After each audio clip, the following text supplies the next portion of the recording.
I wish I was a dog. Really, not a frog. It would be really fun if only it could be done.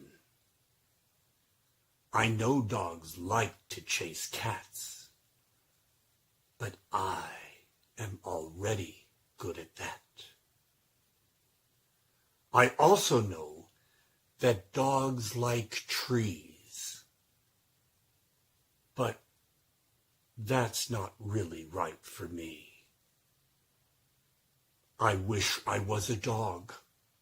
Really, not a frog. I could really have a ball. And that's all.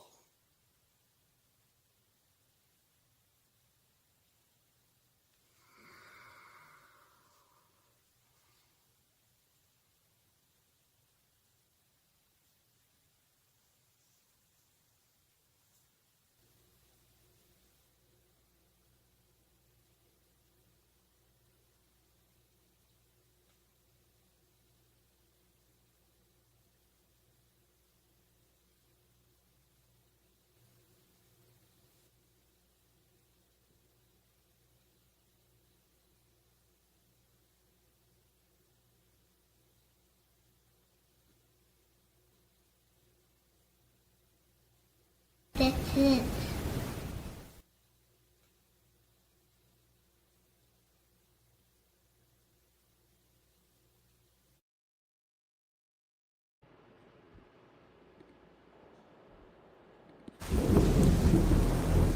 There's so much evil inside him.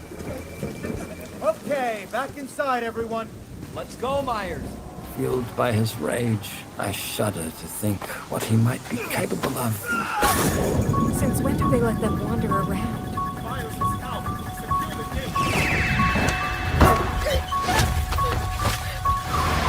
I knew what would come next. Every soul unfortunate enough to cross Michael's path would suffer. No one knew of the evil that was walking among them. Unreasoning, relentless, evil.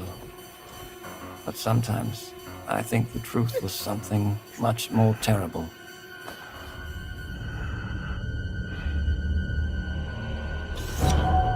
I wonder if perhaps Michael is able to actually move through shadows.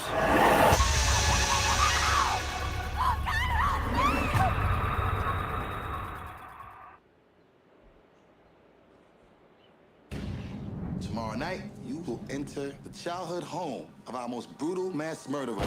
The home has been rigged up with several cameras, but for the most part, the audience will see only what you see. Are you sure they're not just putting us in some house with hidden cameras in the shower? This is gonna be fun. The windows will be boarded up, and all the doors will be locked shut behind them. No one will be allowed to leave until the show is over. Let the dangertainment begin! You think this is the one that he used to, do his thing? One flash and you could light up 1,000 computer screens. You are like this close to getting voted off the island. Wait, what just happened? We just lost Bill's camera. There's somebody in the hall.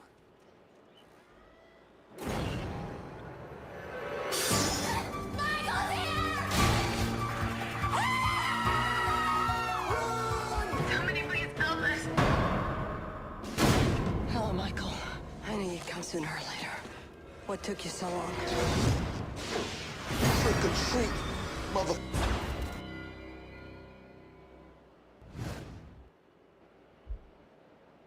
Premier Airing this weekend on the WB Sunday. 6 celebrities, 1 house, including Tammy Faye, the televangelist queen. I got really strong hair. Man, you do. And Ron Jeremy, the adult film king. I own the organ that was in Frank Sinatra's house. I own the organ that was in many, many movies. Someone had to get these crazy kids together. I might get lucky. Come on. Celebrity makes curious couples. Oh! In the Surreal Life. Premieres Sunday at 9, only on the WB 11. Fellas, I'm ready to get up and do my thing. Go ahead. I want to get into it, man, you know. Go ahead. Like a sex machine, man. Go ahead. Moving, doing it, you know. Go ahead. Can I count it on? Go ahead. Go ahead. 1, 2, 3, 4.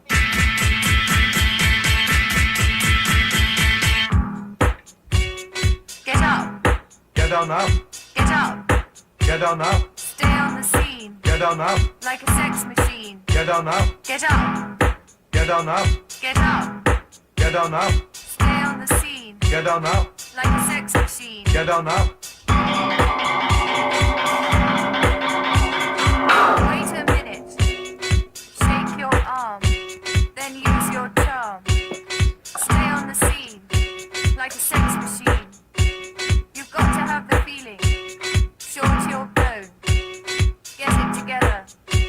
Right on, right on. Get up. Get on up. Get up. Get on up. Get up. Get on up. Stay on the scene. Get on up. Like a sex machine. Get on up. Get on up. Get up. Get on up. Get up. Get on up. Get up. Get on up. You said you got the. You said the feeling. You got to get that. You give me fever and a cold sweat. The way I like it is the way it is. I got mine, don't worry about his. Shall I take him to the bridge? Go ahead. Take him to the bridge. Take him onto the bridge. Take him to the bridge. Take him to the bridge. Hit me now. Come on.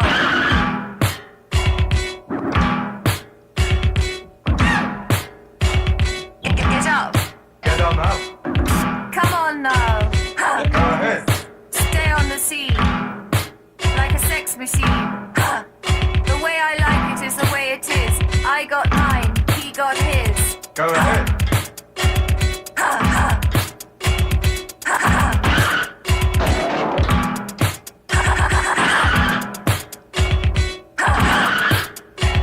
Stay on the scene. Like a loving machine. Stay on the scene.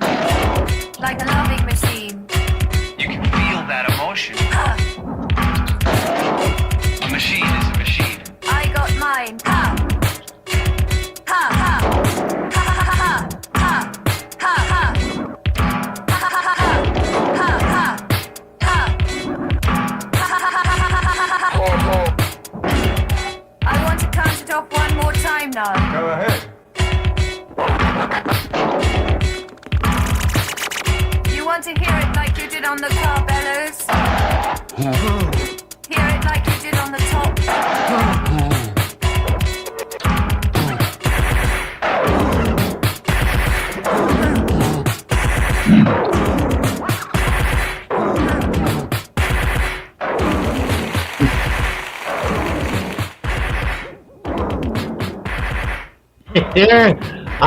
Nice surprise. Sex machines, the flying lizards. I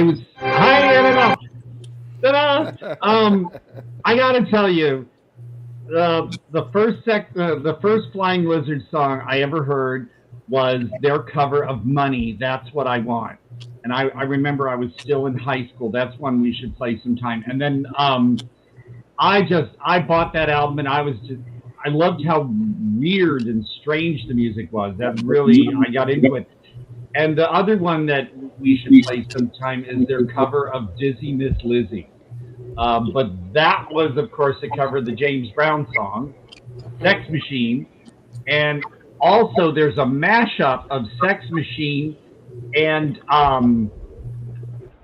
Led Zeppelin's Whole Lotta Love. I think there's also one where there's a mashup of that and Wanna Be Startin' Something. So it's, with Michael Jackson. So it's Wanna Get Up and Start Being a Sex Machine or something is the mashup with that. But anyway, Flying Lizards, man. If you have never experienced them, you've got to seek out, especially their album called Top 10, because they picked, you know, top #1 songs over decades and just did that to them.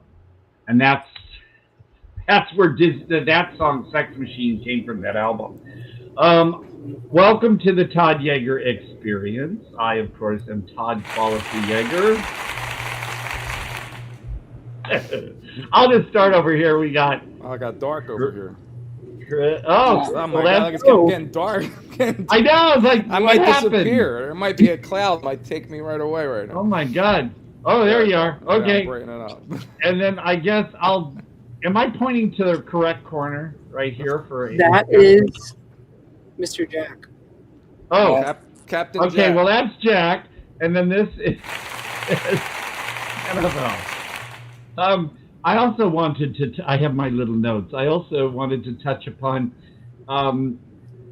we started off, I got to say, I think the year that's listed for I Wish I Was a Dog, that poem, I think it might be wrong. I was in 4th grade when I wrote that.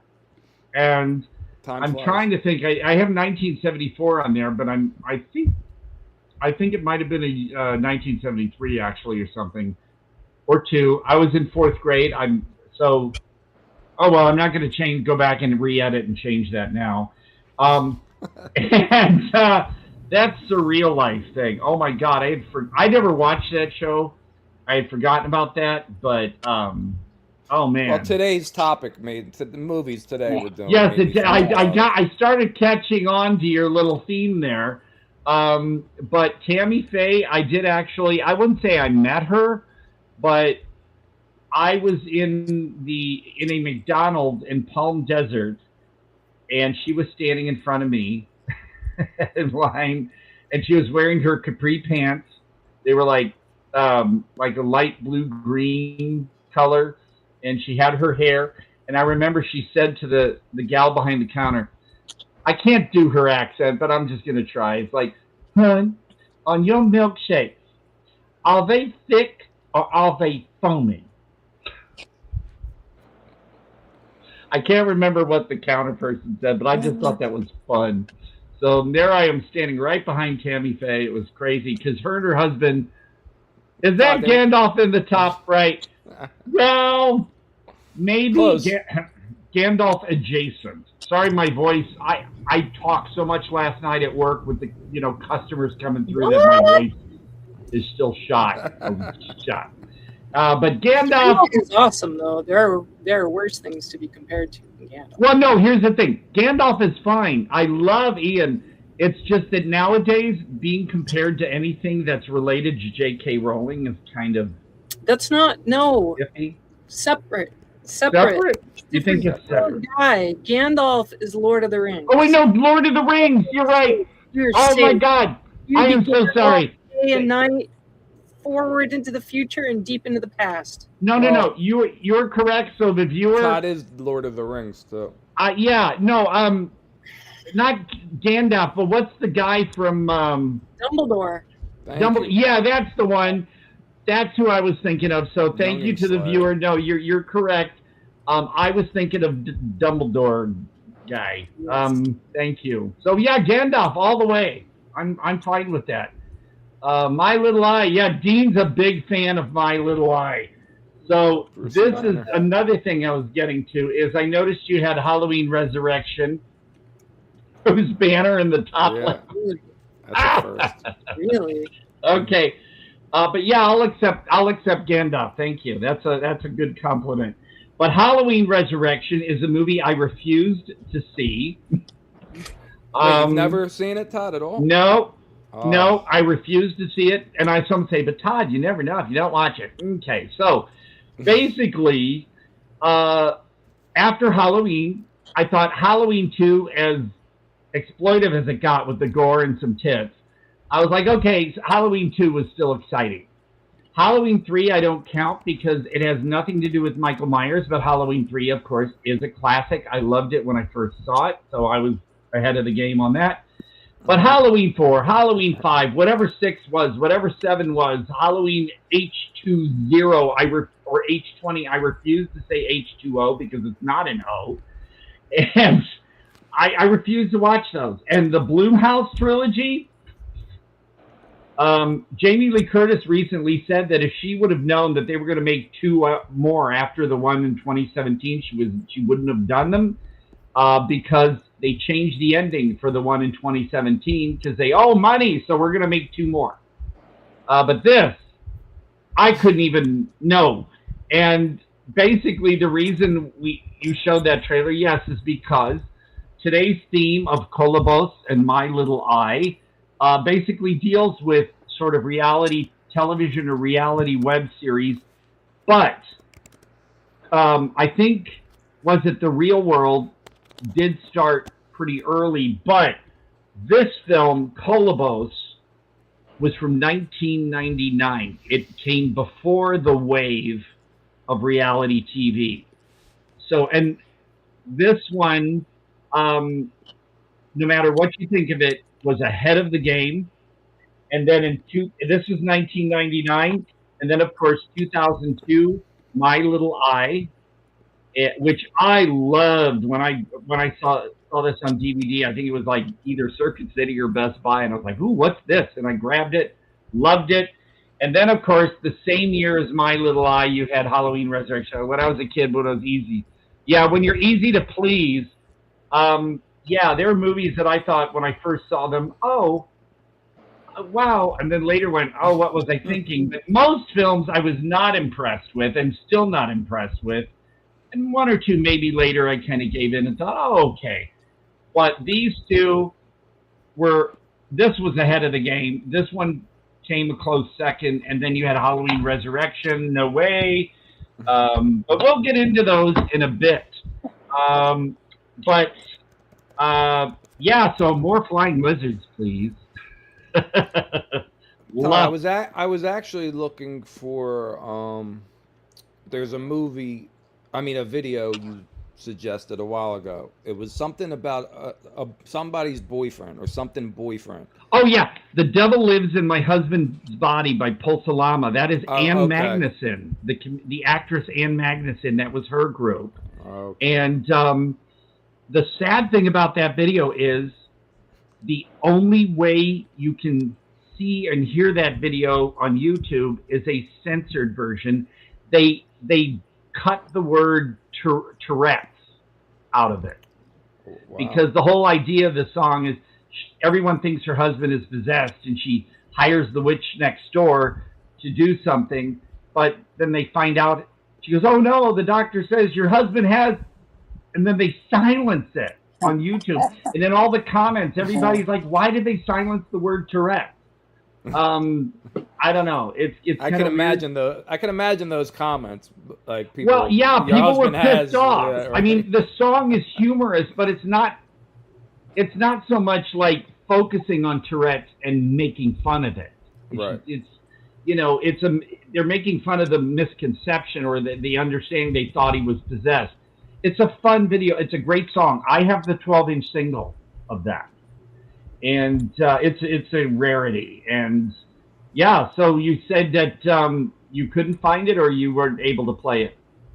No, I couldn't remember. It wasn't in my playlist for some reason. The Devil Lives in My Husband's Body. And I guess if you ever do play it, leave my mic on, because when it comes to that point, I'll go, Tourette.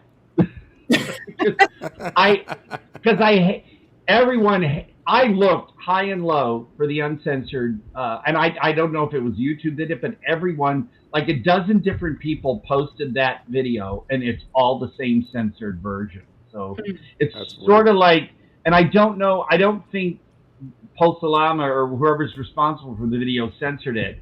I just think that one got out, and that's all people could get. It's sort of like when Julie Brown's The Homecoming Queen's Got a Gun. The line about, are you having your period or something, that was, even on Just Say Julie, they played the reworded version of that. And I just like, So anyway, before we jump into other things, I want to showcase my Killdozer t-shirt. Anyone familiar with that? Killdozer? What year was that? Oh, the type 1974 TV movie of the week. Really? Yeah, killed. And here's the Kino Lorber Blu-ray. Wow. Some people laugh at it because how can a killdozer kill everybody, these workers on a remote island? Because bulldozer's not exactly the fastest thing on Earth, but it manages. I think it's like a meteorite or something hit. It depends who it's chasing, right? Yeah. Well, like a meteorite hits the ground, and the bulldozer hits it. Gets a chunk, touches a chunk of the meteorite or something, and then it becomes possessed. So it's not like toxic chemical. But a bulldozer doesn't kill people, so people can buy that. No, the bulldozer is not manned. It's alone. It's like the car, or even Christine. It's like my steamroller in Nursing Home Drive-Thru. Yeah, there you go. Steamroller dozer. But yeah, Killdozer, highly recommend it. You can get it on Blu-ray from Kino Lorber. This is the old Universal Vault DVD. I think they have. Yeah, there you go. There's photos on the back. It's fun. It's a fun movie. When I was a kid, 1974, same year I possibly wrote I Wish I Was a Dog. Here's the thing about TV movies of the week. The year I was born, Todd. Well, there you are. You're just a young lad. When there was a TV movie of the week like Don't Be Afraid of the Dark, Killdozer, Dying Room Only, what was the Gargoyle? Freaking Texas Chainsaw Massacre. Yeah. Well, it's pretty big. TV movies of the week were amazing because you only had 3 networks and they competed with the movies and the theaters. So TV movies, even if they couldn't have much cursing or violence, except for Spielberg's Duel got away with more cussing. These movies, they really tried with these. And I mean, I just wish that someone could just license all of them into a box set or 2 or few. Because TV movies of the week, like Imprint out of Australia does have some TV movies of the week sets, like 3 movies per set. But different companies have different rights to, so you have to hunt them out and find them. Killdozer, folks. Look for Killdozer. I'm really happy about that. Fox was bad about that in the 90s.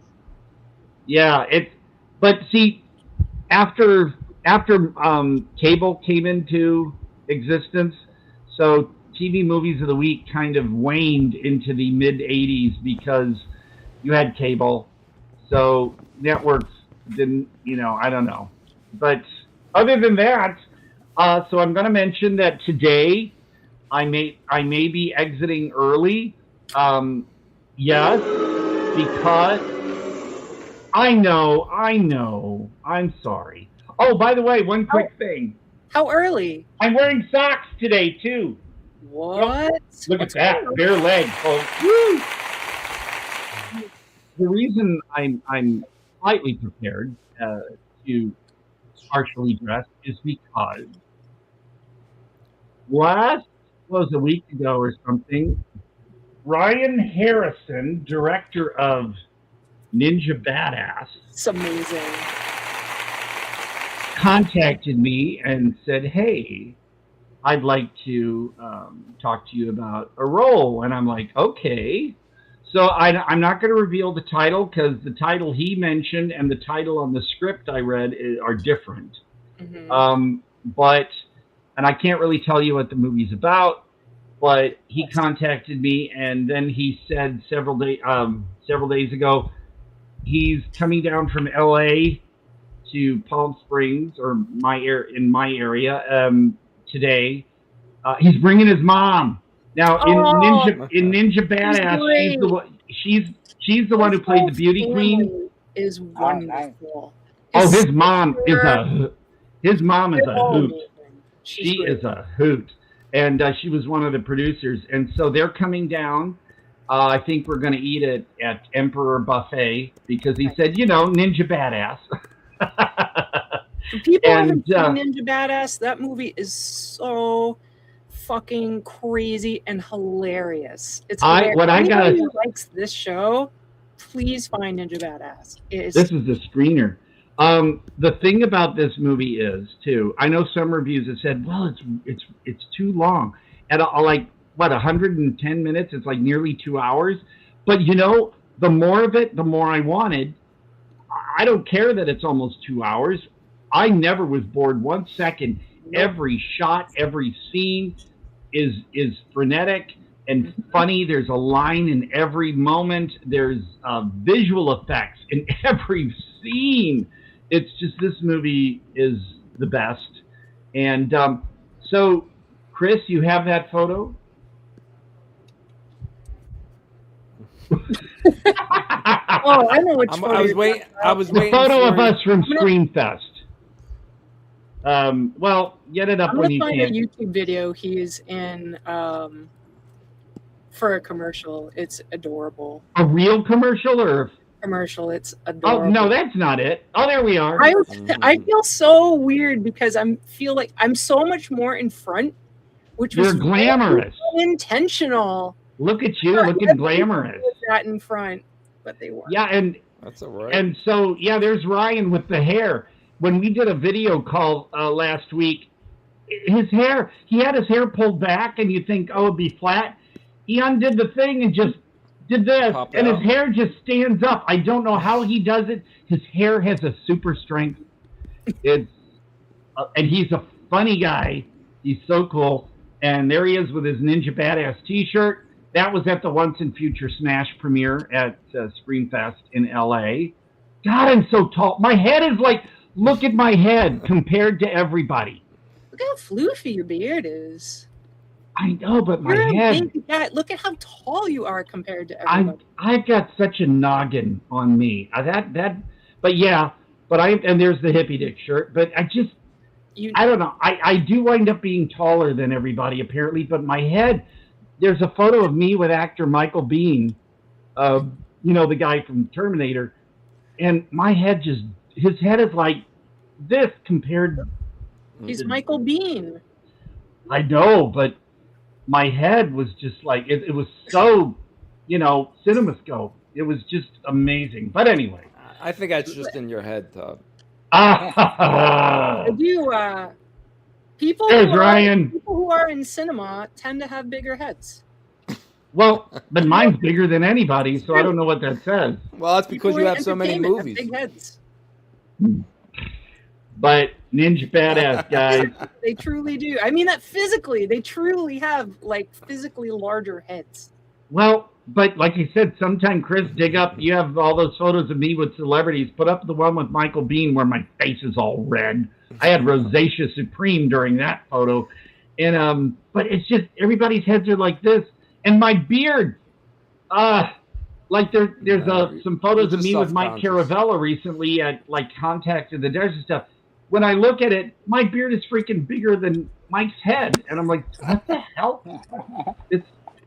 But anyway, so yeah, guys, Ninja Badass, get the Blu-ray. Oh my God, this movie is it. I think it is now on my list of all-time favorite movies because you can, even as long as the film is even, I can rewatch this and rewatch this. You catch little tiny things in the visuals in the background because there's stuff going on constantly. And it's almost like Top Secret in the way that there's always something going on. And the more you rewatch the film, the more you start to notice. And it looks like it'd be fun to be a part of it too, right? Oh my God. It feels like everybody would be super cool and then it would be so fun to just be in it, right? Well, yeah, even if you're just on set, everybody seems so. I mean, and Ryan and his family are cool. Oh, they're fun. Yeah. I think he said they started shooting that in 2016, and they just sort of, they did it on weekends and stuff. I don't know, but it's one of those movies, like I said, that it just some would say, oh, is that a trauma movie? It's not. It would seem like it, but no, this one. It doesn't have the topless lesbian makeouts and the same car crasher shit jokes.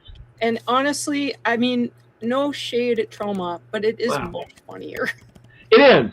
I mean, I've always said I enjoy Troma's acquisitions more than I do their actual productions. Because yes, I do own Terror Firmer and Poultrygeist because when I worked at Borders, I got such a discount, and these were like the 2 or 3 disc limited editions when they first came out. So I grabbed them. But what do we got here? Take a guess. Well, you don't have an expression on your face. Oh, now he's grinning. It's nothing. Well, let's see. Ah!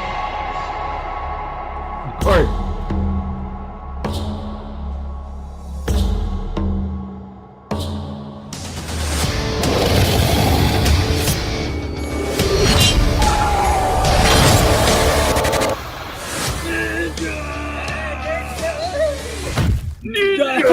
You teabag that drag, you see? I'm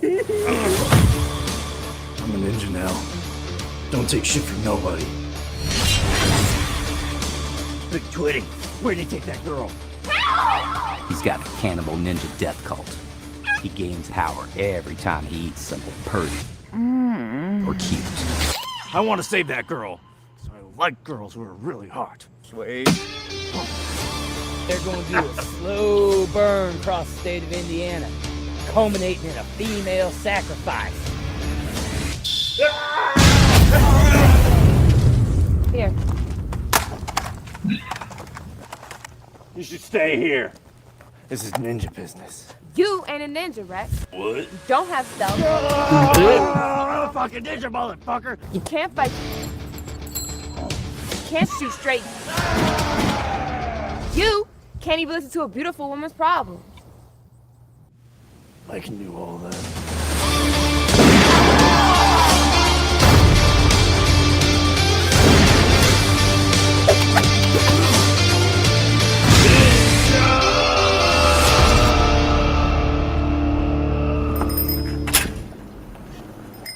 That's a girl's bike. Of course it is. I stole it from a little girl, you dipshit. He's an idiot. That's great. Ninja. I like how the one guy, I always say ninja. What's funny, it's funny in there, did they show the scene where the girl was holding a plate of, was it bacon or something? Because in the trailer, she's wearing a bikini top, but in the movie, she's topless. So, I guess they did shoot alternate scenes. That's good.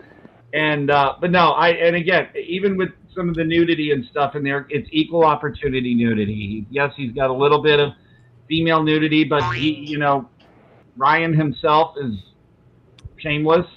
And I won't say what's happening with the scene with him in a car on the street, and of course in the beginning on the news footage. I think when we reviewed the movie last year, I said I'll just say the stunt cock that you saw in the movie was they credited to a actor. I think in the credits it says Dick Boner. You gotta listen to the commentary for this movie. Oh, I haven't seen that. Oh Jesus! It's him, his mom, I think the big Twitty guy, and his sidekick. They are having a blast. The commentary makes the movie even 10 times funnier if you listen to it. So who was it in the comments that said they just met Ron Jeremy? Coincidental. He's in jail, isn't he, or did he get out? He just wrote earlier in the comments. I don't remember who it was. Sorry, person. Same time, my fave films from Troma are everything before the millennium and the ones they later acquired. Combat Shock is right up, everyone's alley. All right. I have the limited Combat Shock that came with the book and the CD and everything, Combat Shock's really... God, I miss movies like that, where they were... I mean, they still make odd movies, but there was a time when movies were just like, this weirdness that they were doing was something new. And, you met Ron Jeremy. Oh, hey, Jamie, did he, well, I guess you're talking about bigger Ron Jeremy body-wise, because there was a time, even in one of the movies he was in, that he could do himself. What? Yes, it's in one of the movies he did. He was capable of bending over and, But and here's the thing, Ron Jeremy. I will say this: in the '70s, when he had a regular body, he was actually a handsome guy in many ways. Yeah, he was. He had, his face was slimmer, his body, he had a regular body, and then of course he got really big.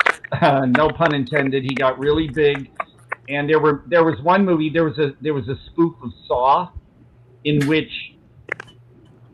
they. Oh, by the way, everybody, that clicking sound you hear is not chewing. It is Jack's phone. That's amazing. Okay. This whole time I thought it was the bird. Yeah, no. For almost a year now, I thought it was the bird. Me too. It's the bird sound that happens. Hey, everybody, chip in. Get Jack a new. Get There might Jack not a even new be phone. a bird. I don't know. It's actually no birds today. I wonder if the birds got. No, they're in another room, I think. But no, Jack's phone keeps overheating, and he like has an ice pack by it. So everybody, send Jack money. Get him a new phone. Yeah. I like that liminal space shot right there with the ceiling fan. But for Ron Jeremy in the spoof of Saw, it was weird. It's like they shaved a lot of his body, so he had like this weird bit of hair in the middle going all the way down to his, and you're just like, what was he in the middle of doing another project or something? Because I'm sorry, Ron, but don't, everyone knows you're a hedgehog. Don't say it looks weird. Shape it up. Plus, hedgehog. The only gripe, well, he was, I don't know, did he get out of jail? Because he was in jail. I didn't know he was in jail. What did he do? On harass, like he was kind of charged of assault and stuff. So all kind of maybe worse But than that. I have the documentary that they made of him back in the mid 2000s. There was a documentary about him called Porn Star, and the weird thing is they left it out.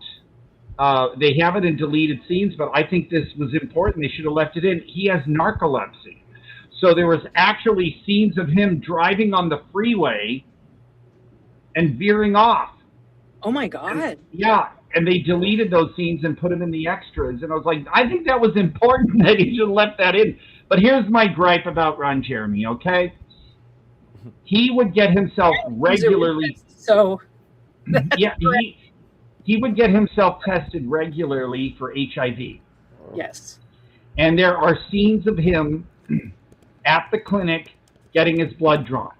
Mm-hmm. But Ron himself kept saying AIDS test. There is no such thing as an AIDS test, folks. You test positive for HIV. AIDS is when you have different, let's say, symptoms that when you get so many different symptoms together, then it's labeled as AIDS. But you test positive for HIV. There's no such thing as testing positive for AIDS. That's not possible. So Ron kept saying AIDS test. I'm getting my AIDS test. And I was like, it's not how it is. Because here's the thing. When you keep saying AIDS test, that back then especially put fear into people. Like, you could test positive for HIV, okay, then you get the medications or something, and these days you should be fine. But when you say, I tested positive for AIDS, no, you are not dying. You don't have AIDS. So that was my one complaint about him. And there he is in his orange. I need to learn more about that. That's very interesting. Yes, and listen, advocates and me and like when a local news station here once saying, you can get your AIDS test, and I mean, doctor, they called the news station, was like, that's not. But see, news journalists or on-air news people would say the word AIDS catches your attention and strikes fear. Yeah. Right. So they would say AIDS test positive for AIDS. None of that is possible, people. So realize that it's always HIV. AIDS is a culmination of different things, like your T cells drop below 200. You get the pneumonia. You get like Kaposi sarcoma. You get multiple things together.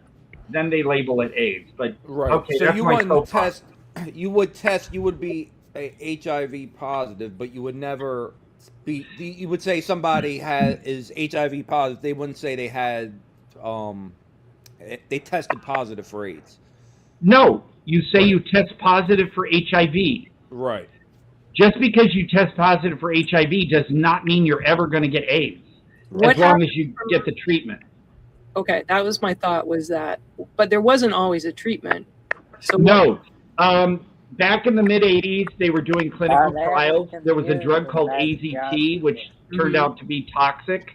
But basically, people were first put on AZT, and then there were protease inhibitors and things like that came later. It was always a progress of things. So they didn't really get good medications, I think, until probably the late 90s, early 2000s. Now you know, you can take one pill a day, or you can get, you've seen those ads on TV, especially like the news stations for Cabenuva and stuff like that, where you get a shot in each butt every 2 months and you're good. Is that PrEP? Because I heard No, PrEP is a preventative medication. So, and you only take PrEP. It's great to see Charlie Sheen doing well. Look, yeah, Charlie Sheen. I know people piss on him a lot, but you know, hey, he was Hollywood, and he tried. Look at like Robert Downey Jr. with his drug problems and such. Yeah. He came back and he realized, you know, everybody realizes at some point, okay, I need to. Like, but the thing about PrEP, there's PrEP and there's doxyprep. Basically, you only take those if you are negative, HIV negative. If you're already positive, you don't take PrEP. PrEP is to prevent you from getting HIV. And doxyprep, I believe, helps prevent some other STDs. Not all of them, some. So that's why I think, you know, at some sex parties, people make sure they get doxyprep before they have their fun.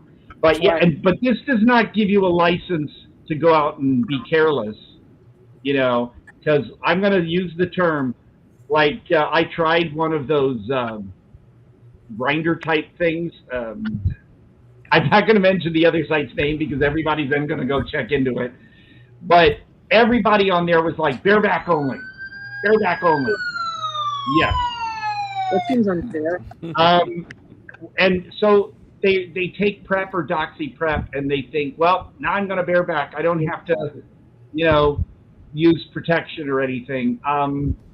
Seriously, folks, it's not a license to just be carefree. And because younger people right now don't realize what, say, the gay community had to go through and fought for.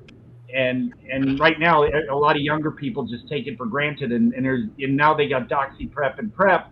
You know, no, be responsible anyway. You know, it's just the right thing to do. But that's the more you know. Yeah, sex education. It's not bad to have sex education out there. Right. But the thing about Ron, like I said, what angered me when I saw that documentary was that he kept saying AIDS test. I'm getting my AIDS test and testing negative for AIDS. None of that is possible, folks. Just understand that because, like you said, I think especially news people kept using the word AIDS because then your ears prick up when you hear that, and it puts fear into people, like sensationalism. Ooh, what are they saying? I'm going to listen.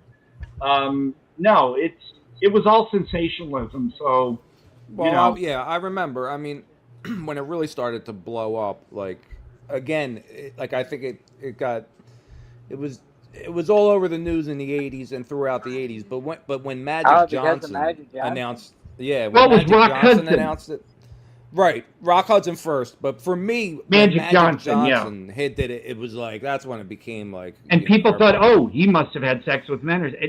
That's another misnomer. It wasn't a gay thing. You know, that's why I was pissed at Eddie Murphy and especially Sam Kinison for using AIDS jokes and you know, things about the gay community in their routine. And again, now, of course, later you had Family Guy making some cracks. But what Family Guy did was sort of like what Sarah Silverman does. She takes a situation that's touchy and deconstructs it, makes you think about it rather than just laugh at the joke. Because I remember that Seth guy, he did a cartoon cavalcade, and it's on DVD. And there's a joke about monkey going to a guy going to Africa and coming back, but it was a deconstruction. It wasn't him making fun of AIDS in the gay community. So there's a difference in that. But basically, yeah, it's just one of those things that back then, like for instance, I will say on Morning Joe, if people watch that on MS Now, Joe Scarborough. Yeah, Dallas Buyers Club is showing, yeah. And Dallas Buyers Club didn't show a lot of stereotypes, which I was kind of pleased with. But, no, on Morning Joe, he'll, because he was, or I don't know if he's still a Republican, but he would mention Ronald Reagan and praise him. But Ronald Reagan ignored HIV and AIDS. Ignored it. They were like, do something, and nothing. Didn't happen to him, Todd. And then it took, well, no, it didn't. And then, so when people, Ronald Reagan, this and that, no, he's the one who lowered the wealth tax first. It started the gap. And then he ignored HIV and AIDS. But then because Rock Hudson was Nancy's friend, although she wasn't much help at that either, she kind of kept quiet about it first. It took Rock Hudson getting ill to kind of start bringing the light, and then of course Magic Johnson and stuff. But wow, I never thought I'd be talking about this on the show, but wow, there we are. You get a virtual cornucopia of entertainment and information, folks. Information. That's Todd quality. Right. That's well, we're gonna have that little segment, right? So this is your like sex. Yeah, and I wanted to also before we, because like I said, Ryan. I don't know when they're turning up. It could be another hour or whatever. How crazy that Rock Hudson kissing Linda. Oh, yes. Yeah, Dynasty. I was thinking about that. And everyone's like, oh, no, she's going to get it. People, She's look, gonna get it, right. when my friend Ron, Ron started becoming ill in 86, I helped him get an apartment in my building so I could kind of be neighbors. He spent the last month of his life in the hospital. He was down to like 80 pounds before he died. He looked like when you saw the concentration camp victims and that, everything. And at the hospital, and I'm glad that the hospital staff didn't really tell his family at first that I was visiting him every night. They allowed me to come after hours and sit all night with him. Because his evangelical family from the boonies in Missouri, I remember they wound up telling the nurses later, though, that because I told the nurses the morning he died, if he passes away, please call me. And they didn't because his family told them to not call me. I don't know why.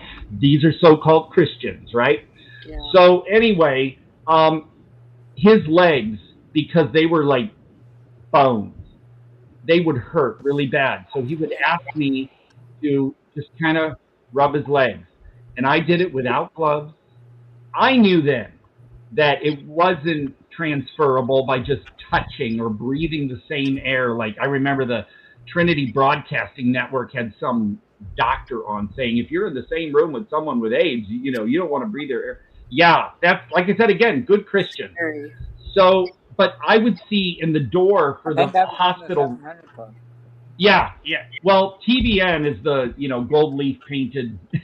They want you to send all your money to them, but they don't donate it to charitable, like children in Africa and stuff. It's all for that gold stage. But so the thing is, nurses, there was one square window in the hospital room door, and I'd be sitting there, trying to help ease the pain in his legs, and I would see nurses peeking in the window looking at me, and I could tell they were like shocked that I wasn't wearing a mask and I wasn't, using gloves.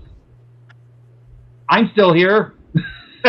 So, yeah, it was a tough time, and that's why I especially recommend Buddies. Yes, thank you, Jamie. Vinegar Syndrome released the movie Buddies about a buddy program that I trained for that in St. Louis because that helped me look after Ron and if there was anybody else I could be assigned to. You went through to sort of visit someone, you know, if they needed something, you helped them, or, you know, food or something. And there's a movie called Buddies that was about that, and it's really good. Princess Diana get praised and slated for kissing people. Yeah, there were a lot of people who knew that it just wasn't possible to get it in the way everyone was freaking out about. So yeah, Diana was. Yeah, it's sad that she's not with us, because I could only imagine the things she would have further have done. Even if she left the royal family, because they were trying to push her out anyway. But she did a lot of good. So, yay! So everybody, yeah, just get a mild education if you can. Just look things up. It's they got one today. What? You did great. A mild education. Oh, today you mean here? Oh, right. Oh, I don't realize what the good I do sometimes. You're raising awareness, whether you yes, realize I am. it or not. No, it's all down to common sense, people. It's just think about it. There's a video you should play sometime, the one I have called Think About It. Think about it. But it's just, I don't know why people, the shit I hear, from customers at work, and I have to bite my lip whenever I hear them say something incredibly stupid. One of the medical people I know, when I was at an appointment, and I asked about some kind of thing about Medicare and stuff, because I heard of what who is trying to cut funds for California and stuff because he hates California. And this medical person actually said, oh, there is a lot of fake news. And I was like, oh no, Yeah, keyword, fake news. There are Then I was like, oh no. So I kept my mouth shut. But, last night at work, the guy came in with a Gulf of America t-shirt. And had a flattering image of who sitting in a deck chair by the is the Gulf an ocean? I don't know. Anyway, it's a Gulf. It's a Gulf. Thank you. It connects with the ocean, but yeah, eventually. You're right. It's a Gulf, but it had him sitting in a deck chair sipping on like a tropical drink. And I was just like, oh god. And he was like 19, looked clean cut. I was like, oh no. Them motherfuckers are buying anything. By the way, before we do some things here, listen. Gotta tell you what happened this weekend. Oh, Annabelle, you're gonna love this. So this weekend, actually for the past 3 weeks, it has been swamped. Now there's Scary Movie 6, which, I'm sorry, I don't find those movies funny. Listen, I first think two, the first, I don't even remember. The first two I know I thought they were funny. But this last one was horrible. The critics? Horrible. I mean, and again, who cares about critics? But the general consensus from the critics and people that I know said it wasn't that funny. Jordan Peele turned down an offer to appear in it. Nobody from the original shit was imbibed whatsoever. Well, but here's the thing. From the original shit. And when we reviewed Top Secret, sure, Top Secret had some dated jokes in it. The Pinto. It was that came out then. Yeah, but Scary Movie relies too heavily on what's currently the thing. Right. And so later on, even though you still may remember some of the movies they're referencing, they become a bit dated. Right. And you say, well, how would you know, Todd, you haven't watched the movies? I would do theater checks and stuff. I saw parts of the movie and stuff. It was like The New Naked Gun. I saw 3 in theater. I laughed only once. Actually decent. Mm-hmm. And I'm not, again, people, go see Scary Movie 6 if you want. And right now, it fills the void. It does. That movie, just because it's raking in billions of dollars right now, doesn't mean it's good. Just everybody's rushing out to see it. It's good to have the original cast back, and that's why everybody's going I love back. Chris Elliott. Right, but it's too forced. Like, it felt, and Todd, you're right from what you said. Like, they rely on, like, there's a scene where they're looking out the window and Ghostface is, like, stealing an Amazon package. Like, is that like, you know what I mean? Like, okay, Okay, that's what that's people a are mild stealing Amazon smile. packages. Okay, so but I might like, it's smile just, a little. but it's just so like you said, it's all they rely on too many things like that, you know. And I'm then sick when of they the go back to a what's movie, that thing, right. because I saw a Right. lot of T-shirts with that on it. I mean, that came from, what was it? Wasn't it the beer commercial or something? They used to go, what's that? Yeah. Bud Light, or Yeah, and I mean, but the thing is, right now, Bud Ice, I don't know. that movie is clobbering. I mean, we had a giant poster up for Masters of the Universe, and that movie is getting clobbered. I mean, people are coming to see it, but instead of putting it in the gigantic auditoriums, it's being relegated to the regular ones because only so many people are coming to are coming to see Masters of the Universe. Right now, it is equal between, Scary Movie right now is clobbering, and then there's Backrooms and Obsessions. Wait, so still. Scary Movie is beating Masters of the Universe? Oh yeah, oh definitely. I read that this morning. That's surprising. Yeah, I saw. I would pay attention to who was coming in for Masters of the Universe, and there are people, you know, because they've got all the Masters of the Universe popcorn buckets, and there's a sword, and which is funny because theaters don't allow simulated weapons, like you can't bring in lightsabers and stuff, you know, to the movie. But here they are. Here's a sword that you can put together. 3 different swords. The other kid saying "What's up" was a style. Yeah, it was a style at the time. But see, I saw a lot of T-shirts with Ghostface and "What's up" on it, and I'm just like, okay. My thought is that Masters of the Universe, He-Man era, there's a very small segment of time. Like when I was a kid, He-Man was cool. It didn't span generations where that's true. It's like Scream was like happened in between generations where like people my age were like into it, and then people younger like Seth loves any Scream anything. So it's a I'll only the first Scream and the director's cut of it is the only one I'll watch. I was bored with the sequel. Number 2, I think I saw part of number 3, and then I gave up. I was like, no. Any of them. So I'll tell you what else is clobbering He-Man and Masters of the Universe is that digital circus. The Amazing Digital Circus. It's like an anime thing or something.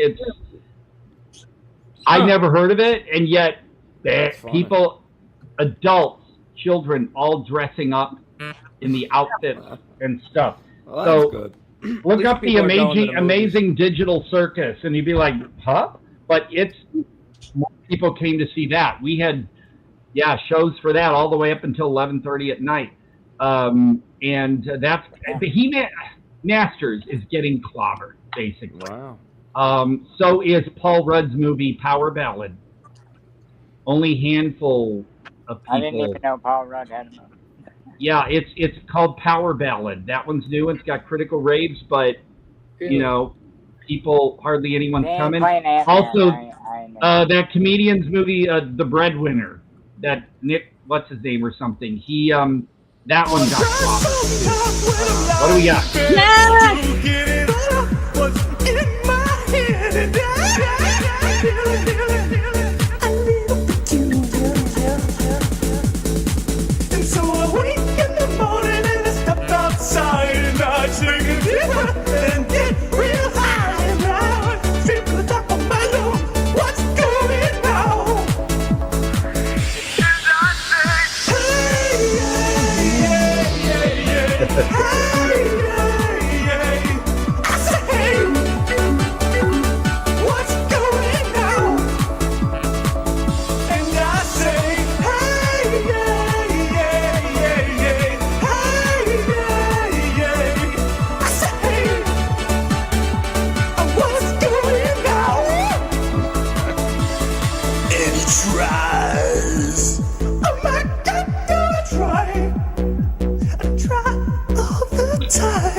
And he prays!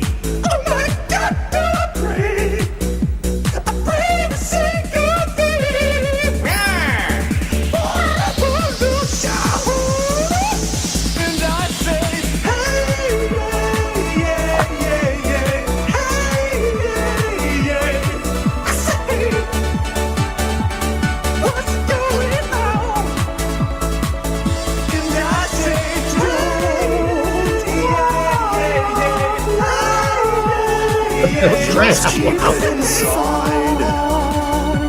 Learn how to hide. Melissa Manchester.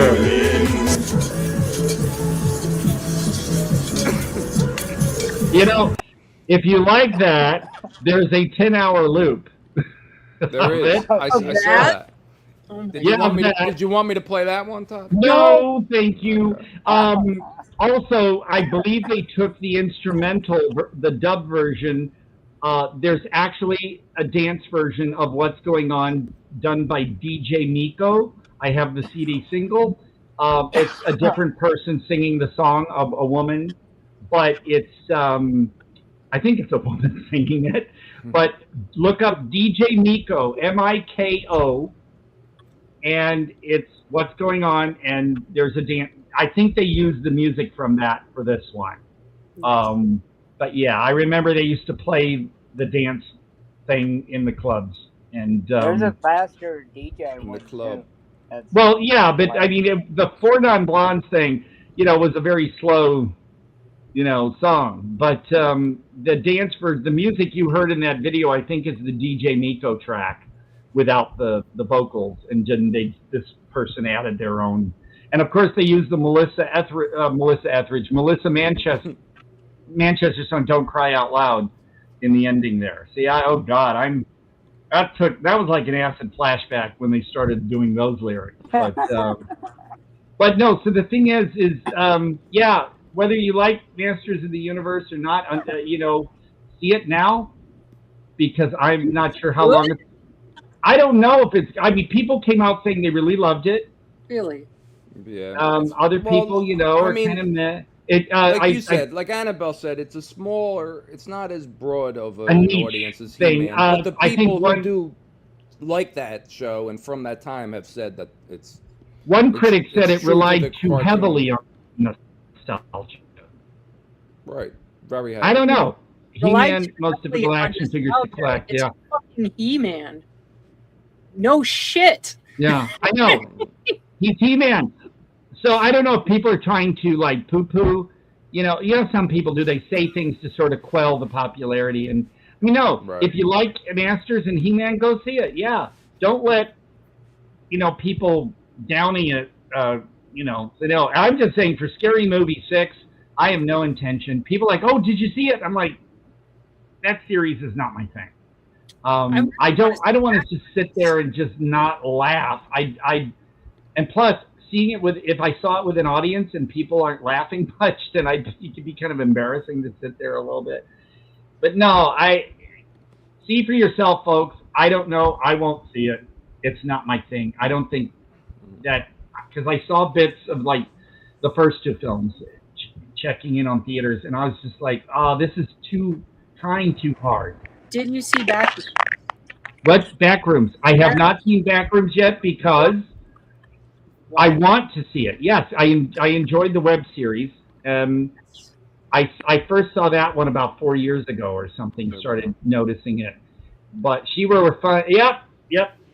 But no, I haven't seen Backrooms yet because even on what I would think would be a slow night, or if I came during the day, like school's out now, so people are going to come during the day. I can't find any showings where there's like practically nobody in there. That movie has been filling up. I bet. Yeah. So I don't want to see it with a crowd. Now I've heard people online say, "Oh, the crowd I saw it with were dead silent, and even there were teenagers in there, and they were quiet." But I can't trust that, especially not from my experience, because the last few nights at work were a nightmare. No, I love the job. There was another girl that believes I'm Santa, who was so happy to see me, and right in front of her family, she comes up and just hugs my legs because yours are real short. And I have such a good time. People, I got more of those feedback things from corporate. Manager came out, printed them out, and said, "Hey, here's more of your critical reviews."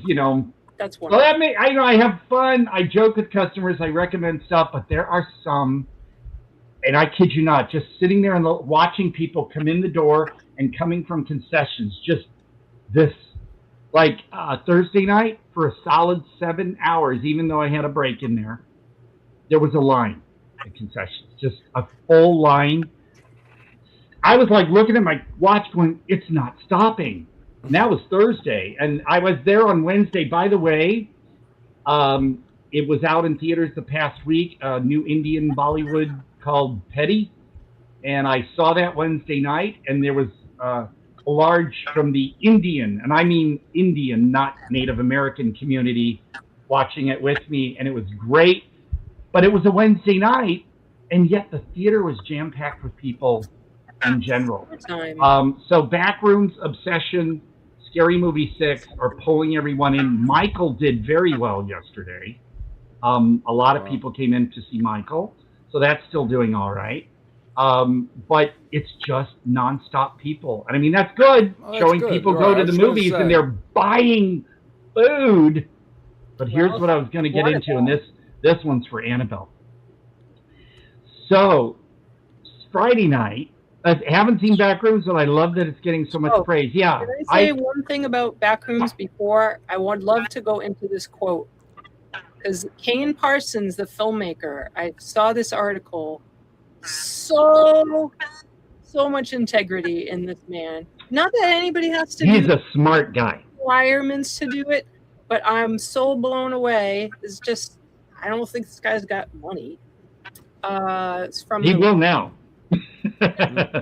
From the Wrap. Backrooms. Well, they're already working on part 2. Wow. I don't blame them. Backrooms director Kane Parsons is not interested in moving into the IP worlds of Star Wars or Star Trek. The 20-year-old filmmaker responded to one recent question about the potential allure of those franchises with a blunt no. Quote, I pretty much entirely want to focus on original projects just because I do this because it's my way of processing life and his art. And I typically find needing to step into someone else's view of life tends to just kind of damage the initial point for me. And he doesn't like AI. No, he does not like. I mean, I look up to him. This young man taking a stand. I mean, some AI is inevitable. I mean, we've seen it. Some of the indie filmmakers using AI art for their so they don't have to make their own art and stuff. Yeah, but I mean, no, it's tough because it's inevitable in some ways. But the fact that he's not going to rely on it to make his projects, I mean, there's a difference between AI and using some CGI stuff and stuff. There's a difference. It's still a bit hands-on. But no, I think it's awesome that he can. I mean, not everybody is in a position where they can afford to not use AI, which is, I know there's a lot of debate around that. But as far as like whether he says no AI, I mean, it worked, but not everyone could do that. Well, I highly recommend Kane, before he did Backrooms, he did one, what is the name? Why can't I remember it? It's the one where a guy goes down these steps that are in front of a tree in a field, and he goes all the way down, and there's an entire mall, a dead mall down there. It's based on a mall that was in Texas, and there's what they call the rolling giant, this big puppet thing with a beard that rolls around in there, and he thinks is chasing him. If anyone remembers the name of that, put it in the chat, because I keep looking at it, the name, and it's a different part series as well, and it's really intense. But for some reason, the life of me, what was it? Was it a full movie, or it was just a short, like something? Like a web series? Separate sections posted. Yeah. And the first is him going down. Well, the first is sort of a backstory that you don't realize about an artist who creates puppets, and you're like, why am I watching this? And then it goes to POV of the guy finding these steps in the ground beneath a tree, and they just keep going down and down and down, and there's lights, and then he winds up in this abandoned mall underground, and it's weird, and it turns into a Backrooms thing. And this was before Backrooms. So I look up Kane Parsons, Kane Pixels on YouTube, and look for the Kane Parsons Mall, Dead Mall or something, and you'll find it. And look for the playlist, because they are in order. Like, I didn't realize Backrooms had an order as well. So, but also, so what happens Saturday night? a group of about 6 or 7 guys come in. They're all about 18, 19, 20. One of them is wearing this red hoodie, and right fucking in front of me, a Ziploc bag jam-packed with slices of pizza falls onto the floor out of his jacket. He's like, oh. And I said, were they hot? No, probably not. And I'll tell you, I don't think they didn't care if they were hot or not in a moment. So I looked at him and I said, okay, so you either take that back out to your car or you throw it away, but you're not bringing that in here. And I said, no. You couldn't give him a box, Todd? You couldn't give him like a... No, because I point to the sign that says no outside food and drink. He threw it in the trash. Did you so they all go in. Wait, Todd, the way you suggest movies, did you suggest something else to eat since he was going to eat pizza? Like, since you're in the mood for pizza, I said, we have pizza. Oh, you can buy pizza here. Okay, all right. There you go. So it's like when people come in with their Starbucks, like you can't bring. Oh, yeah, we have coffee. Right. If it's something you don't. Well, have, I just bought this and it's full. I said, all right. Then you can sit down and drink it in the lobby, but you cannot bring it in. It's as simple as that. So they all go in, but there was this one doofus. I mean, he was a doofus. He looked it. He had like one of those beards that wasn't complete, and the mustache was there. Now here's the thing. I'm talking Palm Springs area, Coachella Valley. Right now it is 97 degrees here, okay? And at night it's still in the 90s. So why would you be wearing a jacket? Uh-oh. So the one guy was with pizza. He was wearing more of a hoodie, but this other doofus had a thicker type hoodie jacket with the hood all the way up. It's like, why are you hiding? Because we have to look for things like that. If people are wearing clothes that are out of season or got their, hoods and stuff, Really?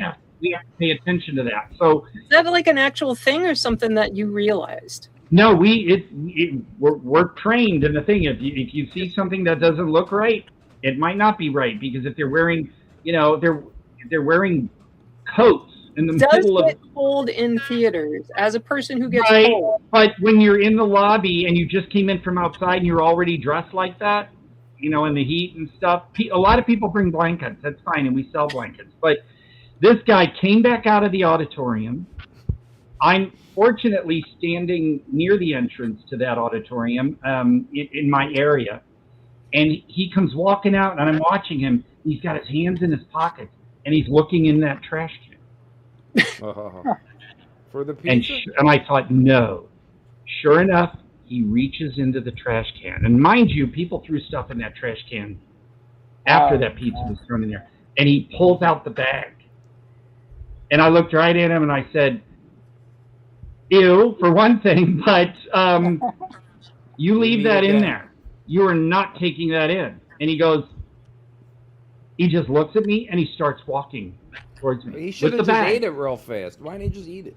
There were like 20 pieces of pizza in that bag. Wow. It was a whole pizza. By the way, check our group messaging, Chris. Jason just messaged.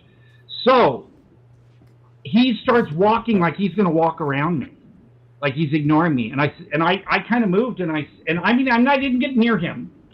Not going to get trouble for that. And I said, did you hear me? You're not bringing that in. And he goes, get the fuck out of my way. Wow. And I moved again, and I grabbed the flat rope thing that you pull across the doorway. Yeah. And I hooked it, and I said, do I need to get security? And he's like, you fucking touch me, you're going to wind up in jail. And I was like this. I had my hands like this the whole time. I said, I'm not touching you, but if you get past me, you try to get past me, we'll call security. We know where you're seated. All of your friends are going to get kicked out with you, and I think your friends are going to hate you for that. Right?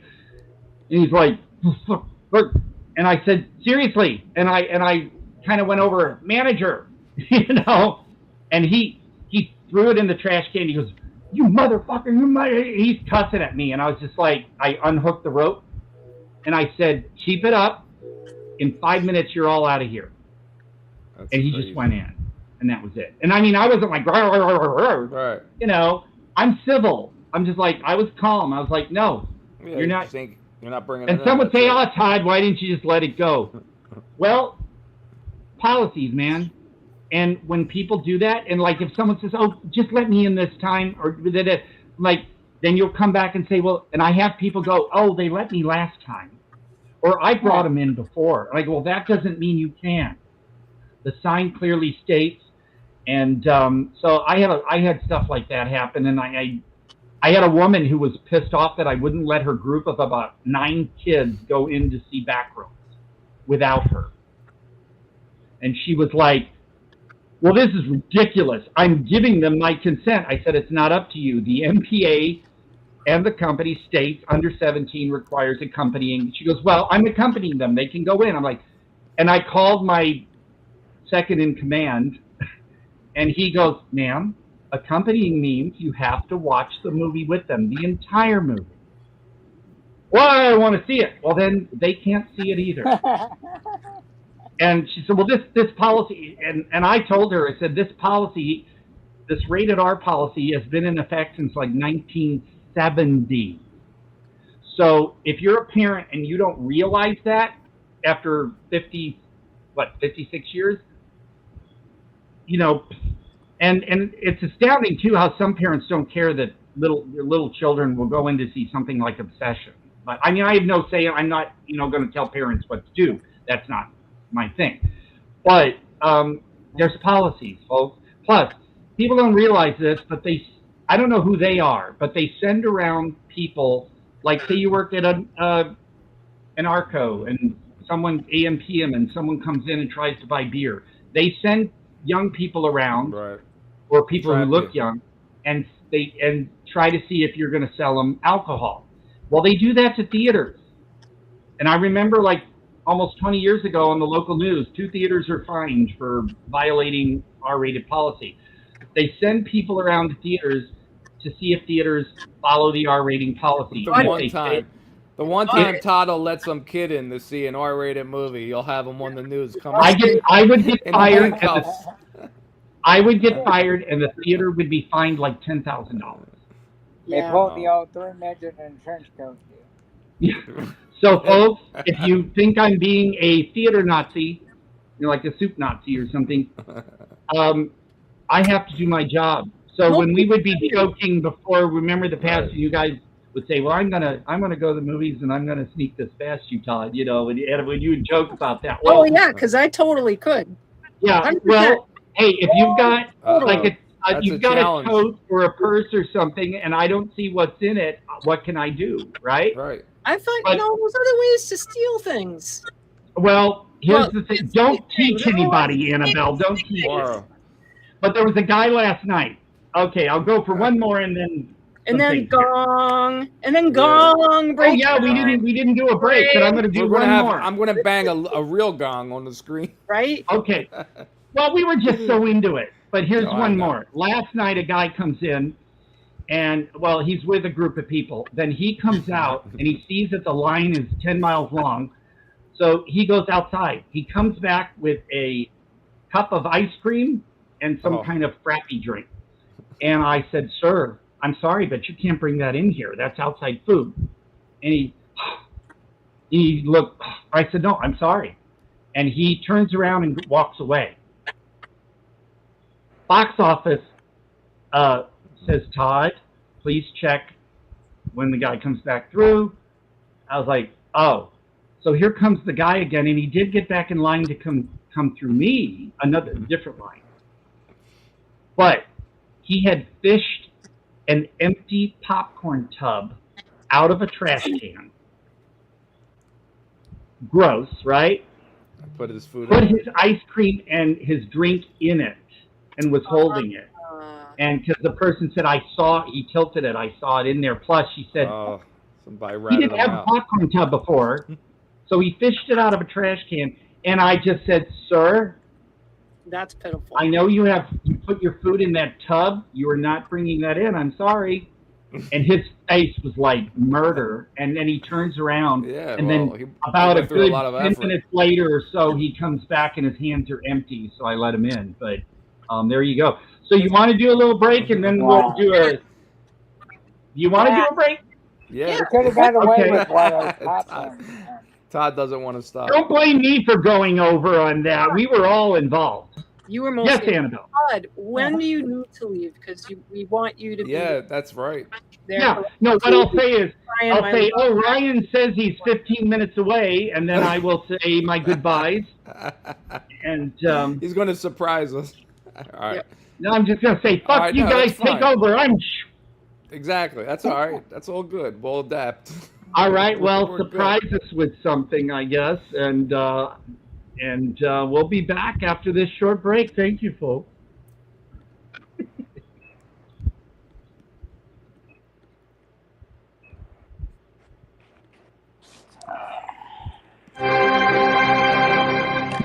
When do you feel this blatant turn towards the occult and witchcraft really took on its momentum? Well, there's a cartoon called He-Man and the Masters of the Universe. Now, He-Man and the Masters of the Universe really broke the ground on this cartoon occultism. We're going to play a little segment here showing the transformation of He-Man.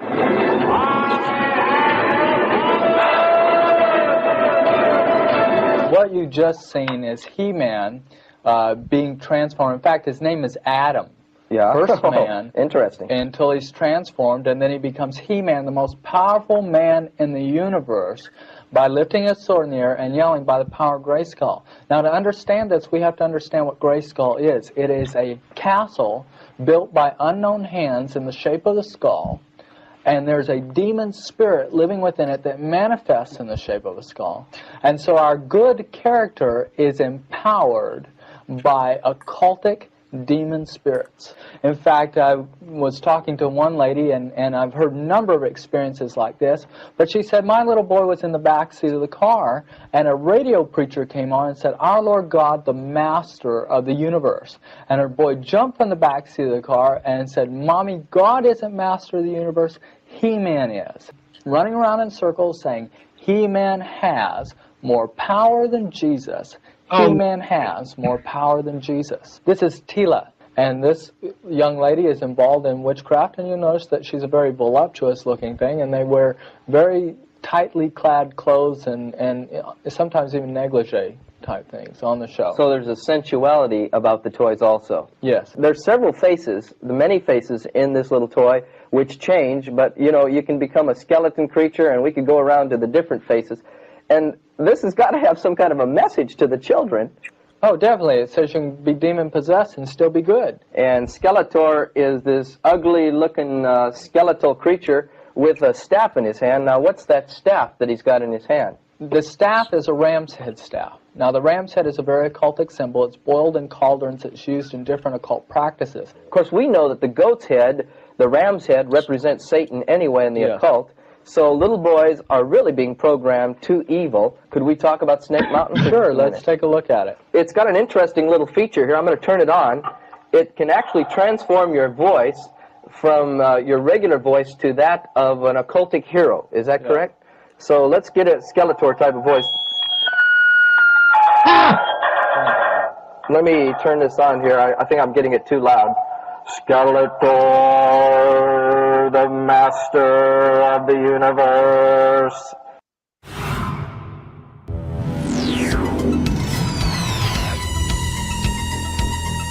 Return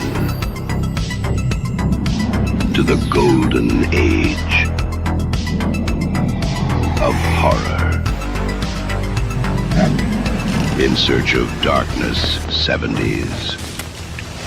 I see you shiver with anticipation.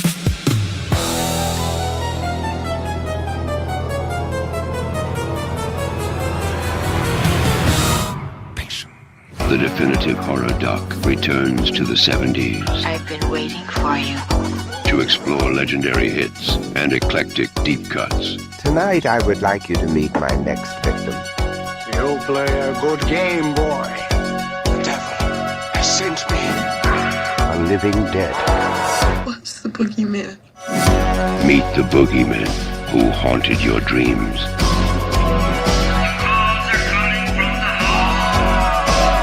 The blackest eyes, the devil's eyes. Whatever you have here is unholy and must be destroyed.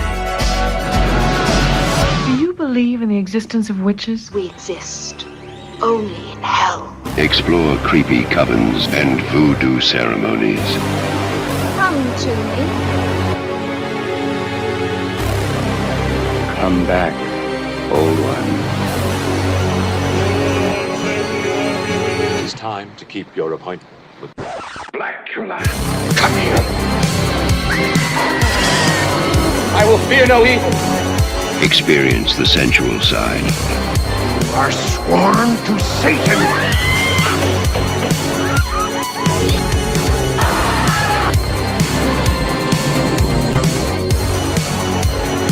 Every day there's gonna be more. I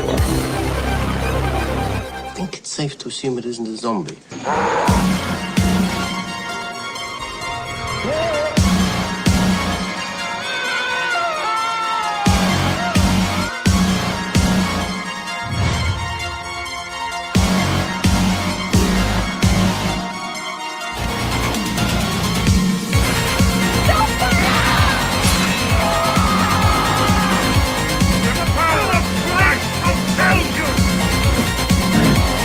You're gonna need a bigger boat.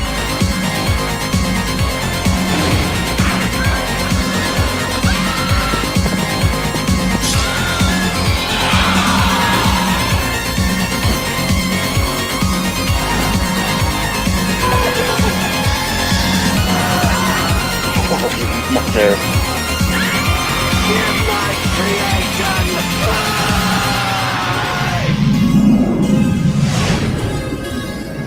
In Search of Darkness 70s.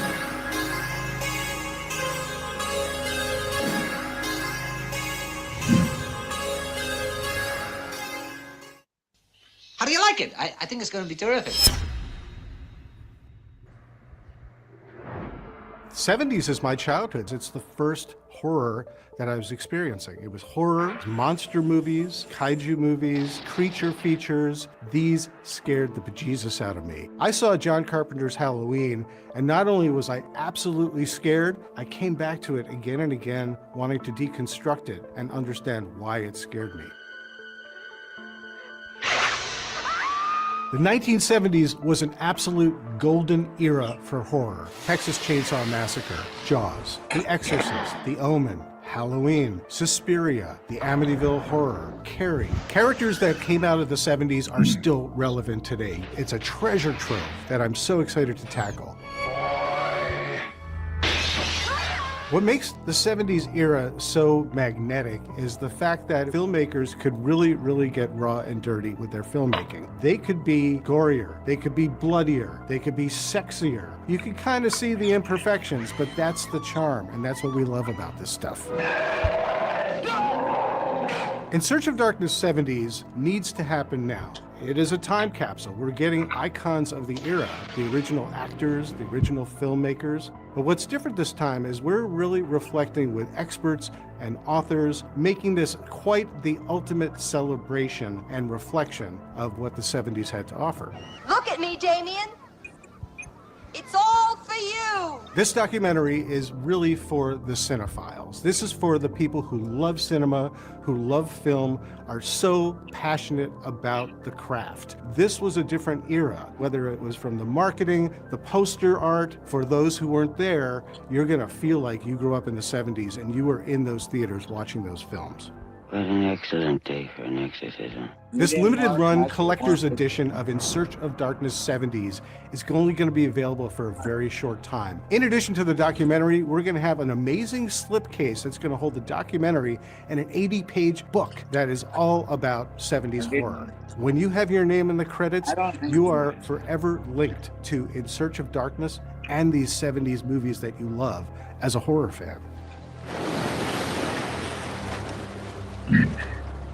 You're gonna need a bigger boat. 70s horror is the reason why people love film. Amazing stories, amazing characters, amazing filmmakers. This is the era that everyone looks to as the master class of horror. It's alive!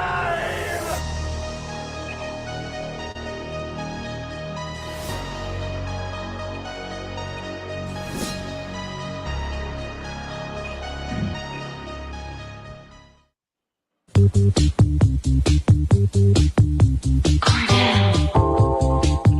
cream. Premium quality.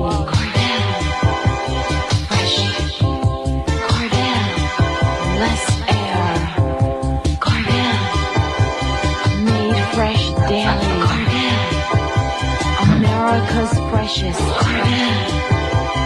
Ice cream. Did you see Viggo Mortensen there for a moment? As one of the Amish in that.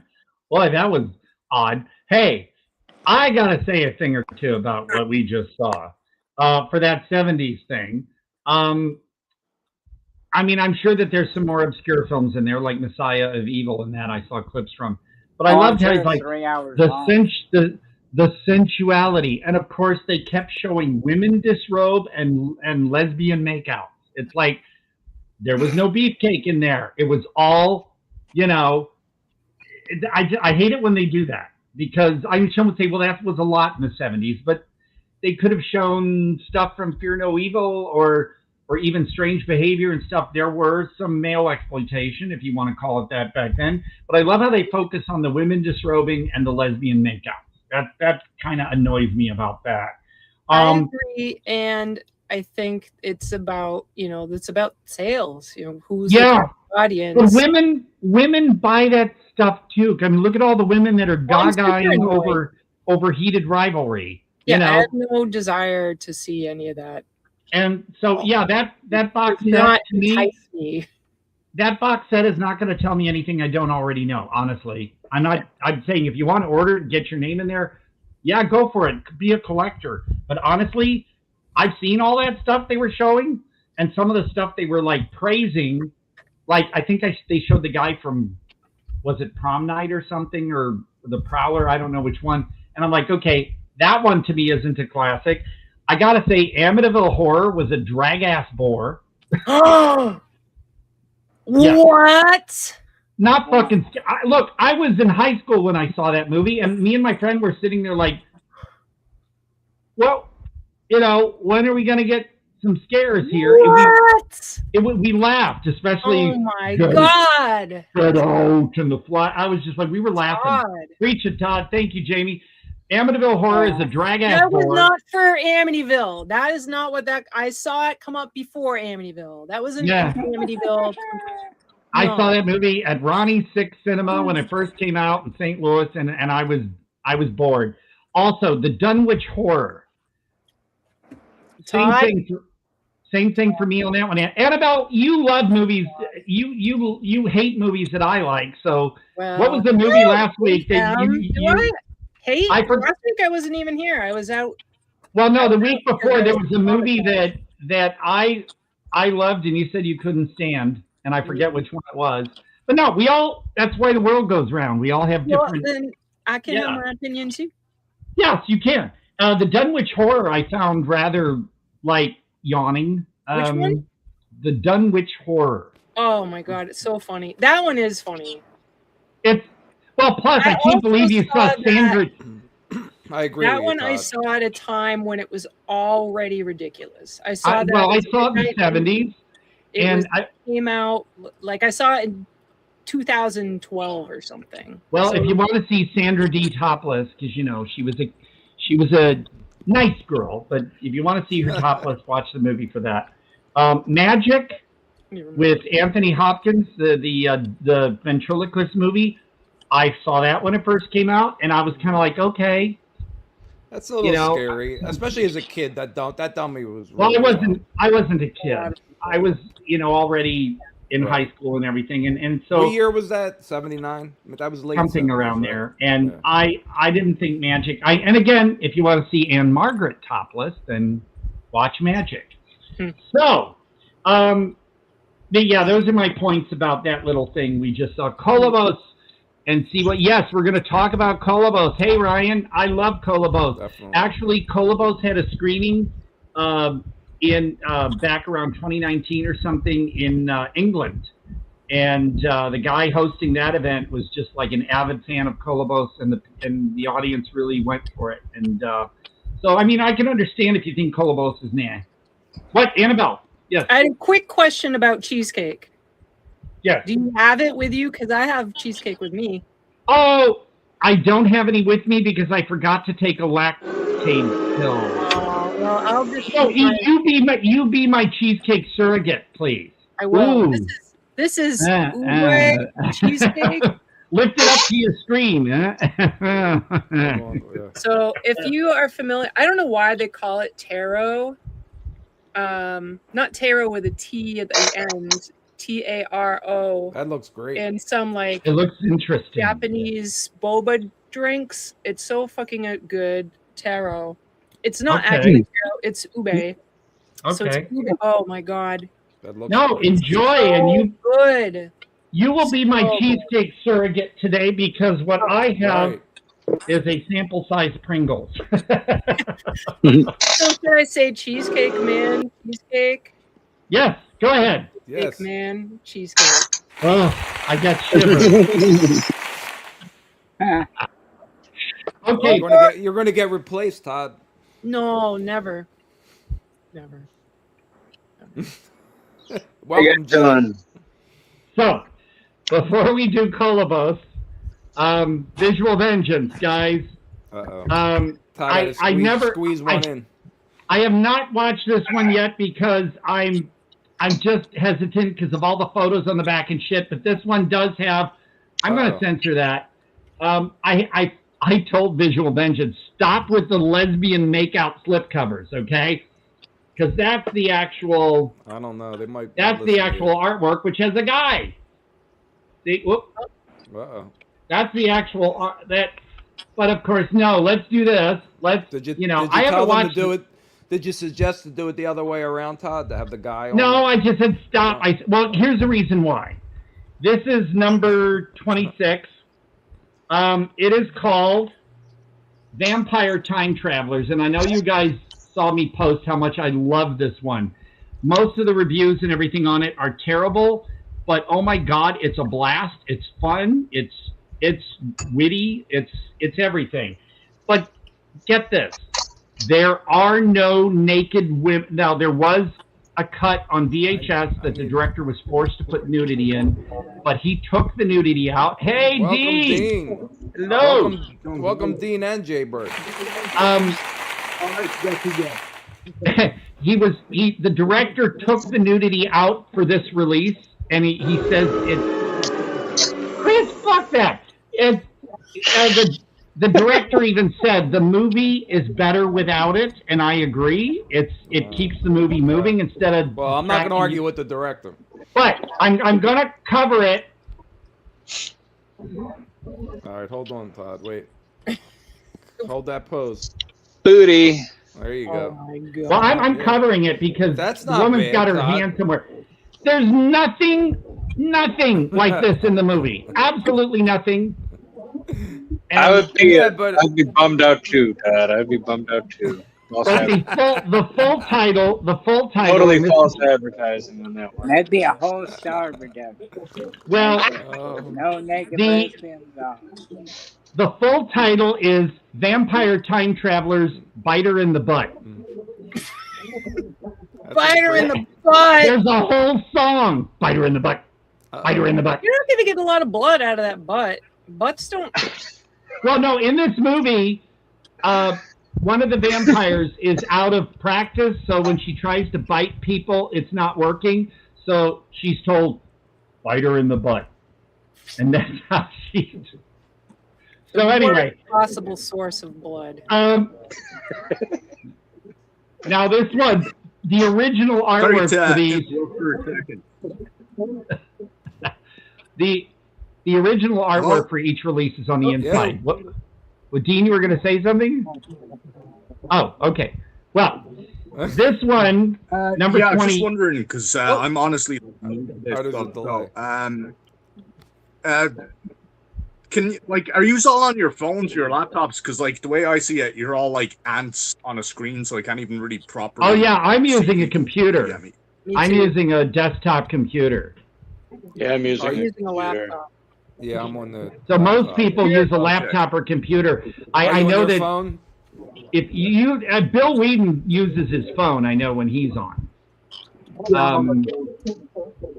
Next time, Okay. get a bigger boat. Because I was pressing stuff. That's how I left it last time. Okay. Well, yeah, and your Well, movement, you look fine. I mean, we can see you fine. there's a little drag in your video, obviously, because I think you're on a, like a film thing. But you're okay. No, you're all right. Dean Yeah, does have like a 30-second lag. Oh, right. There's a little lag. Dean. Okay, here's the thing too. If you've got YouTube on, That's fine. That's no problem. Mute YouTube if you've got it on. Otherwise, I think you've got a lag behind us, so that's probably why. So I don't know how much of a lag, but yeah. Oh, I just heard myself. Lagging, is it? Yeah. I just heard myself trailing behind it from his video. Okay. I have like nothing else on in like the background or anything. Just. Are like, you viewing us here. through YouTube or you're on StreamYard, right?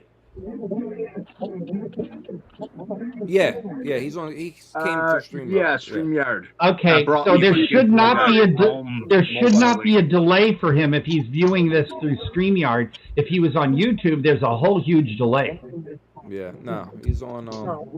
He came in the right way. Okay. So we'll try to move on with this. So this one is number 28. There are 28 so far.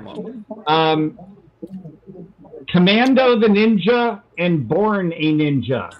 And this one, movies we watched. This one is so horrible because it was shot on video and the dubbing is atrocious. You know they were speaking Japanese, but it's all done in really like lackadaisical English. But here's the weirdest thing about this release.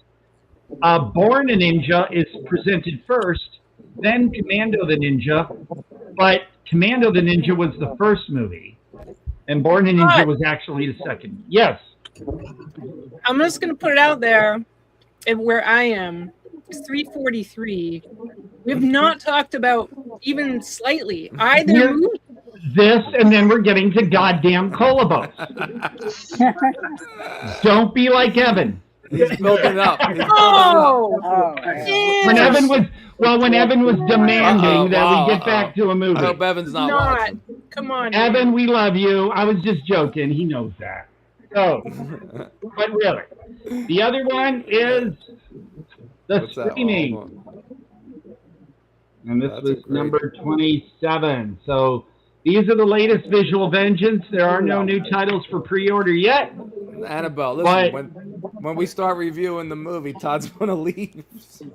That's what I'm thinking. He's never gonna even. He's like, all right, I'm out. I'll see you later. Fuck all y'all. I'm going now.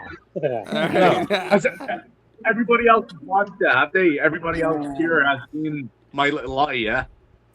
Okay. Yes. So, oh yeah, yes. Trailer time. I watched both of them today, I think. Okay. Do you know where you are? This is a dangerous person. You were badly hurt. We were hoping that you'd be able to give us some information. Artist seeks 5 progressive-minded individuals for groundbreaking experimental film. They thought they'd be stars. They thought they'd have the time of their lives. They thought they knew each other. I hear you're an artist. Says who? They thought wrong. This can't be happening. Why did you kill me? We can't just leave her like this.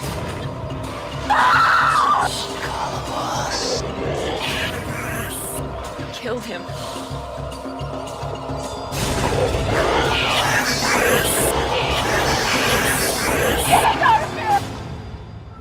Kolobos. When you're dead, no one can hear you scream. Okay, well, that was a cliche tagline, but still. Kolobos, for those who, I remember one review said, oh, what a silly title, because it should have had something more obvious. Well, then that's stupid. I think Kolobos is a great title for it. Kolobos with a C is like there's a Kolobos monkey. It basically means destruction. And so these Kolobos monkeys are really violent and tear you apart. So yeah, so that's why it's called Kolobos with a K. It was from 1999. So even though I think the real world might have been a thing by then already, it wasn't a wave of things. So Kolobos came ahead of the game. And of course, then after that, well, My Little Eye, which I loved, and there's the original artwork for it. And then, of course, things like Halloween Resurrection, you have Big Brother and all those other reality shows that just swarm of them. But this film was ahead of the game. I'm pretty sure that most of you by now noticed the music was very similar to Suspiria. Mm-hmm. I mean, if you saw the documentary, the making of documentary, yes, it's all intentional. The filmmakers or the other one, because I thought like opening to My Little Eye was like so Suspiria. But My Little Eye was 2002, and Kolobos is 1999. But they both had that kind of sound to them. It's possible with My Little Eye, but Kolobos was intentional. The filmmakers loved Suspiria. They talk heavily in the commentary and the documentary about how they love Italian gialli. Right. So it opened up like it was going to be a giallo, and it had that soundtrack was dead out almost the opening to Suspiria. Exactly. And they even had colors going that were almost the hand with the blood. Yeah. Right. That Everything was all going for it, but then it went totally not a giallo or anything to do with. Well, but the style. The style, right? The kills. Some of the kills style was still very Italian. Because. As noted, this movie has a lot of peculiar touches. It wasn't just some, young people in a house getting killed. The visual flair and everything, very heavily Italian influenced. The other thing, they said they loved things like, Argento, of course. So there's where the lighting especially.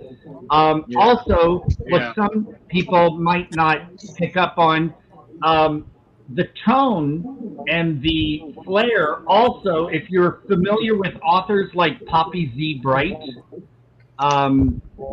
look up Poppy Z. Bright, B-R-I-T-E's novels. These guys were well versed in all that, so they did an homage. It's not basically a ripoff. They did an homage to a lot of things. It's also, if you notice, the film was very grainy looking. They shot it on 35 millimeter, but 60 millimeter would be more grainy. So the film had a kind of an older look too, because it was a bit grainy. And so basically, also, did you notice there was basically some Hellraiser imagery in it as well? So basically, these young folks they answer an ad to be on a reality, whether it be a reality TV show or web series, I can't remember. But so they answer the ad, and of course you've got your typical good person, slutty person, that kind of thing. There's the archetype. Oh, there's the actress who thinks she's a real sincere actress. She did some cheap horror movies, her character, and so she's like, I'm an actress. But she was good. She was good. She was good, yeah. And so basically they're in this house, and at one point, that guy. Oh God. He's funny.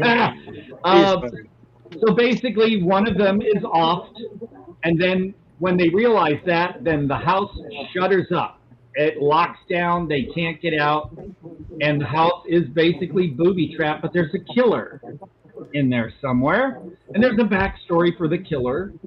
And the main gal, I guess you would call her the final girl, she basically had a traumatic childhood, and things happened to her, and so she was living at a I don't want to call it a halfway house type, but you know what I mean, where they're being looked after because they have issues.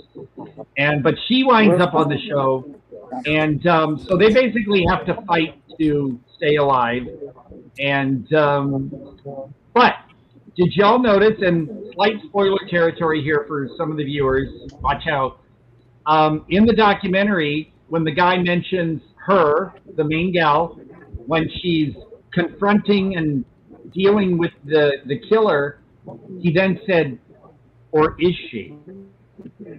So the whole film, and you notice how the film ended, obviously, with the gal on the phone placing an ad.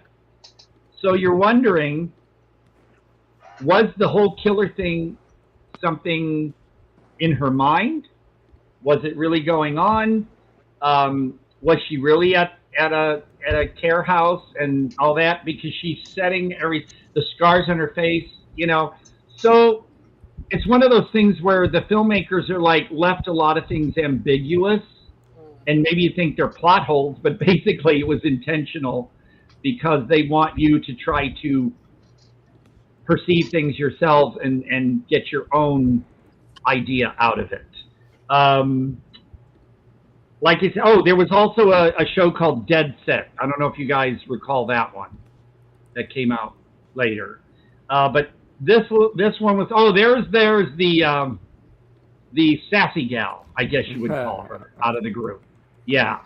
And otherwise, two references you may not catch, Friday the 13th. Because they talk about horror films in the movie, and the guy mentions Friday the 13th when they're watching one of the cheesy horror movies on TV.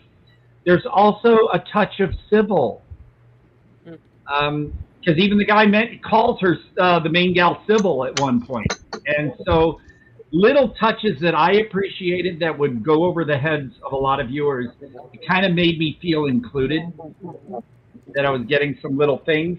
Now you may laugh at that house, saying, "Well, why did they film it in a house like that?"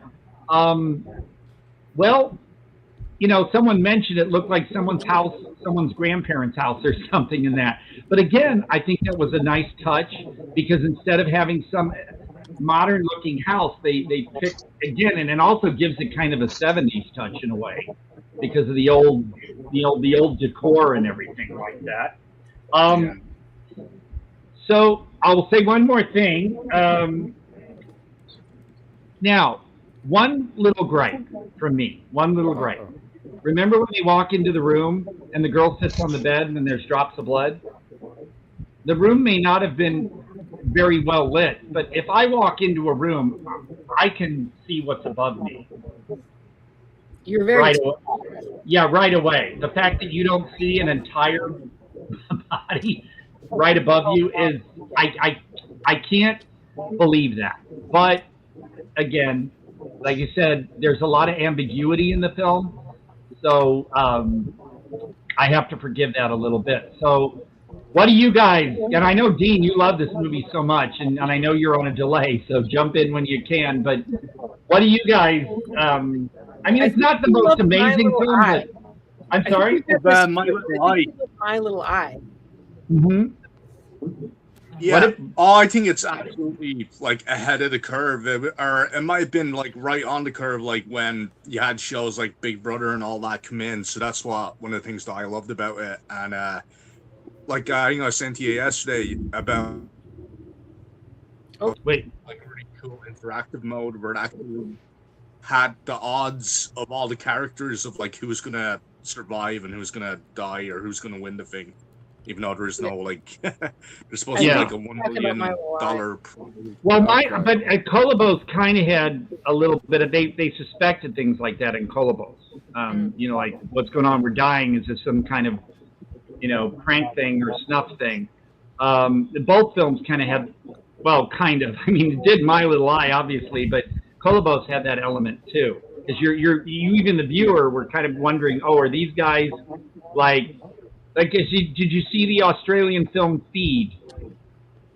about the guy that was overfeeding this 600-pound woman on the dark web, and people were betting on how she would die of what internal problem and when. Oh, that's the movie we need to review. Oh, sounds like it. Oh, you've never heard of it? It's from that's nuts. It's from like 20 years ago, and it's an Australian film. The fun part about Feed, I'll add, is the main character, I forget his name, but Jack Thompson, the Australian actor, plays a character in it. But in real life, the main star and Jack Thompson are father and son. So, there's the disco ball scene. That was fun. I mean, you kind of wonder, how could the killer arrange all this so fast? You know, like suddenly all the bodies are together. But again, ambiguity. Once you get to you got to suspend belief when you're watching movies. That's one of the rules behind critiquing and reviewing. Oh, hey, Jay, I'm sorry I didn't say hi. Jay, your head is like totally behind the green. Well, the thing is, too, like you said, even though he was able to do that to a body and get all the other bodies together without the others noticing, again, you have to take into consideration what is possibly really going on here. You know, you have to, because in a dream logic or something, anything can happen. And so you're kind of being tugged back and forth. Is this in her head? Is this for real? Like I said, in the documentary, the filmmakers say that. It's intentional. So, you can definitely tell it was a mind fuck kind of a movie. Yeah, and again, it wasn't huge budget. They didn't go all out on elaborate special effects. The booby traps were kind of minimal, but the gore was effective and cringy. Oh yeah, for sure. It was a bit cringy. Right, it was, but it served it was entertaining. It was in the beginning. I doubted it in the beginning, but it was fun. I enjoyed it. Yeah, once it got rolling, Todd, is that the budget was the thing. Yeah, I think if this had a bigger budget, it would have been well loved.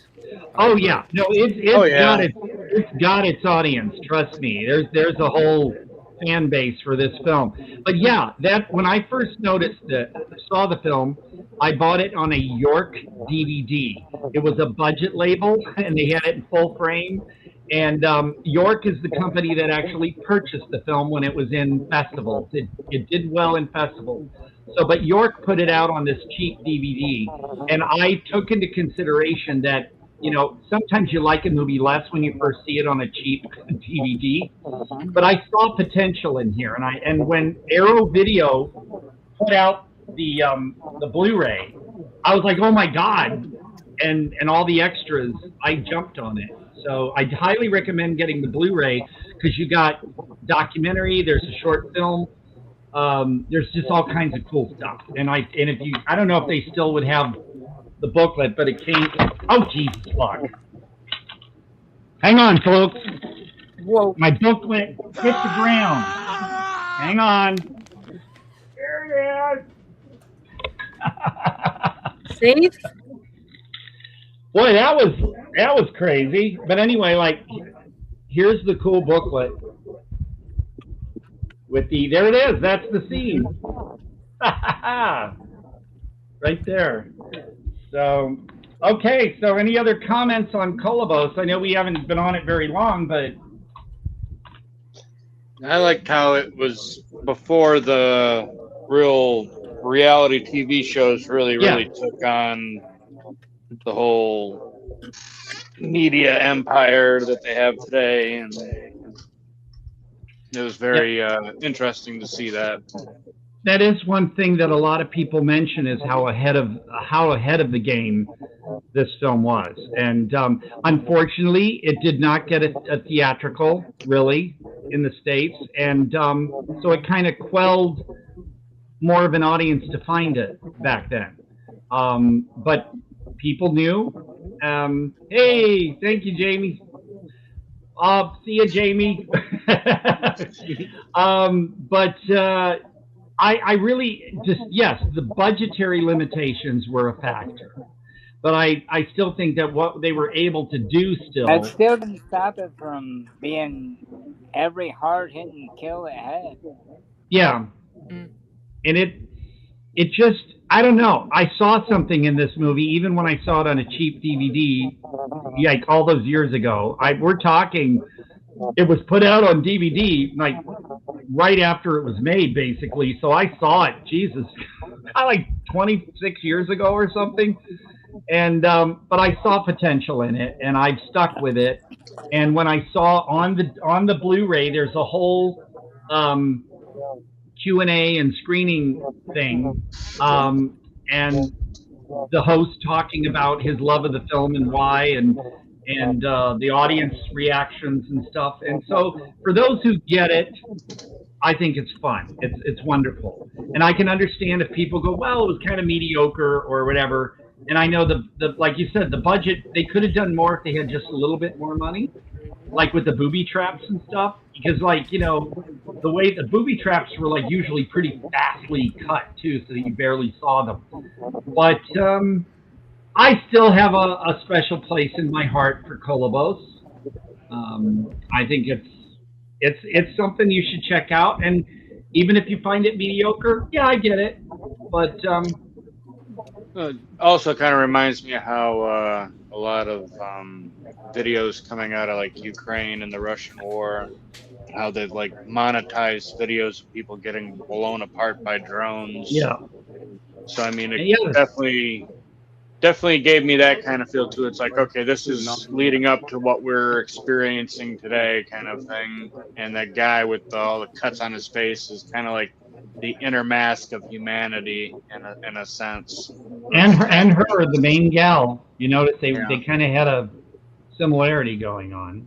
Mm-hmm. And this was the artwork you get on the outside if you buy the Blu-ray. I switched the cover. Right. I switched it to the original. The artwork that was on the cheap DVD was an image of this woman, and it was like she wasn't even in the movie, and you're like, what does this tell you about the movie? Nothing. So skip the York DVD. Or it's also in the York four movie pack. Also, but this, sorry they're all to Blu-ray. interrupt there again. I'm sorry? Give it 10 seconds. Yeah, sorry to interrupt again. Is my audio is like coming in really bad? Is it? No, you sound fine. Your audio cuts. It's mostly there, like, but it cuts in and out sometimes. And there's a little bit of like burr, burr, burr, burr, burr in the background. Okay, once I'm not like. Well, he somehow, because he's on a phone, I think that the audio coming through the phone, we hear it. I wonder what's up, because I know when you were here before, it was smooth. Yeah, last time you were here, you were totally fine. Yeah. So. Yeah, I'm not sure. It might be like the music, vibration like, of the So, well, and, like you can hear audio right now, like interference. Yeah, there's a little bit. I can hear myself in the background. Oh crap! Okay. But not loudly. I'll leave it and go back to the chat anyway. I'll try and set it better for next time, because like I don't want for people who are watching it just put in your chat comments. Yeah, and like I said, you know, if we've come in at one point, I'll try to stop and listen so we can catch it. But yeah, Kolobos, not much more to say on it. It's all right. It's a cabin movie. I would add it to my cabin for sure. Okay. All right. So no, I am not trashing Evan. I'm just saying, Evan, he gets excited and he wants to talk about a movie. I can understand that. I didn't hear. Oh, it was intense. I recommend it. It's a cabin movie for sure, Kolobos.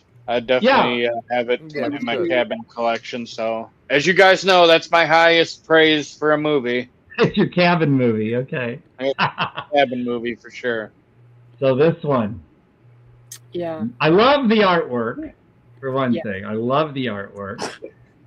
This one has a lot of critical praise. Actually, it has a decent rating on IMDb, although who cares? But and what's really strange is that Universal Pictures basically did give up on this, but it's still released by Universal and a working title, which you'll see on some movies. So it got a good purchase.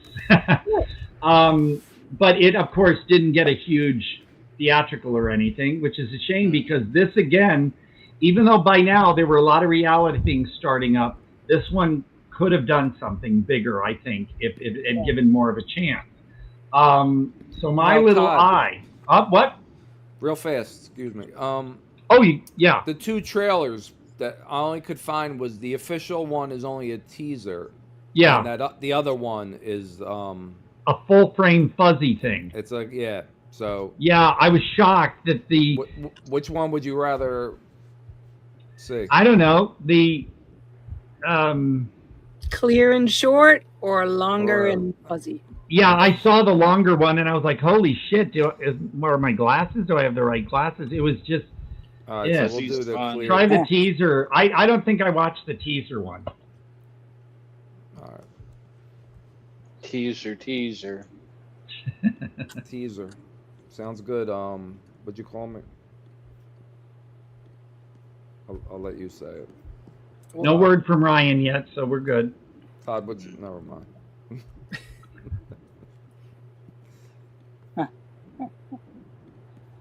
Okay.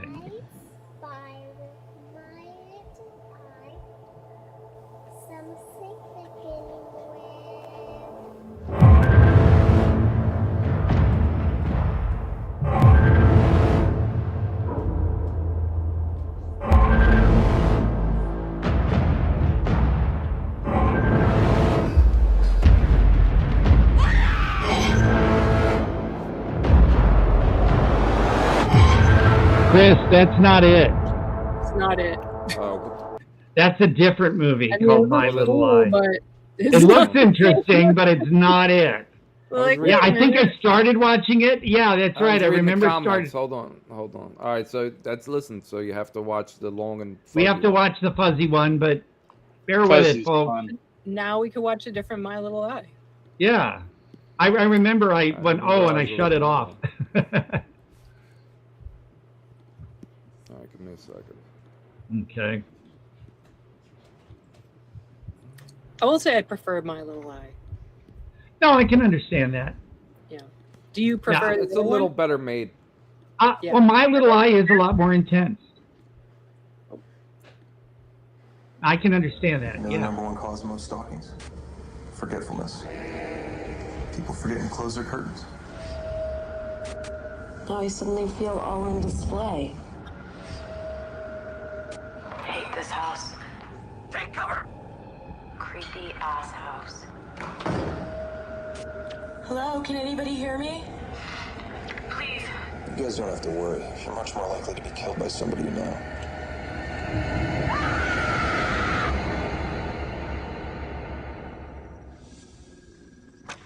There's someone upstairs.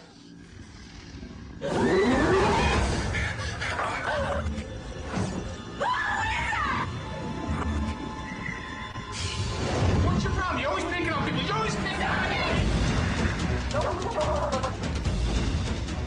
First, no heat, then no food. You don't think this could be part of your game? Is someone out there?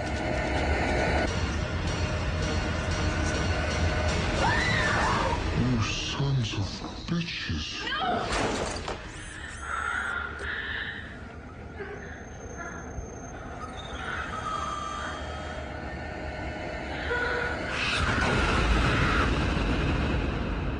A little Silence of the Lambs imagery there at the end. Actually, that didn't look too bad. I think the problem with it is they've got a letterboxed version within the 1:3:1. So it's like when you get an old DVD and watch it on your widescreen TV, it's like letterboxed within the center of your screen. It's but no, and I also take into consideration that a lot of the film was shot on like CCTV type stuff, so it's going to look a little fuzzy, but that worked okay. I really no, it was bleak. I like Bleak. Bleak is My favorite stuff. And notice the film didn't use really any score except near the end. And also in some scenes, did you notice you heard modem sounds? Yes. Folks, back then, the internet was still modem. You had to dial it in. And so you hear back those in little... the day when the dinosaurs roamed the earth. Yes, so you youngins who don't understand what that sound is, we had modems. We had to, like, if you were on your computer, you couldn't be on your phone. We had to listen to the machine owls scream and holler. Yeah. But so basically, again, 5 people answer an ad online to be a part of I believe, could be us. Yes. Oh my God. For a web series. And and by the way, the reason I mentioned feed as well, because the whole internet thing, I don't want to spoil too much for viewers here about the online and what they find out is going on with them. But so basically they're in this house in the middle of nowhere in the winter. I know it was shot in Nova Scotia. But I like that they're trapped in because of the snow too, so they can't really go anywhere if they tried. And they're left packages for food and stuff, but after a while, the food starts dwindling. They also think that they're in certain safe spaces where there are no cameras or could be heard, but obviously they're being watched and heard from every angle of the house. So, like, if they reveal secrets to each other, those secrets are used to play against them, like when they receive a package full of bricks and a package with a gun and things like that. And I like how it just sort of toys with them in that way. Of course, they find out later what's really going on. And, like, for instance, is everybody who they seen? I remember seeing on the extras that they really pushed hard to get a limited theatrical release. Yeah, they did. It was very limited. And I wish I could have been one of the people to see it in theaters, but I know in my area it didn't turn up in any theaters.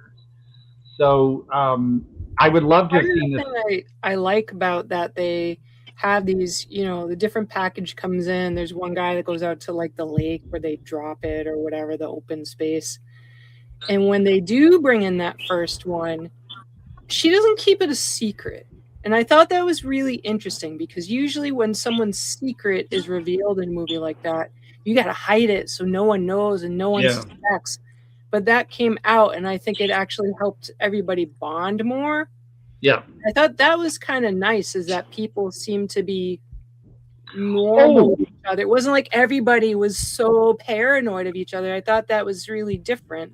I'm glad you mentioned that, because they, and I've seen in some reviews too, that they mentioned that this film is different in the manner that you don't hate these people really. Sure, the one guy, the computer nerd guy, was a bit obnoxious. Poor guy. But these people, in a way, were a bit smart.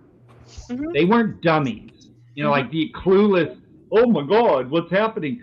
These, even the sassy gal, the one who was, well, she was, of course, the slutty one, of course. But they weren't dummies. They wasn't. Wait a minute. She wasn't totally. She was. Well, remember when Bradley Cooper shows up? One guy. By the way, everybody, that was Bradley Cooper. Did you? I mean, everybody knows Bradley Cooper, right? I know his name. Nightmare Alley. Oh yeah, okay. Oh yeah, I really like that movie. Well, that's Bradley Cooper. He was the guy who showed up. And, yeah, I mean, a lot of people, I'm surprised more reviews don't mention that. Or that they'll re-release it and slap Bradley Cooper's name on the top of it. Yeah. They do that. Yes. But I suspected him, right off the bat, too. Of course, when somebody shows up out of the middle of, all that. Spoiler alert. Well, no, I mean, for characters that you want to suspect, some you don't, and like, is any of them in the group who they really are? When he shows up, I was very suspicious. But is he part of it, or is he? No, yeah, I'm not spoiling what's there. I'm just saying you start to become suspicious of everybody, even within their group. And it just, I liked how they didn't like easily throw things out there for you. You still had to guess. And like I said, these folks, despite each typical, you know, the good girl, the sassy, sexy girl, the you know, the embrace, it was all there, but they weren't idiots. Yep. And they were likable. I usually, one of my big problems with movies with like the 20-something-year-olds trapped in a house is that I don't enjoy watching them at all. You don't care if they die. For me to watch them die. Like, it's not enough.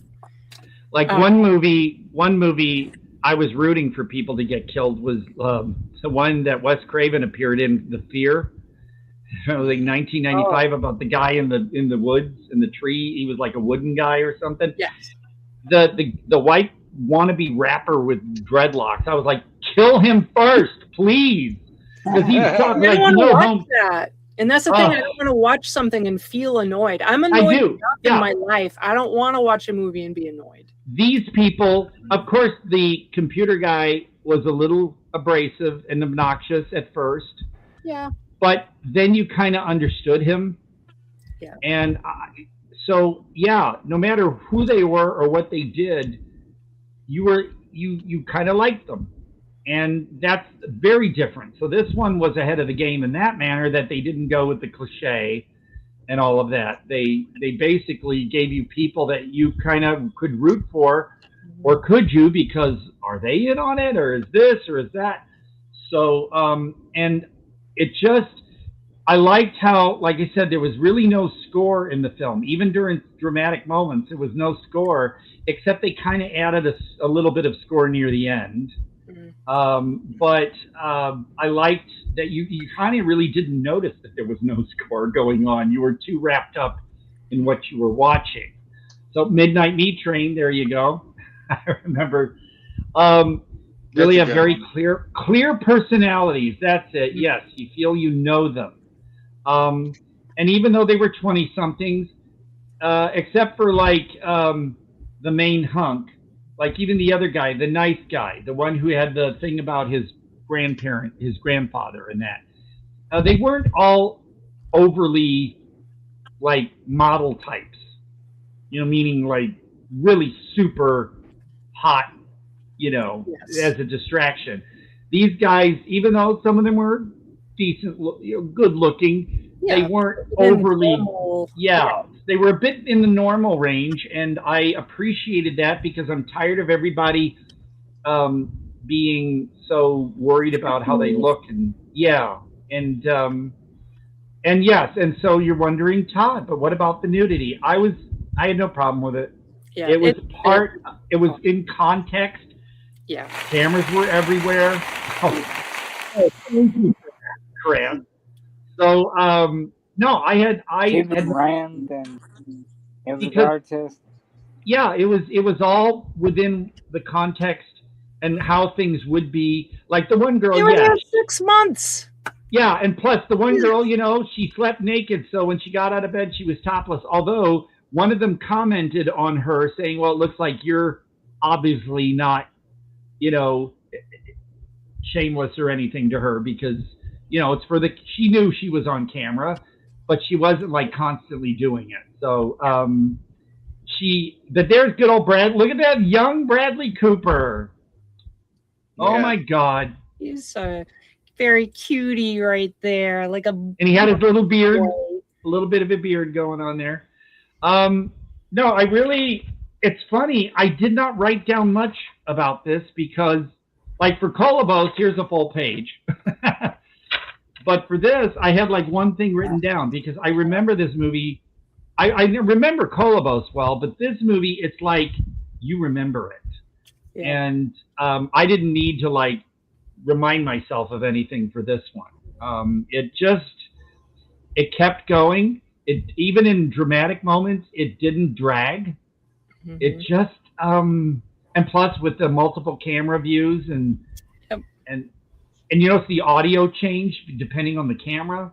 Mm-hmm. They put a lot of work into this. You may not think about that, but when you watch and all the camera angles and the audio mixing and everything involved with this, there was some work done on this thing. And I admire this movie for what they did, because I think they did basically everything right.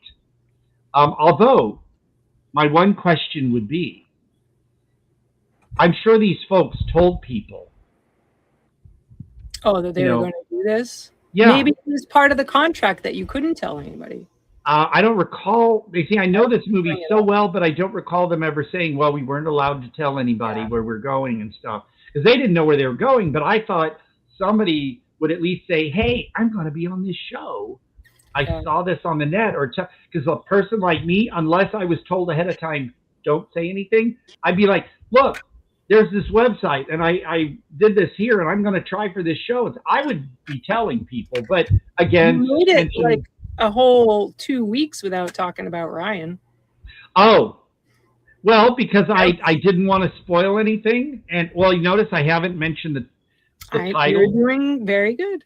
I haven't. Well, it's like with Astral Plane Drifter. Mm-hmm. I may, say, oh, I'm the wise one and stuff, but those are things that are known now. Yes. But for the most part, I kept my promise. I have not posted any behind the scenes, any images of me from the film or anything.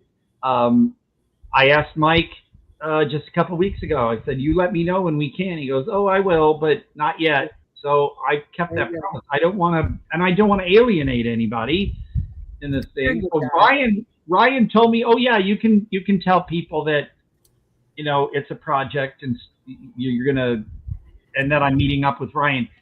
Cool that, but I can't say anything else. I read the full script last night, and oh my God, all I can say is it's going to be a doozy.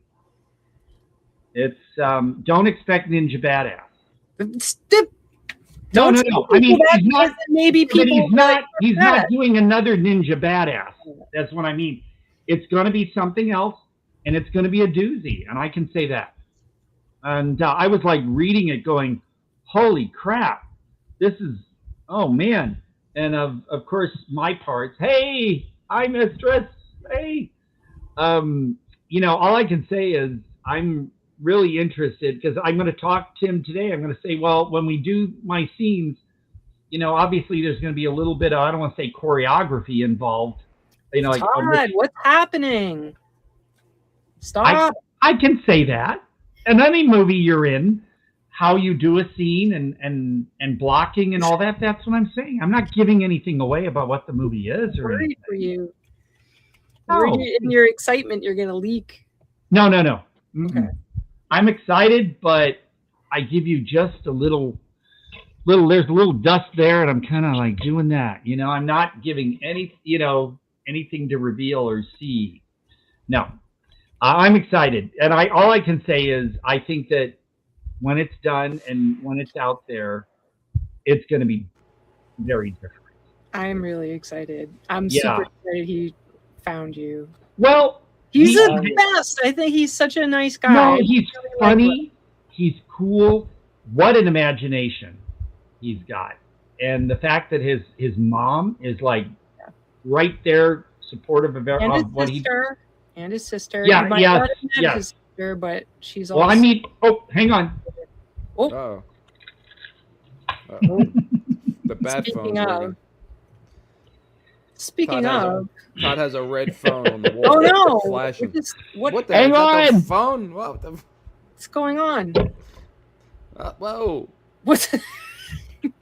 We're never going to see. He's unplugging us for good. I tried to keep my foot away from the cord, and it yanked it out of my microphone. So that's why I was like, "Hang on," because I'm sorry. I thought you were getting the Ryan call, and you were excitedly.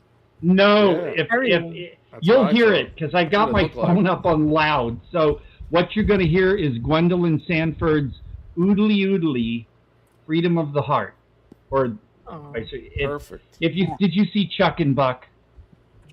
Anyone see that movie? Sounds familiar. See Chuck and Buck. It's unsettling. Mike White, who's behind writing some of the American porn and stuff. But anyway, Chuck and Buck is a serious drama, but it's so good. Even Maya Rudolph has a small part in it. But anyway, Freedom of the Heart, Oodly Oodly. Look that one up on YouTube by Gwendolyn Sanford. She also did the music and songs for Orange is the New Black. But cool. It's like a child. It's on an album she did for kids. The song. So the fact that it's in Chuck and Buck is rather disturbing. But I have that as my ringtone. And the other ringtone option I have is the theme from the sci-fi series UFO, because it's so 60s jazzy. But anyway, when that happens, you'll hear it, folks. And but anyway, so back My Little Eye. So yeah, I basically Todd spilling secrets to the film instead of My Little Eyes. It'll be I did not spill anything. I'm teasing you a little bit. Right. But Todd knows. You don't know He anything. also congratulated you. Did you see that part? Yes. Okay. I was about to say, thank you. A huge congratulations, Todd. Oh, huge one. Oh boy. I'll take that. And but no, you notice you still don't know anything about the movie. You still don't know what's involved. All I said was there's going to be. Well, we know you're in it. Yeah, I mean, and like I said, knowing that, figuring out scenes, because I've never done anything in the manner of like doing an extensive bit. So that's why I'm saying you got to learn blocking for So, and we'll go over all that. Nice. How to do a scene, and I want you to move here or turn this way or something. That's what I mean. So still, you don't know nothing about movie, do you? No. So I'm careful. That's what you're here for. Basically, it's a musical. No. It is. You're using reverse psychology. With Dr. Dre. I sing in it. No. I know. So any other My Little Eyes things? Because I mean, I love that movie so much, and I think I've said what I could say on it, unless you guys have some other touches or little things. Yeah. It was very interesting.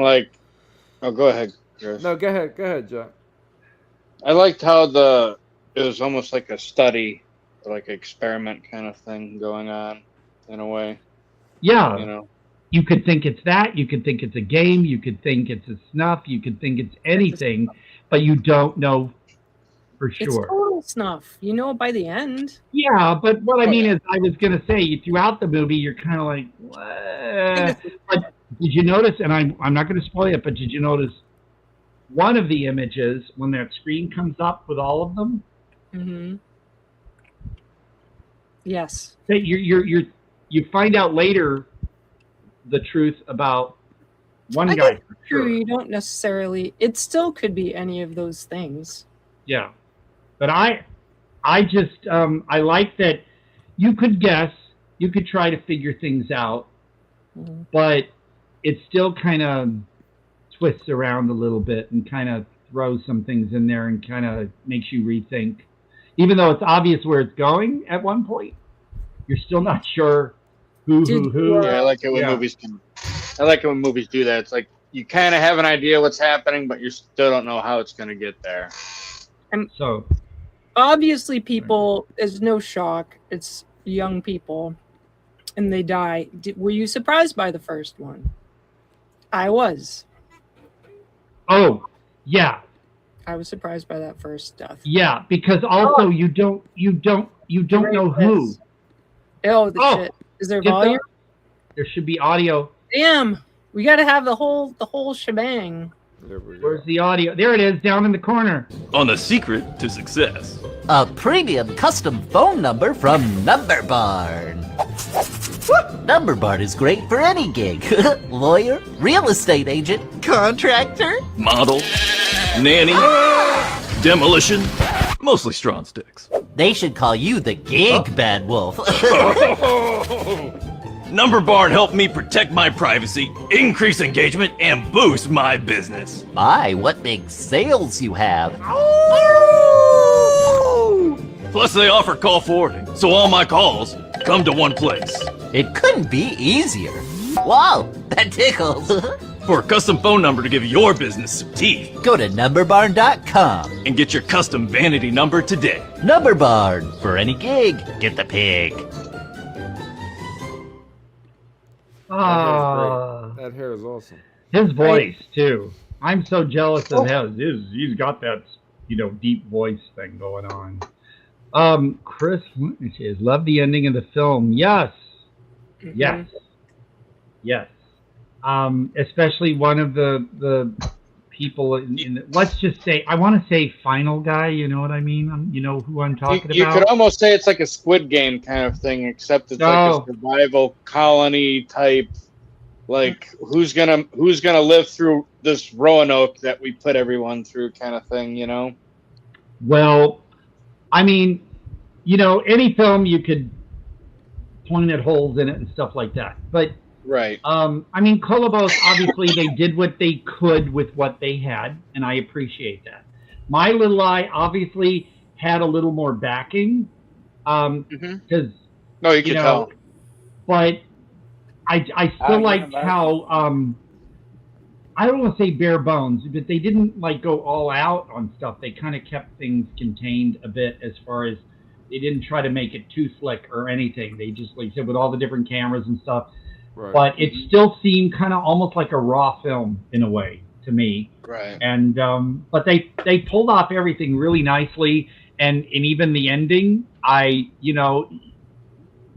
some people would say, "Oh, I hate when a movie does that" or something, but you didn't know how this movie really was for sure going to end. And now I have nothing but high praise for this movie. I remember when I bought it, I was telling everybody about it. And actually, I've been taking this one with me to work and saying, you want something different? No matter what movie they were seeing, whether they're seeing an Obsession or something. For Obsession, I'm recommending Rent-A-Pal and Life Changer, because they're both about obsession. But I say, you know what? If you're looking for something different, I know you haven't heard of this or seen it, boom. And they're like, oh, and of course then, can I take a picture of that? That's what a lot of the customers do, is I hold up movies and they take pictures of them. And I had people come back and oh, we watched that movie. Oh my God. And the one that really made me giddy was when a young boy, probably about 9 years old, comes and says to me, oh, we watched that Banana Splits movie. And I know it's rated R and it's violent and stuff, but I told the mother, I said, it's rated R. Banana Splits movie and Willy's Wonderland were good, double features. And the mother was like, oh yeah, they really loved the Banana Splits movie. It wasn't as, F-bomb laden and stuff as Willy's Wonderland, but I thought, for the kids and stuff, the Banana Splits characters and stuff would be something cool for them. And he was just thrilled he saw that movie. So let's see. Great cast and feels authentic. Yep. Oh, go ahead, Ed. You were saying, yeah. I was going to say that I don't think it's been remarked on that the acting was very good in My Little Lie. That's something part of it too is. And they were unknowns. The filmmakers, even though they had backing, purposely chose unknowns. That was great. And they talk about that. Bring a lot of power to stuff. I mean, yeah. You can't get the. They're like trying to actually do something. I don't like being distracted by big stars. I mean, sure, big stars can do good jobs, but in a movie like this, if that was Tom Cruise as one of the characters, I'd be like, oh, it takes me out of the movie. You'd be kicking out his butt too much, Todd. Right. But they talk about in the making of documentary. That's why I recommend people physical media. I know some streaming channels offer extras, but this you've got it. There's commentary, making of. There's good stuff on here. And they talk about how they chose unknown actors because they wanted it to feel like you're involved, you're paying attention rather than, oh, that's her, that's him. No, this keeps you engaged because you're not caring about the stars. You're thinking of these people as actual characters. So, deleted scenes, feature commentary, eavesdrop on the conversations of the company, the making of My Little Eye, reality show contest audition. I like that. Hearing the company. I think that's Yeah, interesting. Conversations of the company. Yeah, I like So, that. That's yeah. very interesting. You can still get the DVD. The sad thing is, I don't recall that this has made it to Blu-ray.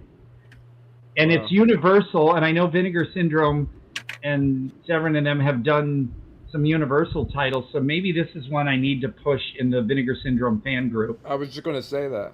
Yeah. Well, when I finish my important business lunch, Right. That better bump you up your I will clout. go on the Vinegar Syndrome fan group and push My Little Eye, because I'll first check and see if it is on Blu-ray. I don't think it is, as far as I know. I would have bought it. So yeah, Universal, even though and I like how in the beginning of the credits, did you notice that even the Universal logo had that staticky image like internet over it? That was pretty cool. But Universal kind of like, that's all you heard was a fucking modem. yeah, modem. I know, and young people like, what's that noise? I don't get it. But that's why I feel, like I got it. Let me show you the sound of my people. Yes, but let's just say Universal Pictures was like, gave up on it, even though they just released it and everything. Universal was like, because they were disappointed. I think I don't know if it was like a test screening or something it didn't turn out Test how they screenings are wanted. ridiculous. Yeah. I ended up going So you know how the suits are. They go by panels and test screenings, and even random if people. It's like you can't have random people come into a movie when they would have never gone to that movie anyways. You have to have people that like the genre to test it. But it is what it is. What do you mean? So again, everybody, this movie, even though it came out when the reality thing was kind of getting there, this one still was ahead of the game because you had characters you could really be invested in. It was different from all that other shit. And they plenty. Or look at same year was Halloween Resurrection. Really? And look how big studio bombastic that one was. And I saw clips and I saw segments. I never watched the whole movie. So off topic, slightly on topic, the black Kolobos monkey, also known as the satanic black Kolobos or black. No, I definitely felt like a lot of satanic vibes from that name for sure. Well, I was gonna say that. I was gonna say like that's like a Diablo name, isn't it? From like the game Diablo. Yeah, and it's like, this is the New England Primate Conservancy. That's like a real business of actual adults who are not horror people. That it really is.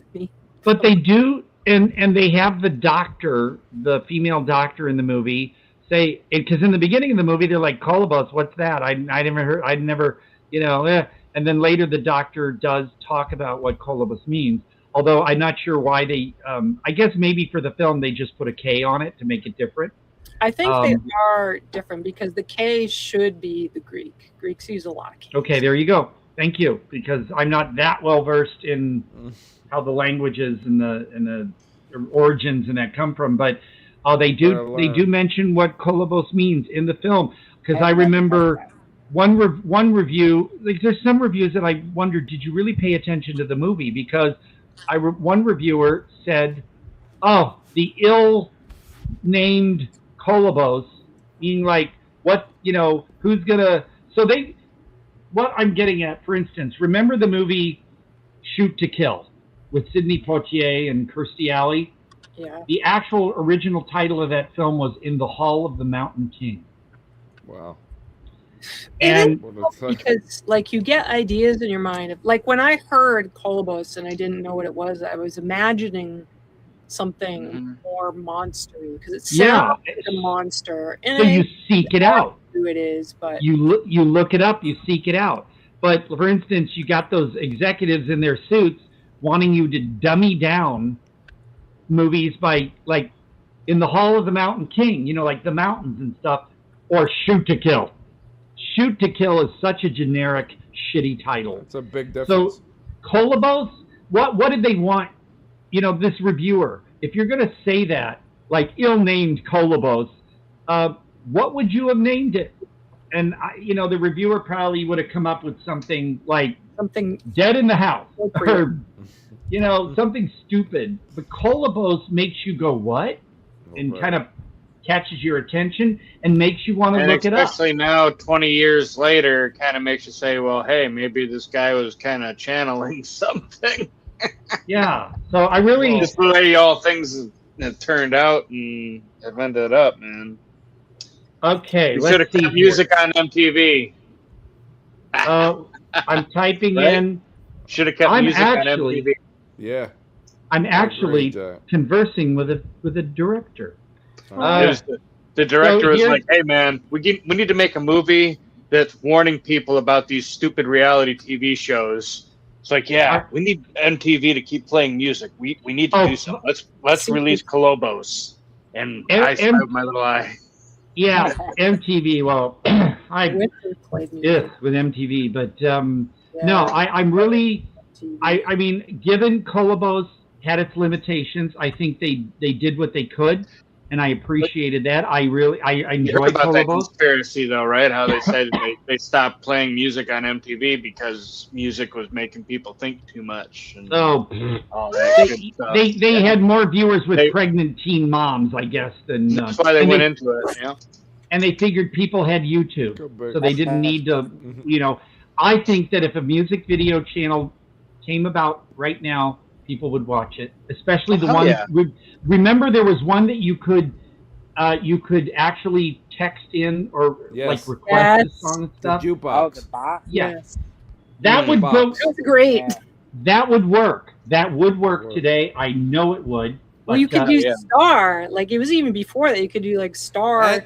There'd be like a list of songs that were different numbers. But you could also request obscure ones, like say Sex Machine. They, you know, it just vary it.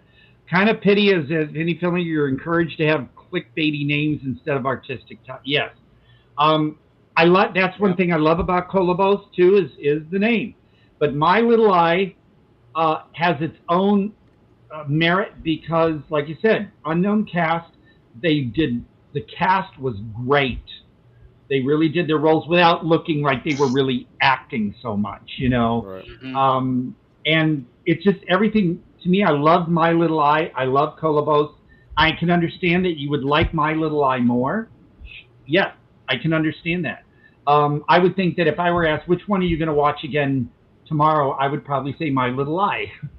Kolobos is not like, oh my God, Kolobos! Right. I love Kolobos, but it's not something I'm going to watch, you know, as often, say, as My Little Eye. My Little Eye, I had to go through some crap just to watch My Little Eye on Netflix. Oh, really? I couldn't watch it on my normal subscription. I had to switch to a different subscription to be able to watch it.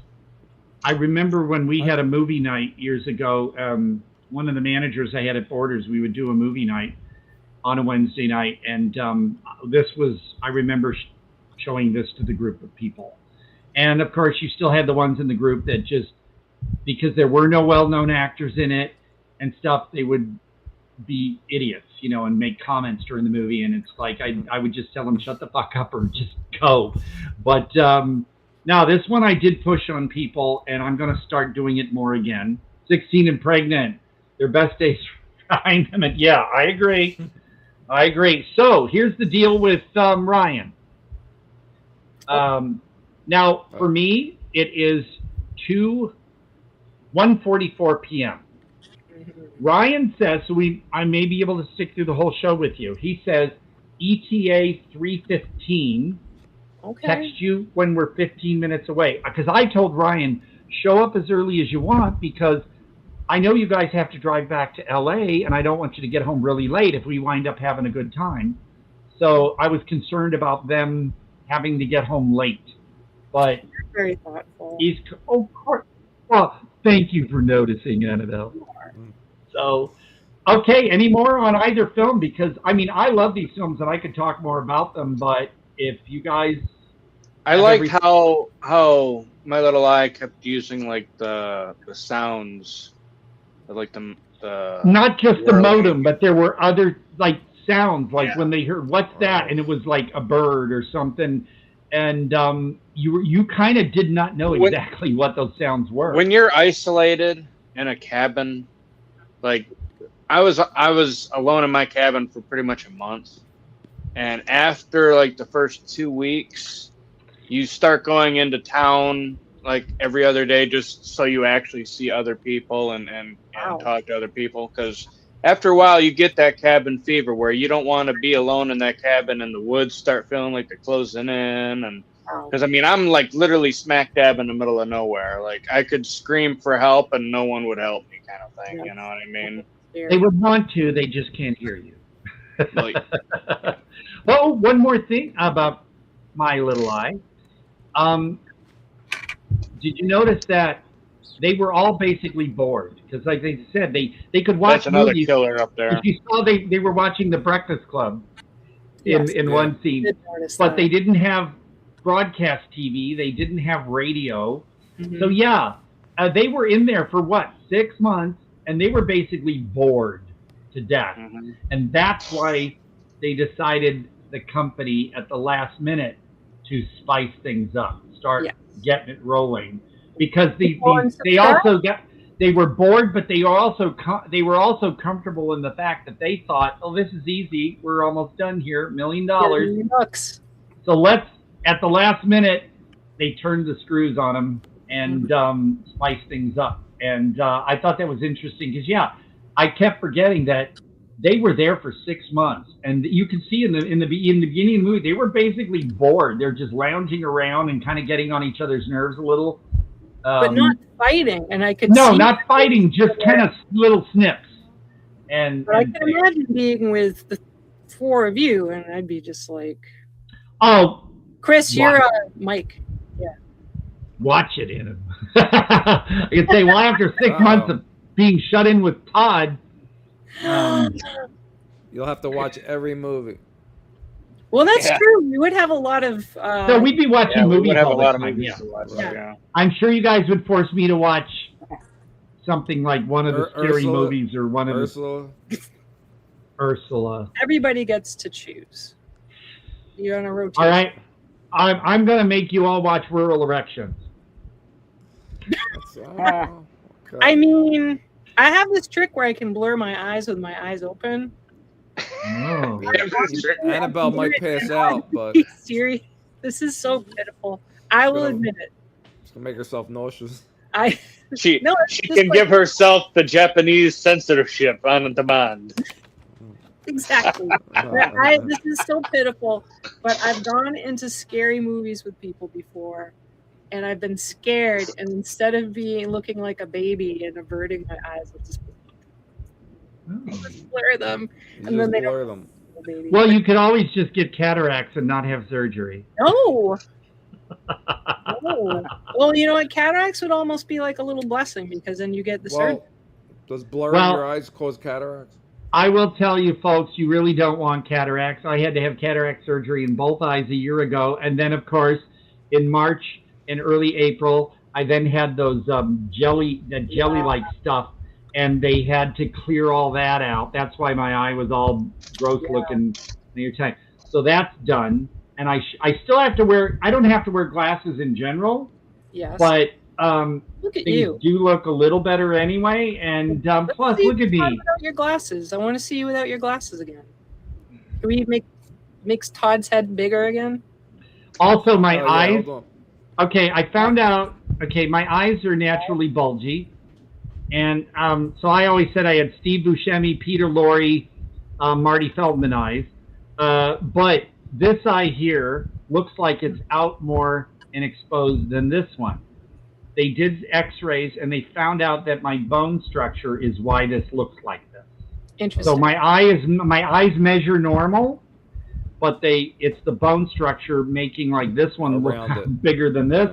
And also, yes, my eyelid, especially this one, droops a little. They were considering doing lift. They did lift surgery 20 years ago, and it didn't take because the guy didn't do it right on this eye. But the doctor at the same place who did, another doctor that did this surgery, they were considering doing a lift on both of these eyes. And when I saw the doctor a few weeks ago, he said, well, you're using Zydra, you know, the drop. And he said, is your vision, and are you having any problems otherwise? And I said, no. And he goes, well, then we really, if you don't want to, I said, well, do you think I need to? And he goes, not really, because then, you know, there's the procedures and all that. Right. He says, if you're fine as you are and you just keep using your drops, he says, you can always later on, if it has to be done, medically necessary and stuff. But I said, let it go.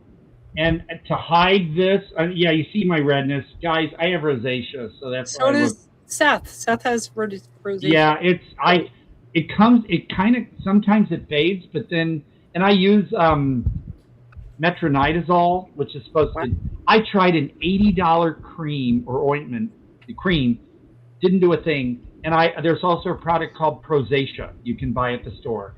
And I've used that. Sometimes it lessens it a little, but especially if it's hot, or, you know, and I use an umbrella, my face will get red. And that's me. So, you know, but I do this because not only do I look super freaking cool. You do. But, yeah, it's part of my persona. But it also kind of hides the, not the rosacea, but it hides my bulginess. So, yeah, that's my thing. So, you know, if you still don't, if anybody out there, you don't want to sleep with me because of that, I don't care. Oh, no. I'm a professional cuddler.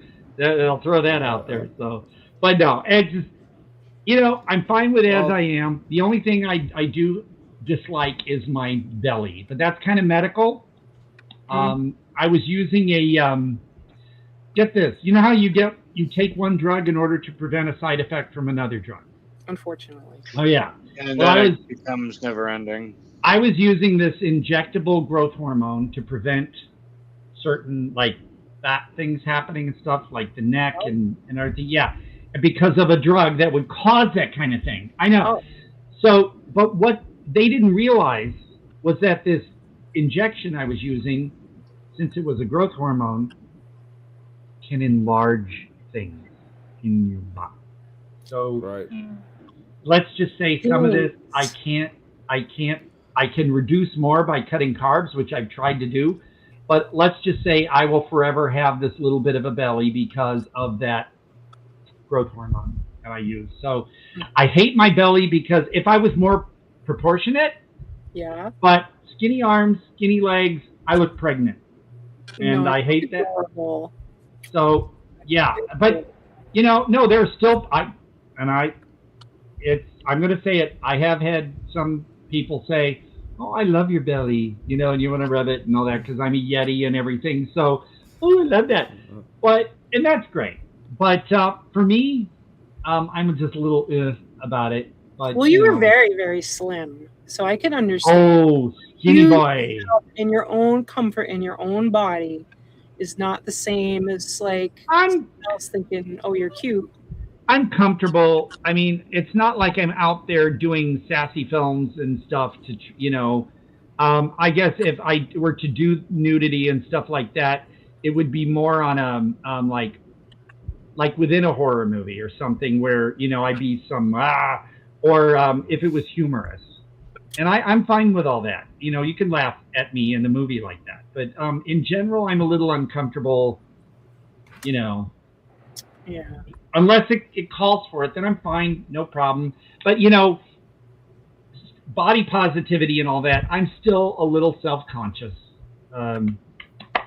about that. But, you know, so whatever.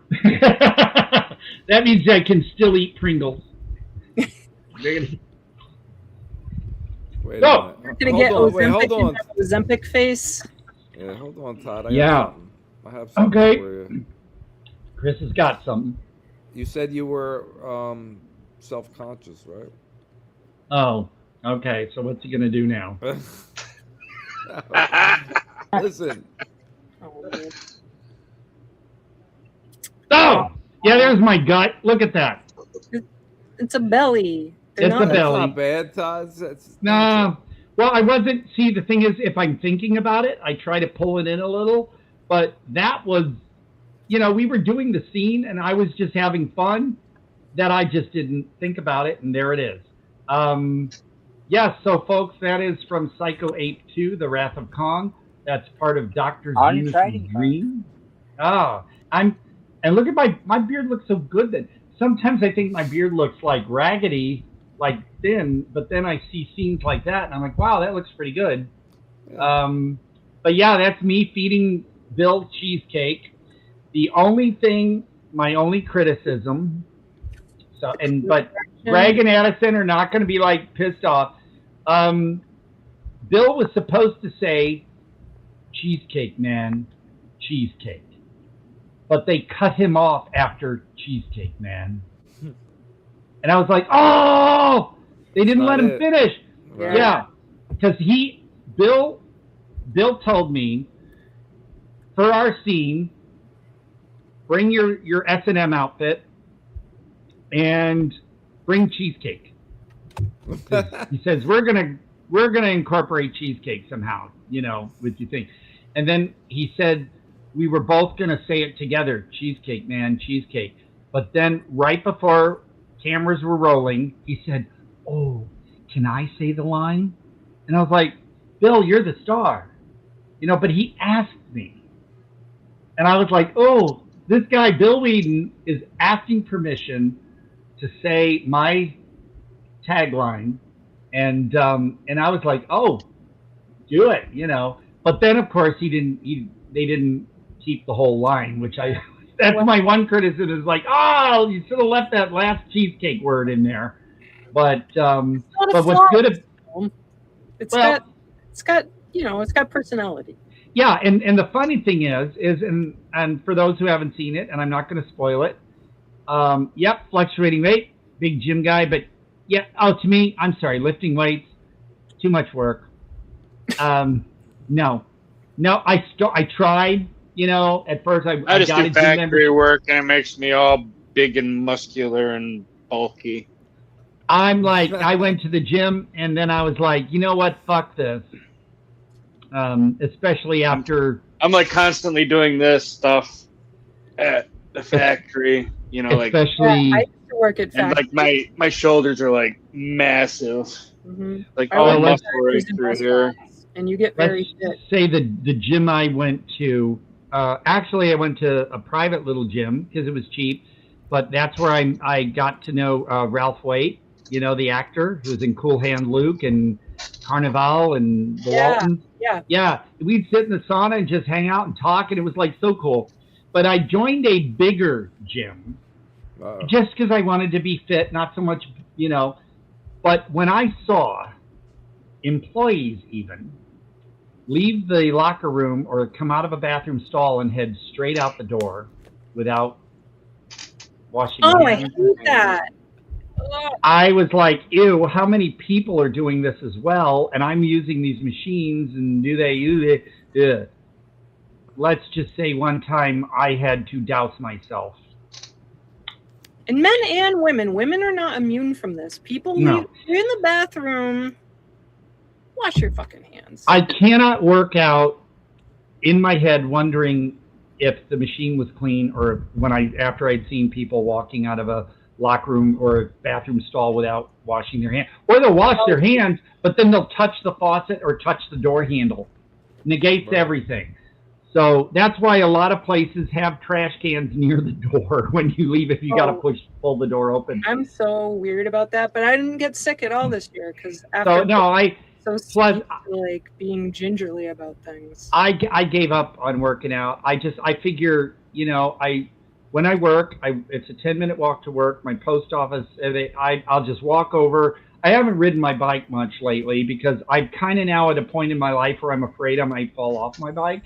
Because someone my age, if I fall, who knows what will happen. So I try to walk more and things, but I'm not worried about being impressive or anything. And then you saw the Psycho Ape thing. I just, when I saw the scene, I was like, oh my God, look at my belly. But The thing is, now watch, Todd's gonna be like working out like a madman for his next Hollywood release. You're gonna be watching him like he's gonna be doing the Rocky scene, going up the steps.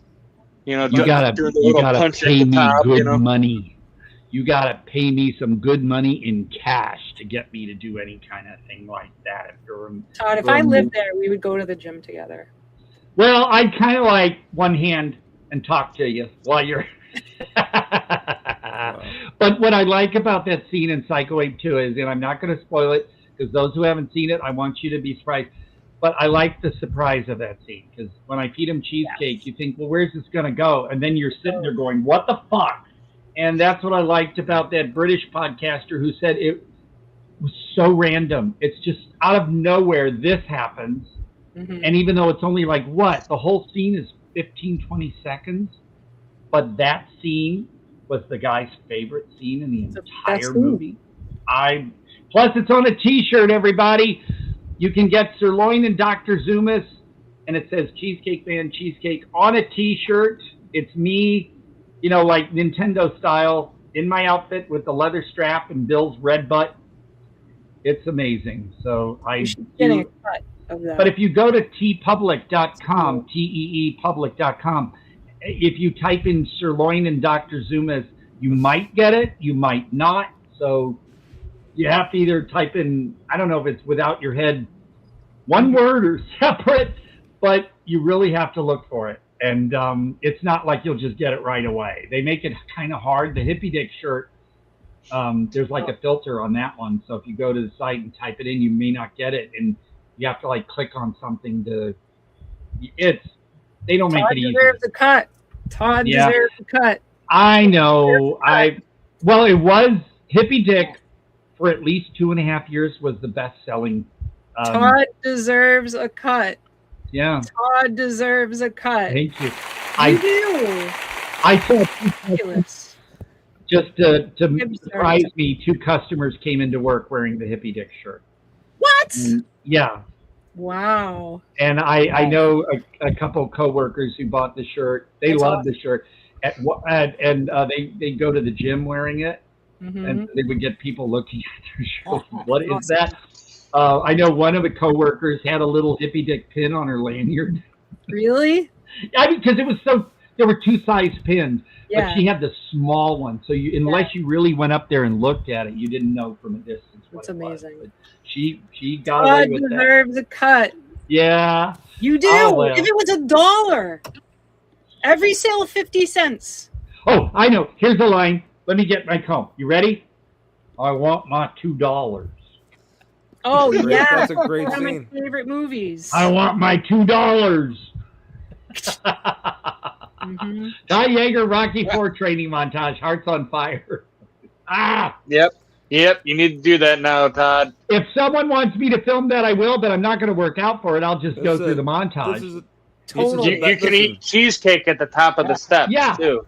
I'll be doing a treadmill and. This is a better song.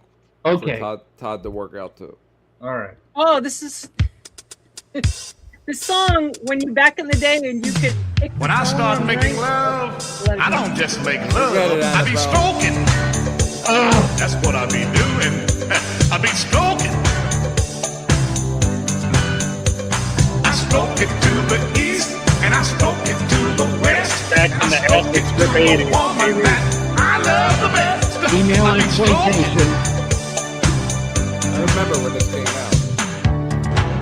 Let me ask you something. I was like, everybody thought he was a what time of the day do you like to make love?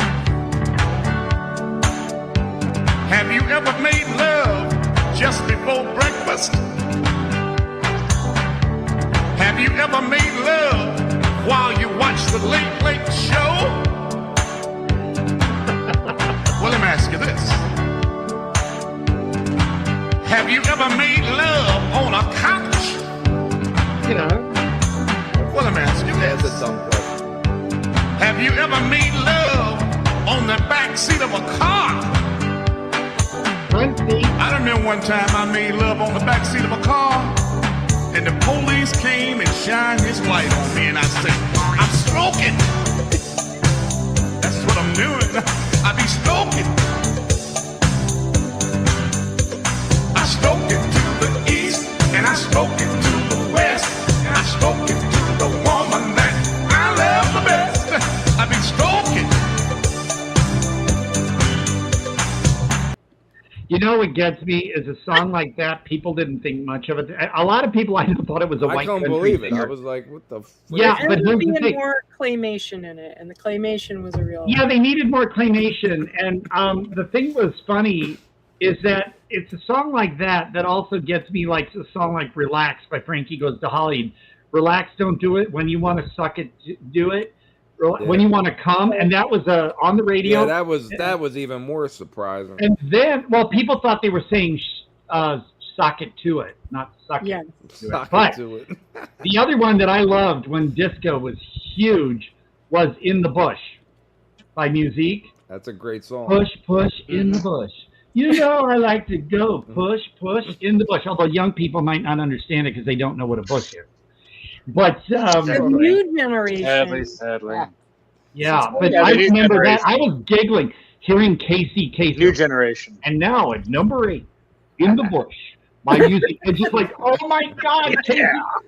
Yeah. So that song came up because when you all were talking about when you could contact like through TV and push in numbers. Yeah. Brother and we were very young and we found that song and we were so young. We would just laugh and laugh and laugh and laugh about that song. Well, it's about sex. Yeah. Yeah, well, look at Afternoon Delight. The harmonies are beautiful in that song, but come on, get a little Afternoon Delight, rubbing sticks and stone together and making sparks ignite. You're like, oh my God. Look at the reaction videos on YouTube for Afternoon Delight. And when some of them finally realize what they're singing about, you can watch their faces. It's so funny. But the beauty, Well, how about the harmonies no. in that song. Todd. At the end, yeah. Into the Night. Oh. Watch people react to those lyrics. Well, Bad Girl, Donna Summer. I mean, prostitute. Yeah. Yeah. Into the Night though. Do you know? Yeah. That was pretty. That was. Well, I mean, I don't and even some know of if I them could- you would use I the don't think I word could play it. funky or funk as a you know, like Sylvester's "Do You Want to Funk?" You know, won't you tell me now? You know, funk, and they'll say it fast enough that it kind of almost sounds like something else. Mm-hmm. And I remember like a song like Peter Brown. I love Peter Brown, especially in the 70s and 80s. Do you want to get funky with me and stuff? And then in the middle of the song, you hear women going, "I'm burning up. Ah, that sounds so hot. Oh, I'm burning up." And you're just like, oh my God. And yet, you know, like I said, it's amazing how songs. And then as far as cussing, I remember Pink Floyd, Money. And on the radio, you'd hear do good bullshit. And you're like, oh my God, they said bullshit in Hotel California. No, not Hotel California. Life in the Fast Lane. Going down the highway, didn't see a goddamn thing. And they would leave those go. And we were like kids going, you know. Exactly. But the Dean, sex there's stuff, no mistaking. Dean just said something about Gigi Allen. I don't think there's you oh, know, he's not subtle. There's no like, you know, like a little bit. No, Gigi Allen is none of that. Gigi Allen, he never tried to be subtle. He was just like sticking his fist in your mouth, you know. He was just like, yeah, that's his. No, but you know, it worked for him. You know, despite what some people may say about him and everything, what he did worked for him. People still showed up. So amazingly, what you do, but now I'm going to be singing In the Bush for the rest of the night. I love that song. I do love it. It's fun. Fun to be. Are you ready? Are you ready for this? Do you like it? Do you like it like this? Push, push, in the bush. Also, the other one, and they used this song on TV commercials, and that one boy band used the music in the background. More, more, more from Andrea True Connection. Andrea True was a porn star, and the song, get the cameras rolling, get the action going, more, more, more. How do you like it? It's about making a porn film. And that one, like and a they lot still, of the disco songs. but they use more, more, more on regular commercials for products. Yeah. And I'm like, they're singing about making a porno. It's just great. It's Todd ruining. Do you know?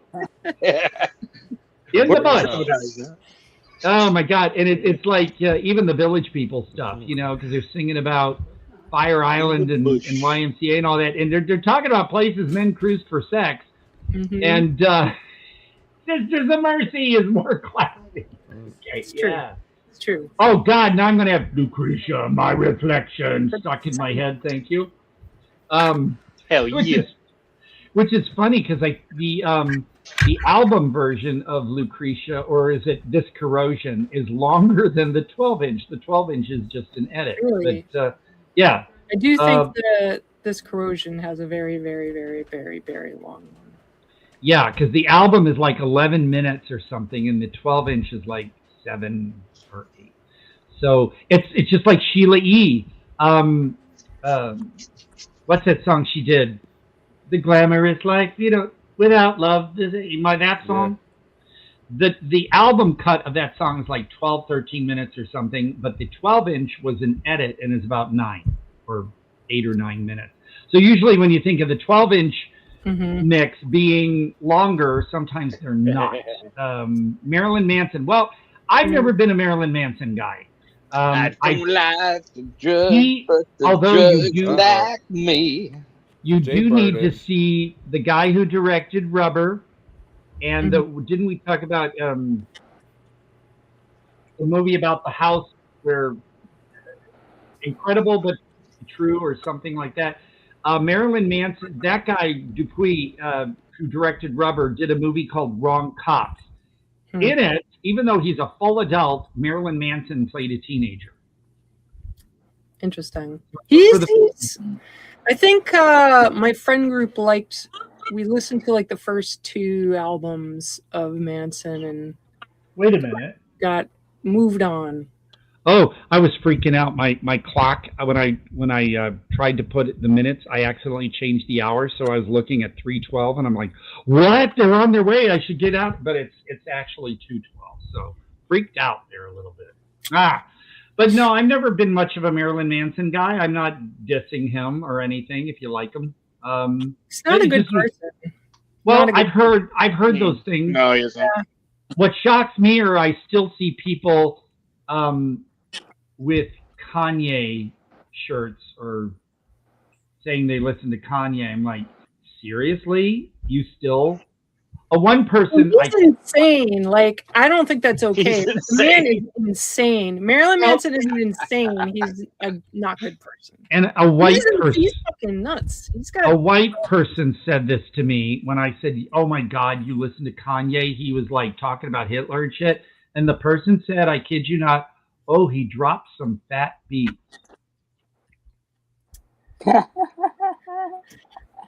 That's a. I mean, I'm not saying you don't. You can't. You. If you're gonna say that, don't be white. I'm just saying it was the way he said it. It was like when I was in. Remember Suncoast video? It was Jack who said that. Well, I was in a Suncoast video in Palm Desert, and years ago, of course. And these 2 nerds. I mean, they were nerds, glasses, pocket protectors, and they were looking at something, and they said, "Oh, this is so dope." I'm at something in a crib. And I'm like, cringe-worthy, yes. Hearing, but hearing this guy, this white guy in regular, not trying to amp it up, but just said, oh, he dropped some fat beats. I'm just like. Todd. No.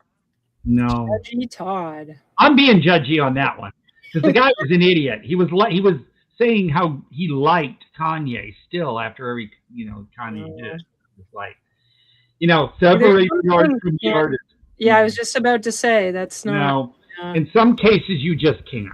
No, Todd, I thought you were more I thought you were talking about the fat beats that you didn't like. You don't like fat beats or fat PHAT. That's like, it's like when people were spelling cool KEWL. It's still the same amount of letters. But not as cool. Right. Oh, That's that W. That W, it does change it a little. that. I'm not. No, You're clearly not cool. Well, it was A little okay. spicy. When I worked at Borders, there was this kid. He was a kid. It was when Eminem was really, really, really like first, and he was huge. Yeah. This kid had the same. He did the same thing to his hair, the color, and he tried to talk like he was from the hood. Uh-oh. He was trying to talk like Eminem. And I said, "Where did you grow up?" And he goes, "Palm Desert." Yep. Palm Desert is not a place that has. I said, "Then No Eminem where did you fans. get that dialect?" You know, he didn't. He's all, "Oh, homie, you know," and all that. And I was just like, "Oh." And I told him, I said, "Look," because honestly, I kid you not, the way he talked, like he had a mouthful of marbles or something, and on purpose, I could not understand him that well. So I told him, "Look, when it's just you and me, please talk to me." I said, when you're around everyone else, you want to put on this persona you have of Eminem, but when you're talking to me, I said, because I can't understand you. Please talk like a white folks. No, but he was trying too hard is what I'm getting at, Yeah. He was trying way too, and he was over-exaggerating the way Eminem talked. Let the boy be. It was sad. Actually, it's kind of funny when you go down to Detroit and you just run into Eminem or something, or like his ex, or just like because he goes to that spaghetti place he runs downtown. Oh. So every now and then you'll see him working there. Is he having some fat noodles? He likes spaghetti. I haven't had any from down there because it's almost too far for me to go to get it and for it to be warm by the time I get back. Unless I was like staying with a friend or something. He looks good with a beard. I'll give he does that. I think do a lot for Michigan. He He's a really does. decent guy. I respect him. He aged really well. And he's a decent guy. He is. He has his lyrics. I wasn't fond of the F slur that he was throwing around. They say, well, it's part of his act and stuff. He did? Really? Him. I don't remember. Oh, he did. Like and some thought some of his lyrics were homophobic and stuff. And some people said, no, it's part of his persona. And I think it was Boy George or somebody who was like cool with him, he's, I don't know him. I don't know. All I know is the stuff and the hype and everything. Well, like he always says, if you're cool with him, he's cool with you, kind of thing. Yeah. That's what he always says. And that's a quote that's widely attributed to him. And like, if you're cool with me, I'm cool with you, kind of thing. Like you say, he's doing good things. But no, I think also he's one of those, I want to say, actors, singers that aged well. And I'd actually like to see him in another movie. I thought he did pretty decent in 8 Mile. And I'm surprised got him an Oscar. Got him an Oscar. So. Yeah, I'm surprised that he hasn't done more movies, to tell you the truth. Yeah, I was kind of surprised by that too, because once they get the acting bug, you think they're going to do more. Maybe he didn't have a bug. Maybe he just did it and said. No, again, it's not for everybody. That's why you hear some actors just kind of, I got tired of it, and then I went and moved to a ranch, and and some actors became teachers and stuff, and it's like for me, I would not want to solely rely on that as a career. Oh, definitely not. It's too much. I don't have the get-go and, to get out there and go to auditions and stuff like that. You're not going to football. No. And look at me. I'm going to tell you, all the stuff I've done, I basically haven't gotten any money from. Because basically people that I know and I'm happy to do something for them. But no, I would never want to just be an actor. I know it's tough, and I know some people love it, and just it's them, and that's good. And Naomi Grossman like that. She wants Naomi. Oh, Naomi! Like that's what she wants. I wish the world for her, because she's not only Talented, she's funny, she's genuine.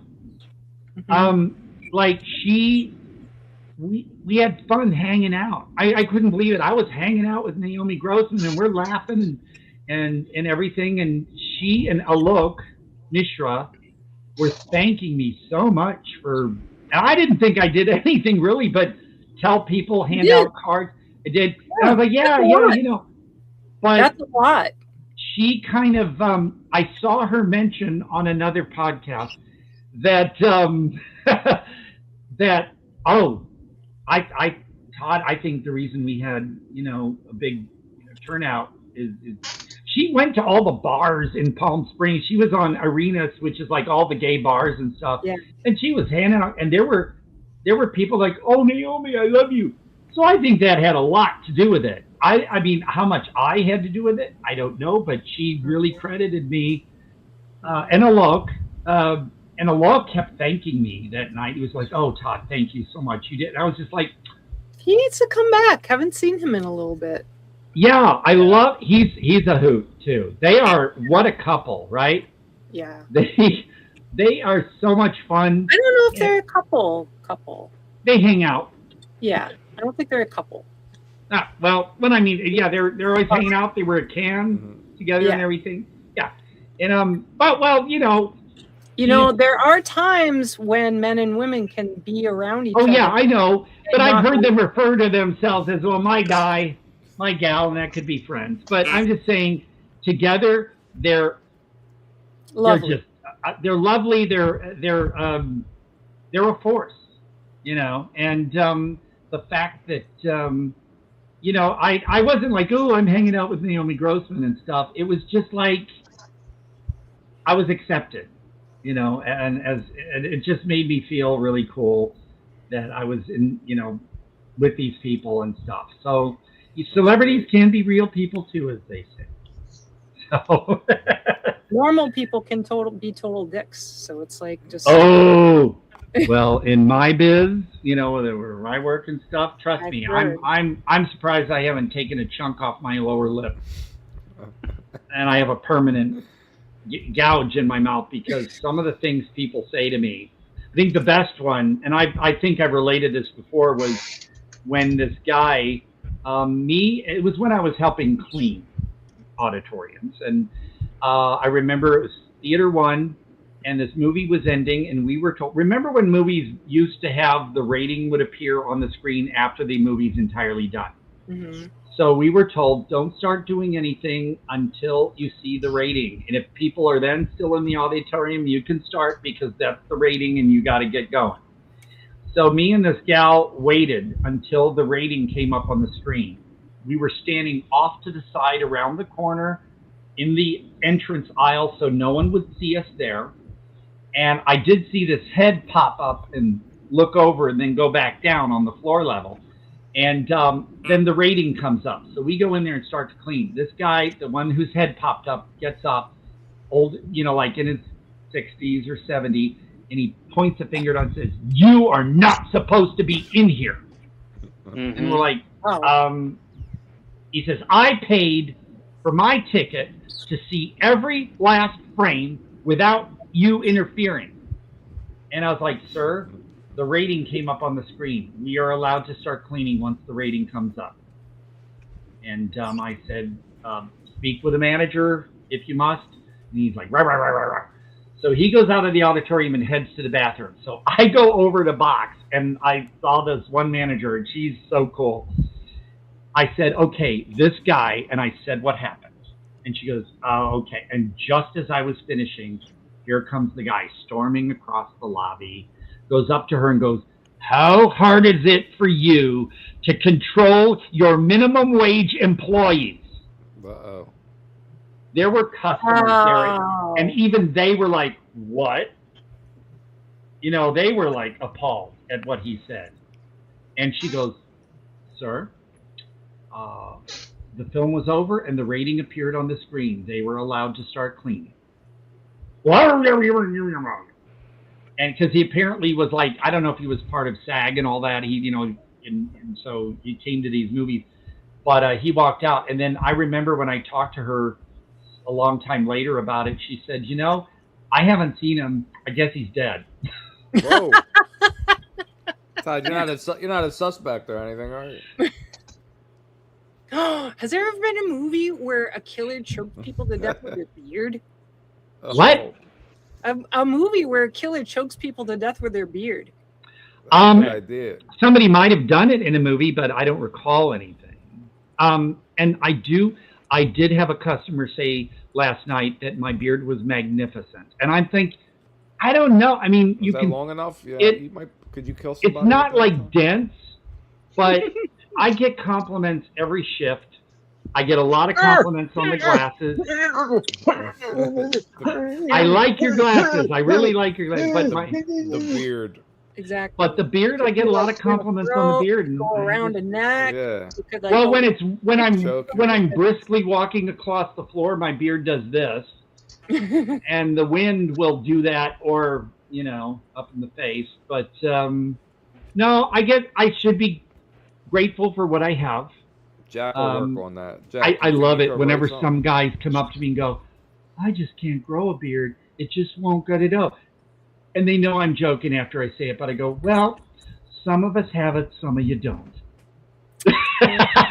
They love it. They laugh, but I know who I can joke with. It's like my best one, and I always love it when it happens, is, I tell people, okay, keep your ticket. If you need to come back out, you're in Theater 12. These are your seats. I point everything out, and I tell them. So what do they do when they come back out? They'll do this with their hands over their pocket. Oh, I left my ticket in the... Oh, my wife has my ticket. You'll remember me? I go, don't flatter yourself, honey. And, of course, they laugh. Most people by now know me there, but those that don't, it's the tone, it's how I present myself. They know I'm having fun. And then I'll joke with them, too, and they'll be laughing. I'll go, look, I have to have a little fun, or it'll crush your soul. Yeah. ZZ Top. Okay. I get that a lot. I used to get, when I was skinny, I used to get Jethro Tull. In the 80s, of course, we all know it was Kenny Loggins. Yes. Yeah, that was a great one. Right now, it's either... I still can't believe that, Todd. That's one of the closest resemblances I've ever seen. Well, I do get a lot of David Letterman. But I was doing this. Letterman. Wow. Yeah. I mean, and I get we're not twins, but you know what I mean. The thing, and then of course, yes, I get the Lord of the Rings thing. But if I get the Harry Potter reference, I kind of like, okay. Yeah. Because I am the Lord of the Rings very iffy about the whole J.K. Rowling thing. The character is exceptional. Yes. And is actually Dumbledore is actually gay in the books. Yes. Well, and Ian McKellen. I mean, come on. Ian McKellen isn't Dumbledore. I know what I mean, but Ian McKellen. The whole What I'm getting at is the whole universe here. The whole shebang. Ian McKellen is amazing. He is so cool. He is so cool, and I mean, I really was amazed by him and Brendan Fraser in Gods and Monsters. Which, speaking of Gods and Monsters, Bill Condon, he was also behind Sister Sister with Jennifer Jason Leigh, and he also was behind Dead Kids or Strange Behavior, and he was also behind Strange Invaders, the one with Nancy Allen in that.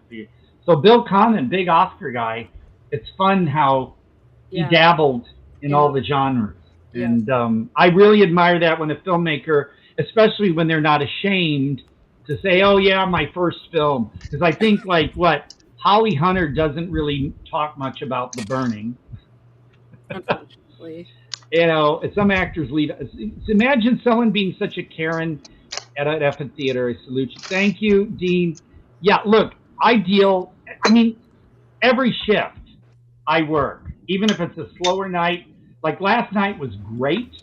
I did have to deal with teenagers trying to get in, and they were trying bad. And it really annoying situation. And there always is one person who's a total dick for no reason. Kid. No kids. Is there always a good person every shift? There's always one person who's going to try to ruin the whole night. But is there always one person that's good? There's Like, a lot of people that are fictional? good. A lot of people that are good. And like I had a girl last night, this little girl, and I would think she was old enough to not believe in Santa Claus anymore. There is one girl named, I love you, Heidi.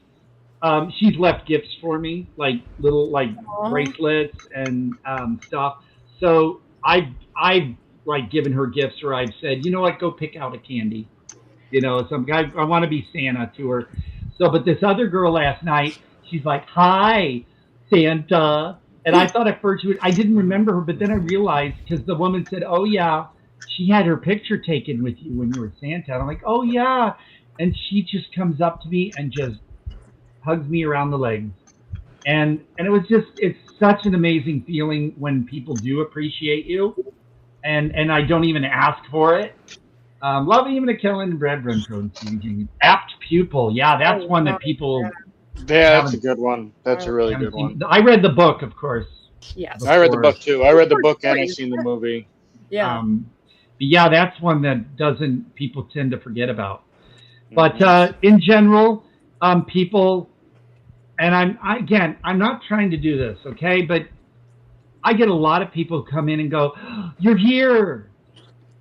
You know, and they're just like, oh, we were hoping you were here tonight, or you know, it's always fun when we see you here, you know. Well, Todd, you add like a little bit of personality to a job where people usually don't even interact. Well, with I like people to think of it as hanging out and saying hi to friends. Right. You You're know, like a and, magical creature, Todd. Oh, the wise one. I'm witty, charming, let me start over. I'm witty, charming, handsome, and above average in length. that was on a button I had. Really? Yeah.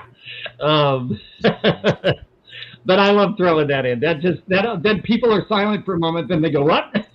So I just have to do that. I love doing what I do. It will be beginning of July will mark 15 years. Wow. And what's really strange is when people come up to me, oh, one of the gals that I work with now, she's like, and to me, she seems very mature in her appearance as far as age and everything. She goes, oh yeah, I was in high school when I started coming here and see you working here. I'm like, oh my God. And I'll have these adults come up to me and go, oh yeah, I was just a little kid, or I was like 5 years old when I first saw you here. And they're like 20 and 25, and I'm like, oh my God. They're bringing their kids. It's just, hey, look, if I didn't like the job, I wouldn't still be there. And also, the time seems to have just flown. So, I'm despite, like, I will say I was fucking exhausted from Thursday night, Friday night, Saturday night, and actually having to stay 15 minutes over because we're about to lock the doors and people are still coming in, and the line for concessions all the way through they have a setup where you have to go through this thing and all the food and just line and noisy. I was losing my voice last night because I was like, you're in Santa Claus, because just the noise. Wow. But it's so much fun. And I always thought that they put if they put you on podium permanently, that means you were old and about to die. Putting out the pasture because all the previous main fixtures on the podium were seniors and they eventually passed. And so, but they put me on podium because good for business. Well, yeah, because they realized and they told me, well, and they said, I've watched you when you're at podium. You're not sitting. Some employees sit there like this. Yeah. Or they're looking at their phone. Yeah. I'm like this. I'm like, even if we're not that busy, I'm watching. Looking for and food. I watch when people. I one door I can't see because the whole concession setup for the line blocks the view now. But when people come in, I see what they got in their hands. When people are leaving, like twice last night. I had to remind someone they're holding a can of hard iced tea. I said, "Oh, you need to finish that before you go out the door." And they're like, "Oh," you know, they didn't realize. I know there are people that try it on purpose, but I'm watching things. I'm watching people. I'm watching if they have food that they shouldn't be bringing in, you know, and stuff. Right. And so I keep an eye on that. I catch things if kids are doing something or there's somebody, you know, doing something they shouldn't or something. I smoking dope. People have vaped in the lobby. That's illegal. Dumb. Well, thank you, Dean. I'm a lovely guy.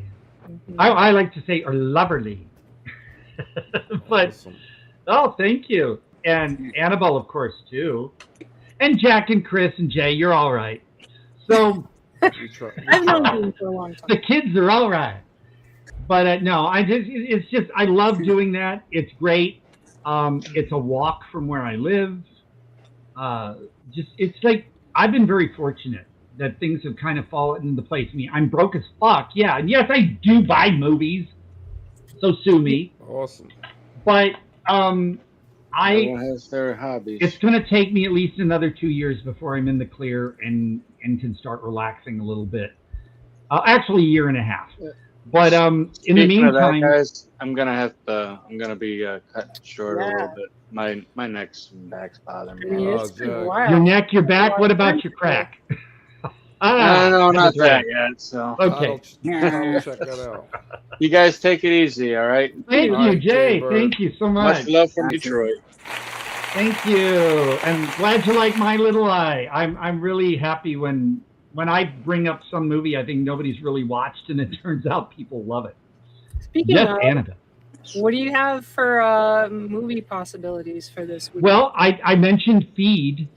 Oh yeah, you did mention. Yeah, it. that sounds. Okay.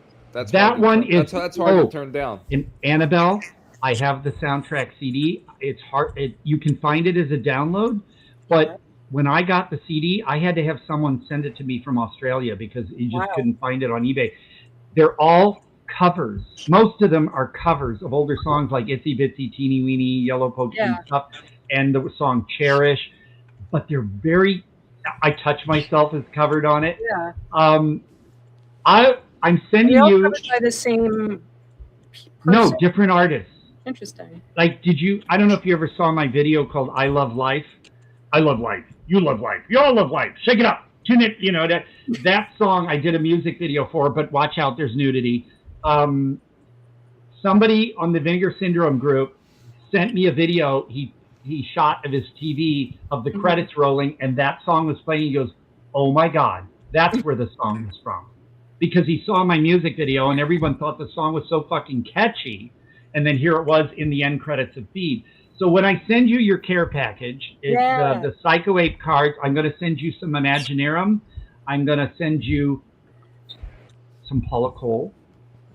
And I'm going to, it's got a track the album doesn't have. So, and you saw the Peter Gabriel video, right? I gave you that. Yeah. Her voice. Oh my God. Now you know why I'm going to be sitting there just like gushing the whole time. It's really pretty sweet. Yeah. And, but the thing is, the When, soundtrack. Tom, when is that? When is the concert?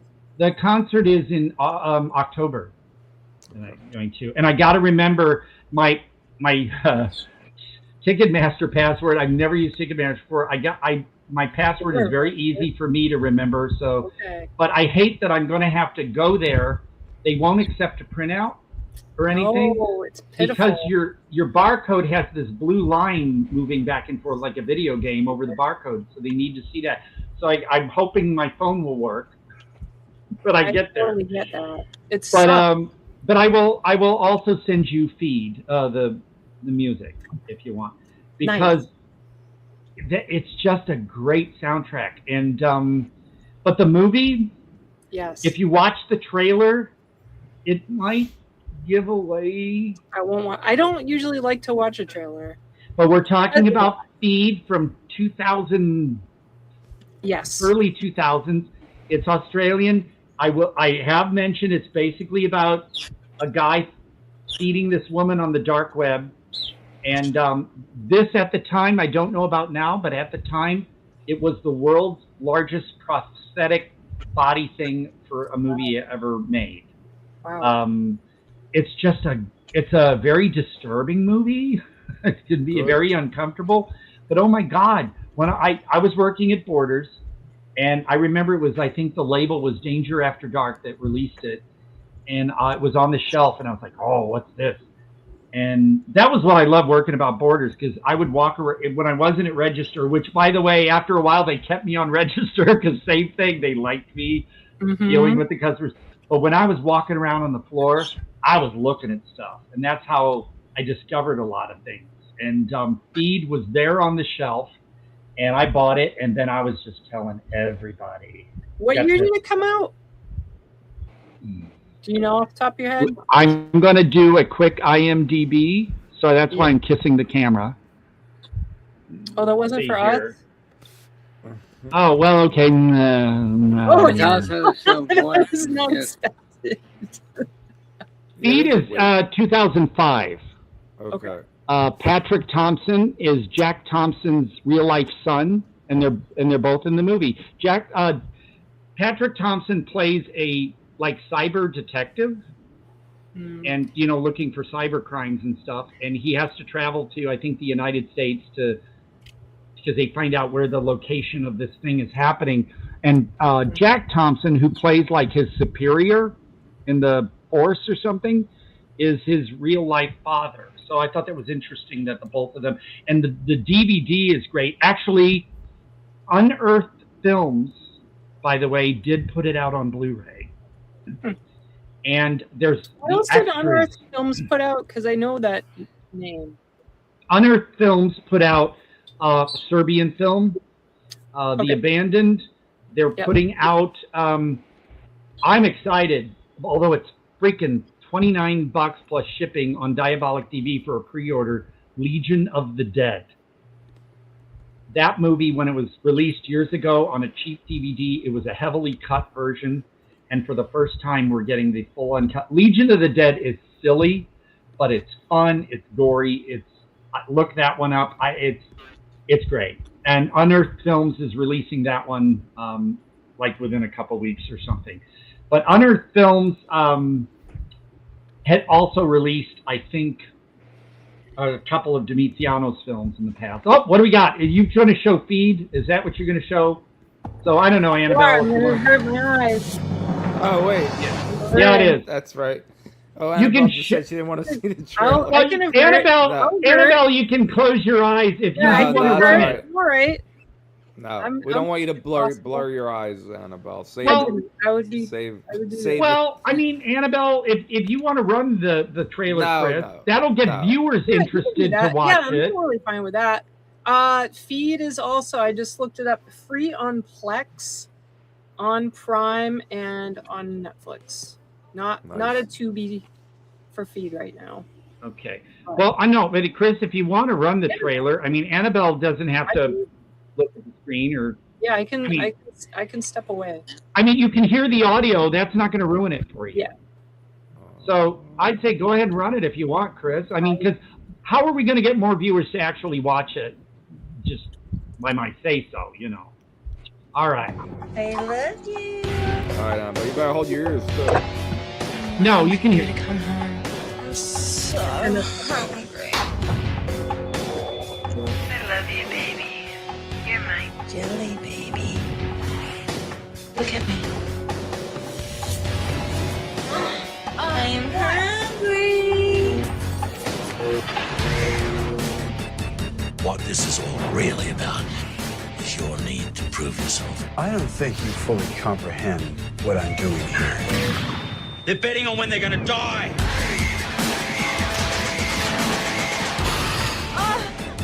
I let them be whatever they want. Today is such a special day. I love them just the way they are. 602 pounds.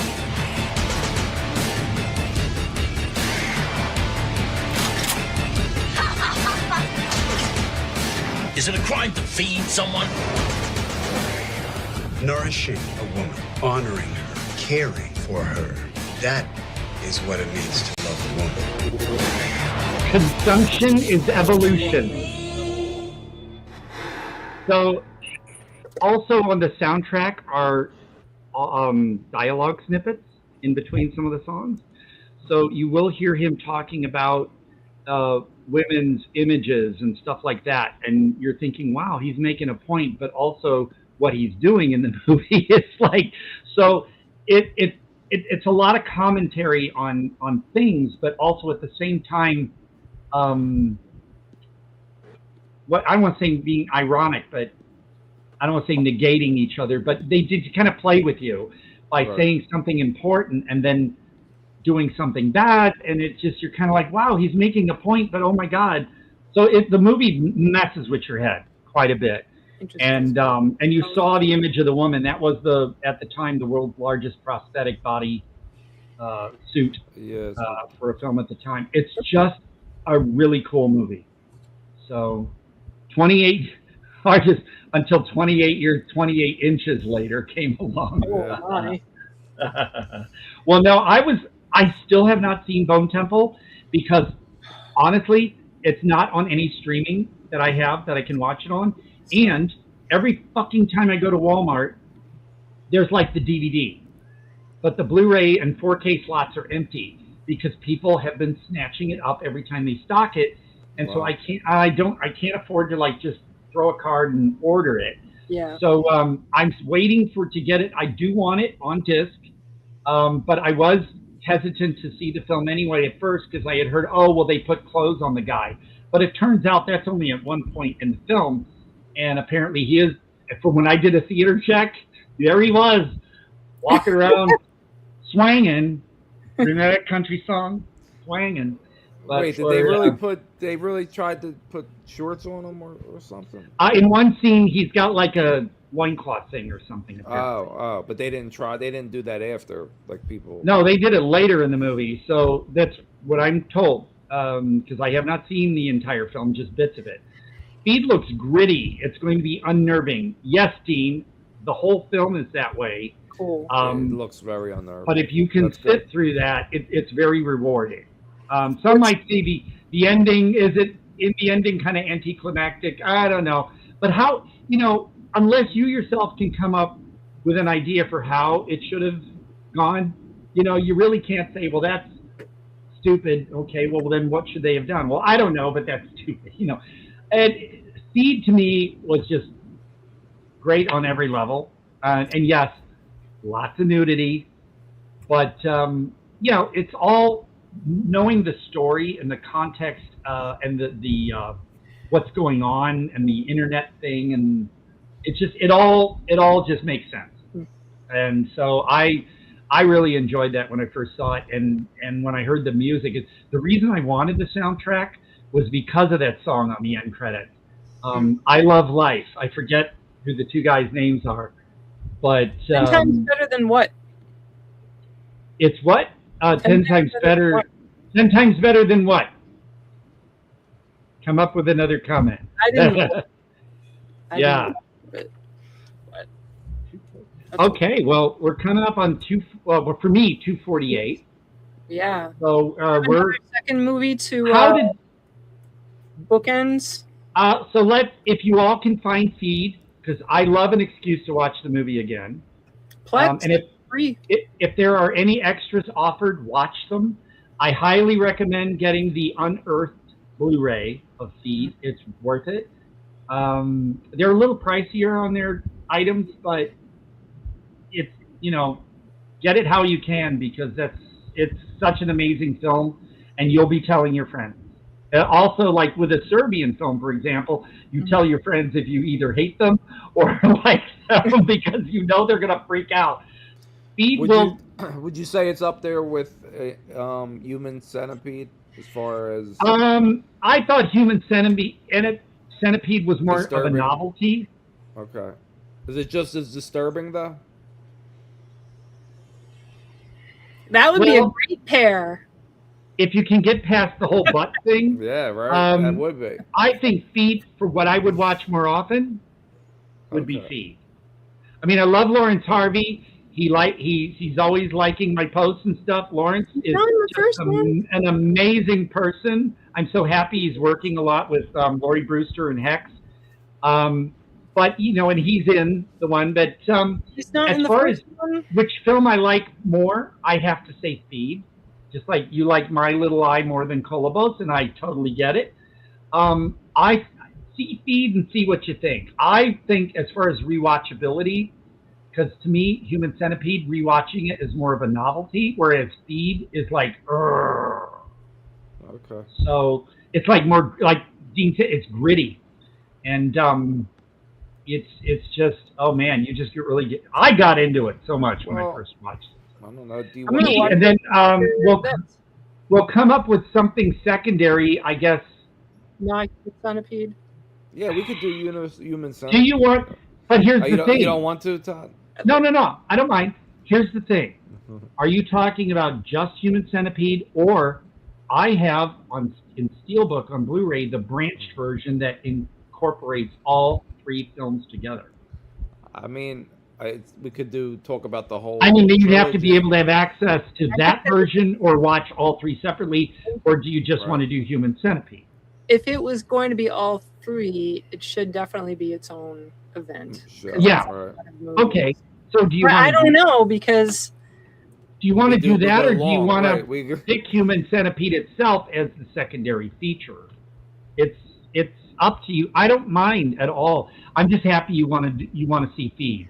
I do very much. I really will. I'll watch it after the show. Okay. And if you have problems with it, I understand that too, because it's not an easy film to digest. No pun intended. But listen carefully to the guy who is feeding the woman. He does make, like, it's on the CD soundtrack too. Like I said, I can't wait for you to hear that. He makes comments about how men, expect women to be like this and that and this and that. But then he also says, but I find doing this for a woman is caring for her. But of course he's allowing what's going on the dark web. But so the word is contradicting. There it is. He's contradicting himself sometimes in order for his gain. Mm-hmm. But it's a fascinating concept and it's just how they play it out. It's fascinating, and I hadn't seen anything like it at that point. Now everybody's doing all these things over and over and over. But this, again, like Kolobos and even My Little Eye were ahead of the game. And yeah, so. And it's funny because some of you out there will see a movie like Feed and Go, but Todd, I've heard you complain about this nudity or that element or blah, blah, blah. I like it when it has its context and it works. Feed, I'm all for what you get in Feed. Even if there's a bit of, like, you think exploitation where you saw clips of, like, the one woman in her briefs and she's like with the guy and being sexy. It does fit within what's going on in the movie. So as long as it's not there just for you to see some tits or something, everything is in it. Everything has its place. And I'm excited about it. I can't wait to hear what you guys have to say about that one. So what do we got? Are we planning on Feed and then Human Centipede? Or if you have a better idea, we're fine for switching. Where's Human Dean at? Centipede. Dean. I'm sorry, what? If Dean's still here, weigh in, Dean. Human Centipede next time. Or we can pick, we ought to do a Serbian film sometime. It's an excellent movie.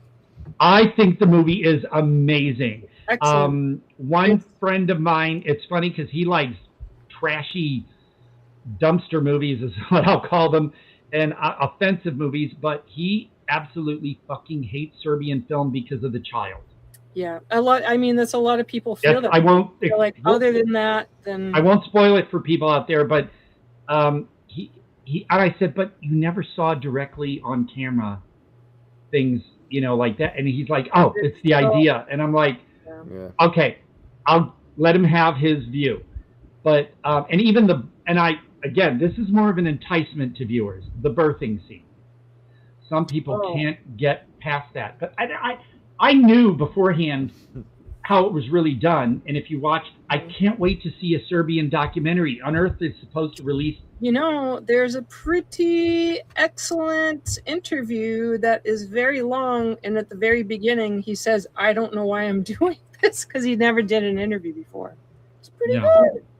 But I think a Serbian film, in a way, I'm going to go as far as calling it a masterpiece because it set out what it was supposed to do.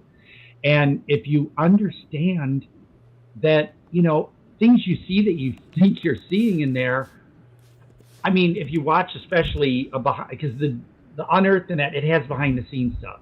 But I want to see that documentary so bad. And I have you know what? That'll give me an excuse to wear my Serbian film T-shirt. I have one too. And I only got one. There were others, and I should have bought them, but I have the good one with the camera on it and his face in it.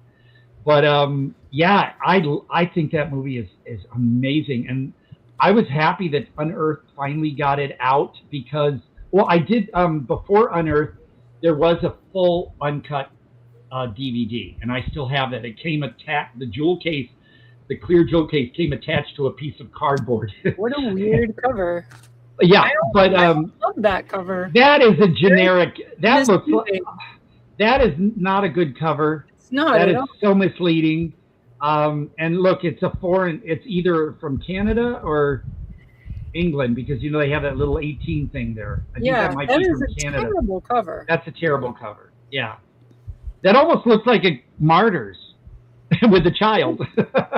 It's not. But no, I first got it as a bootleg from a company, and what they did was blend in the scenes that were cut, so there was like a slight overlap. Interesting. But I was happy to have it, and then I finally got the one that was released before Unearthed. Highly, folks.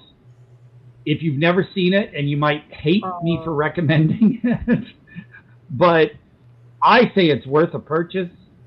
I'm happy to have the definitive uncut version that Unearthed put out.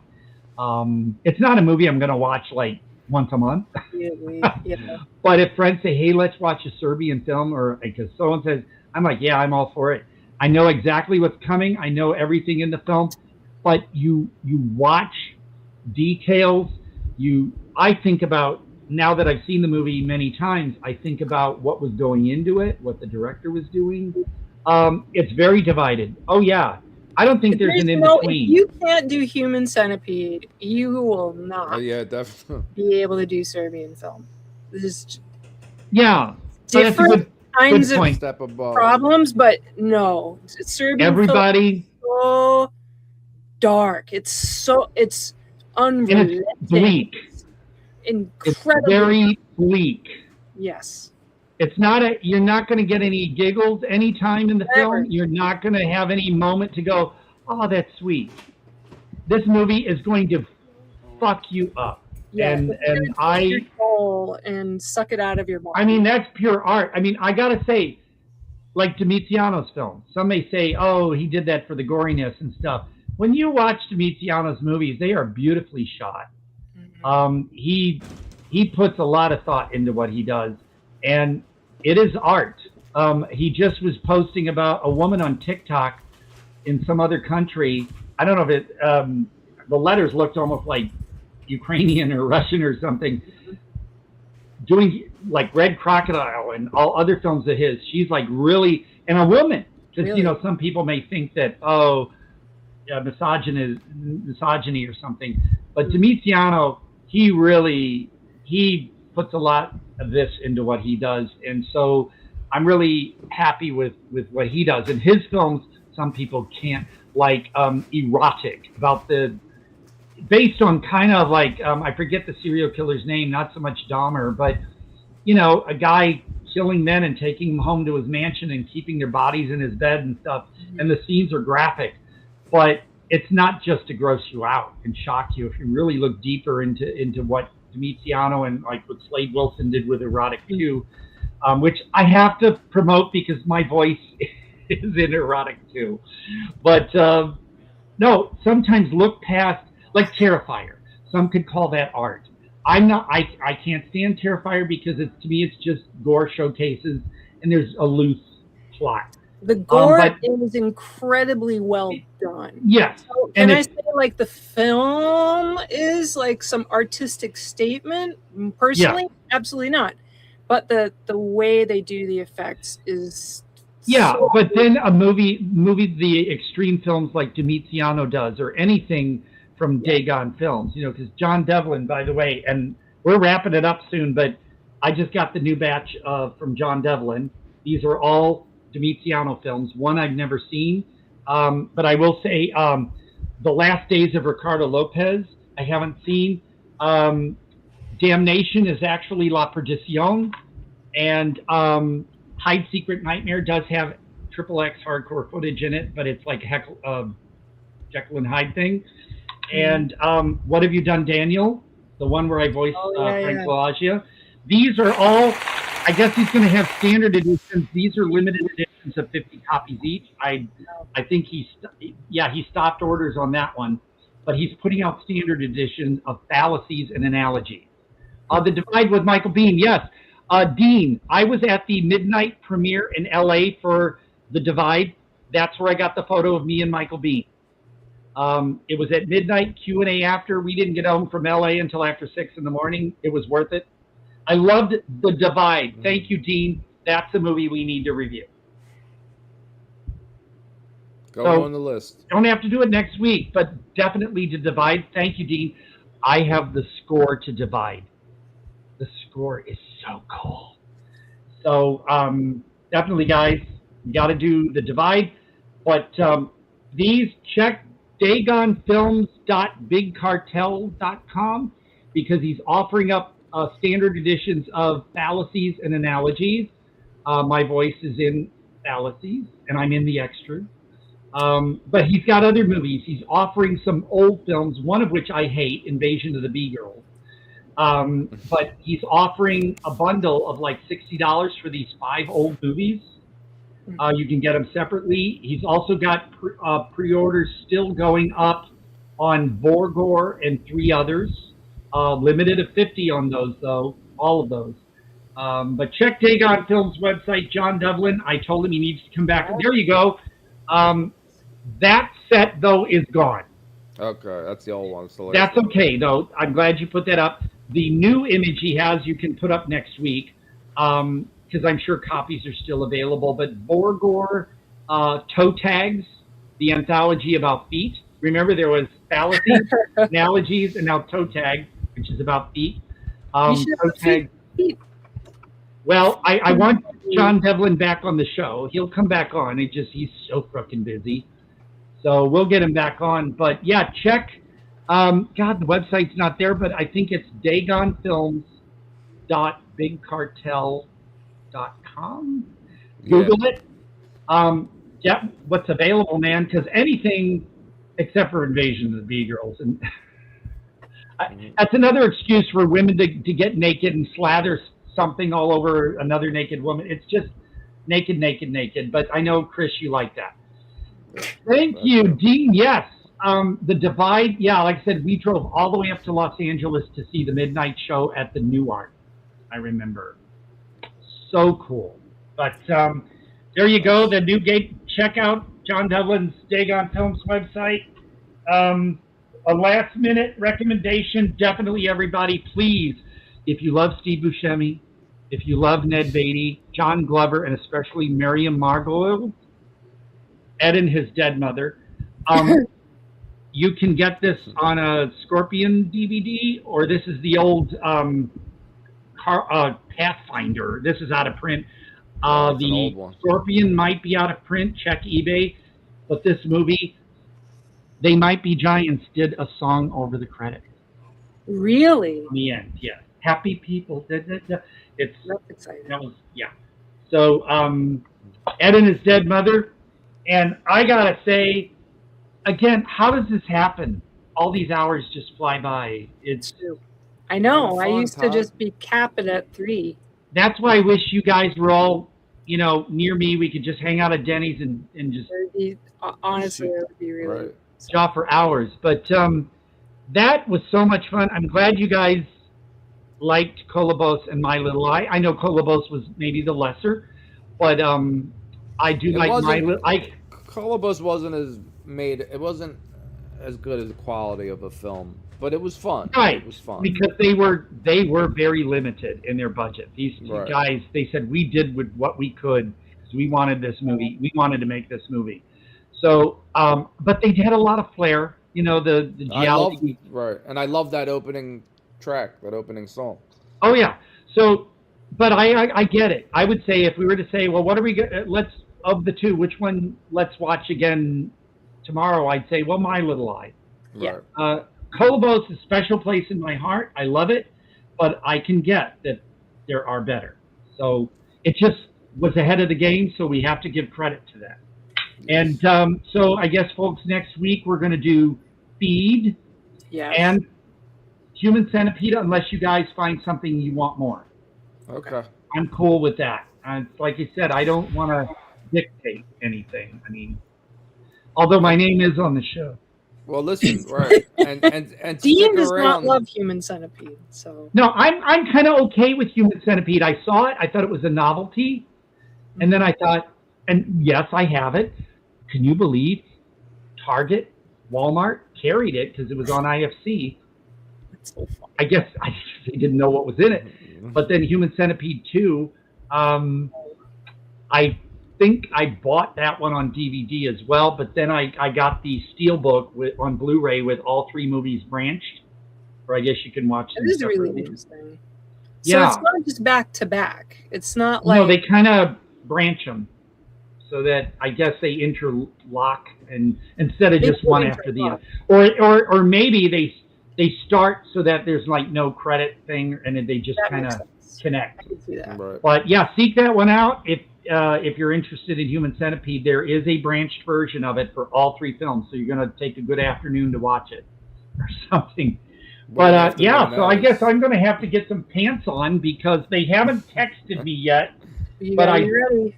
I do 3:38 ETA traffic, so Okay. I've still got a half hour. And they're gonna come by you, or you're gonna go meet They're them? instead of coming right to my apartment, they're gonna come to the entrance of the complex. I said I'll meet you out front, and then I'm gonna convince them afterward. Hey, you want to get a good feel of me? Come by and see my. So they will get to see my collection in person, hopefully. Right. Todd's going to take his pants off as soon as he goes in. No, I may put my slippers on instead of shoes because I mean I won't tell them to take off their shoes, but I don't like treading stuff all over my apartment from outside. I'm a shoe takeoff person. I have carpeting, which I would prefer tile, but Right. I have pieces of carpet when 99-cent store used to exist. I bought pieces of carpet and have them lined around the apartment so I don't tread trails and get a black trail on my carpet. So yeah, I have carpet over my carpet and area rugs, and but if they but I will keep my clothes on. I wasn't trying to paint you that way, Dean. Dean, yeah, but I'm not eventually. I'll even said if you. Hey, Dean, what you say is that's Mr. Bitch to you. That's right. Yeah. Chris, that's my Tell photo him, you're Todd. going to have to put up next week. The one where I'm Mr. holding a Bitch. piece of chocolate cake with a fork and it says that's Mr. Bitch to you. So, yeah, I'm a goddamn delight. I know that. It's true. So, I want my potato song on the show sometime. oh, please play her potato song Yeah, I next will. week. I was like, Did you hear it? I was singing it to myself today. well, you know what? I ought to take that dance track that I did the Chris Pratt, Oliver Platt song to and see if it works underneath. Next week. But see, Next I week. can't. How do you download that video? Because wasn't it on? It's on Facebook, but I've got it on my phone. So, Well, see, that's the thing. I Okay. can't download video from Facebook. but I can send a phone Okay. recording. Yeah, if you want to send me the video, and I'll see. Maybe if you do that's my potato, fancy crackers. B-side. Or I should do fancy potatoes in my pants. That's a whole other thing. Now I'm going to have to buy potatoes and try that. Fancy taters in my pants. They're 2-pounders. Take a chance. I don't know.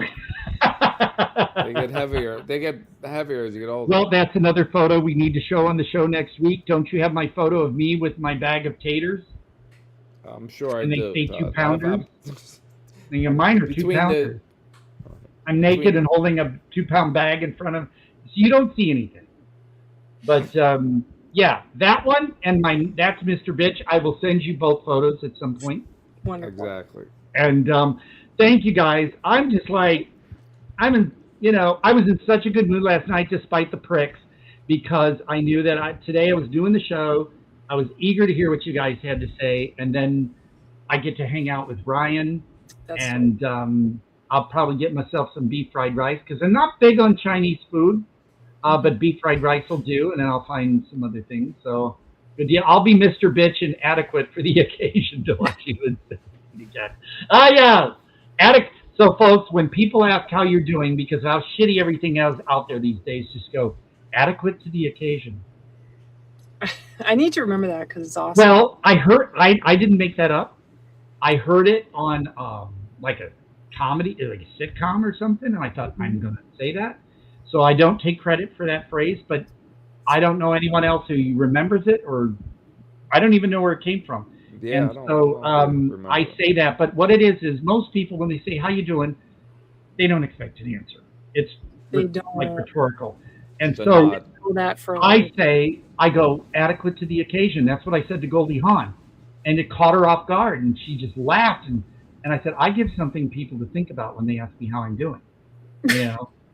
So, instead of like, because they don't really care. She might still be thinking about it. Goldie Hawn, I gotta say, I said I didn't know it was her. Mm-hmm. Because I've never seen her in person. Yeah, she's up there in age, and she's had work done. So but she comes up to me and says, "Hi, how you doing?" And she stands here because she's waiting for someone. I go, "Oh, adequate to the occasion. Made a song of potatoes and angelic and seductive." Yes, thank you. Did it? Seductive. John Duggan wrote that I well, you were like angelic voice. But also, so she laughed and said, "Oh God, I got to remember that. That's so funny." I said, "Well, I got another one for you. The toaster works fine. I just don't like toast." She goes, her eyes went like, "Oh wow!" And so we were laughing and just talking, and then here comes Kurt Russell, and I'm like, and then what's so funny is I had in my DVDs, I had an episode of The Wonderful World of Disney. Dad, can I borrow the car? It was something Kurt Russell narrated, like back in 1969 or something. Wow. And Goldie snatches it from my hand and goes, "Oh my God," because she knew what it was. And Kurt goes, "I've never seen that." And I didn't ask him to autograph it because I wasn't going to pester. Wait, where did that come from? Wait, hold on. You saw them unexpectedly. Yeah, and I had the DVD in my person. Yeah. How? Like it was. Well, No, because I take movies with me to work to recommend to customers. Todd has about 1,000 movies with him. And I was going to go to a friend's house later after work, and we were going to watch that because it's only like 50 minutes long. And so I had it. And he was just like, "What?" Because here we were, and there they were. Yeah. And so they were delighted, and they were both really nice to me. And like I said, I made Goldie laugh, so that made, I'll always remember that. And so yeah, that was good memories, good times. Awesome. But when life is shitty out there right now, I always tell people, so yeah, say that, because if you can be adequate, you're doing pretty good right now. I mean, there's a musical called That's Adequate, or a movie called That's Adequate. Yeah, look it up. But so yeah, say that. Yeah, I give you permission because I didn't make it up. The toaster thing, I didn't make up either. I know the name of the woman who came up with that, but it was a friend of mine. So I'll have to look that up sometime and credit her. But yeah, adequate is pretty good right now, and especially with November coming closer, we're going to be more on edge. So if you can still be adequate, you're doing pretty darn good. So I like that. That's Todd quality. Just keep watching movies. Yeah, keep doing that. I will try to have cheesecake next week. I got to remember so I can take my. Now some say, well, it's cheesecake, it's fermented. No, there's dairy products in cheesecake. Yeah. So if I have the generic version of lactate pills, I'll take one. It says take it with your first bite. It's a vanilla flavored, so I got to chew it first, then eat. Otherwise, take it with your first bite. That would be kind of sounds like a weird. waste. Why would anybody do that? Yeah. So I guess that's what they mean. Chew it, then start eating. Yeah. They don't make it clear, but you know what I mean. Oh, by the way, guys, like within a couple days after I called Gatorade, I got a bunch of coupons for $3 off. So now I can buy like the 3-box pack that's like $13 and get $3 off. So I'll be paying for like maybe 2 boxes then. So that, and I'm getting coupons because of the whole Pop-Tarts thing. I haven't received those yet. Yeah, they said that it's possible that there was like a puncture or something, so they dried out and all that. But they were like, we'll send you some coupons. So I'm like, okay. I've been in that. Wow. Occasion a few times. Yeah, we all we are. all have. We cannot be perfect, Dean. I'm not perfect. I mean, that's a shocker to some people, but it's true. Oh, Annabelle's gone. So I guess we can wrap it up. I don't think she's coming back, right? So she's gone. Annabelle message. So she's gone. Okay. Oh, yeah, I see. It's going on and off. Okay. So, but anyway, in conclusion, Annabelle, wait a second. Let's see what she says. Todd, give Ryan and his mom hugs. I sure will. I sure will, because I know they know you. Let me get back to the StreamYard. There we are.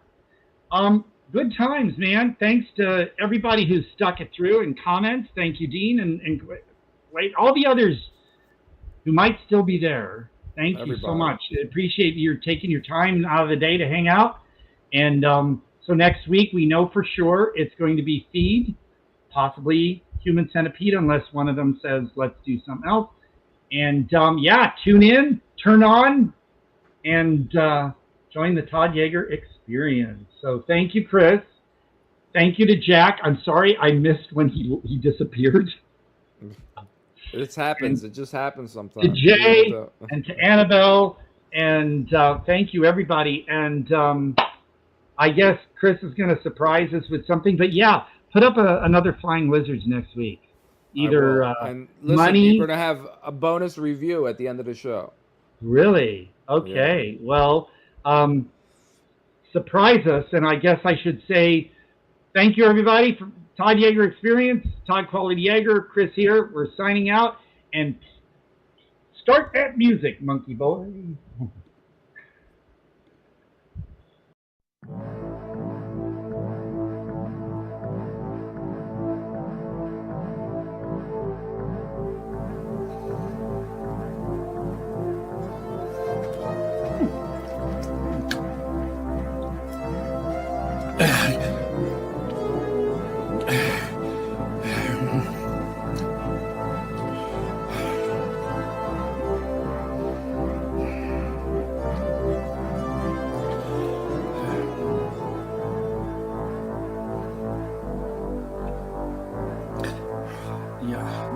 That's a fair review.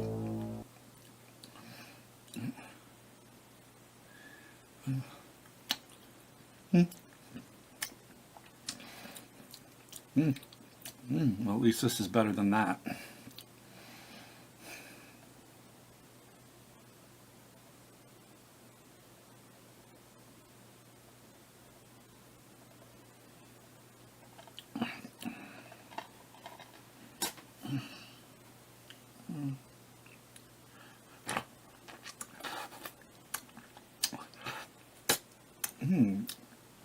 Can't let it go to waste.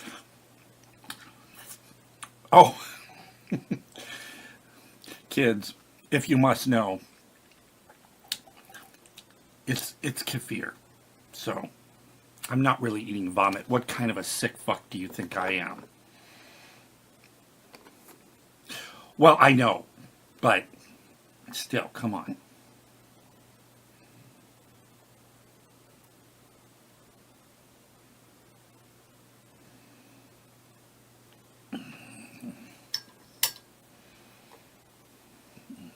Well, okay. Todd Jaeger signing off.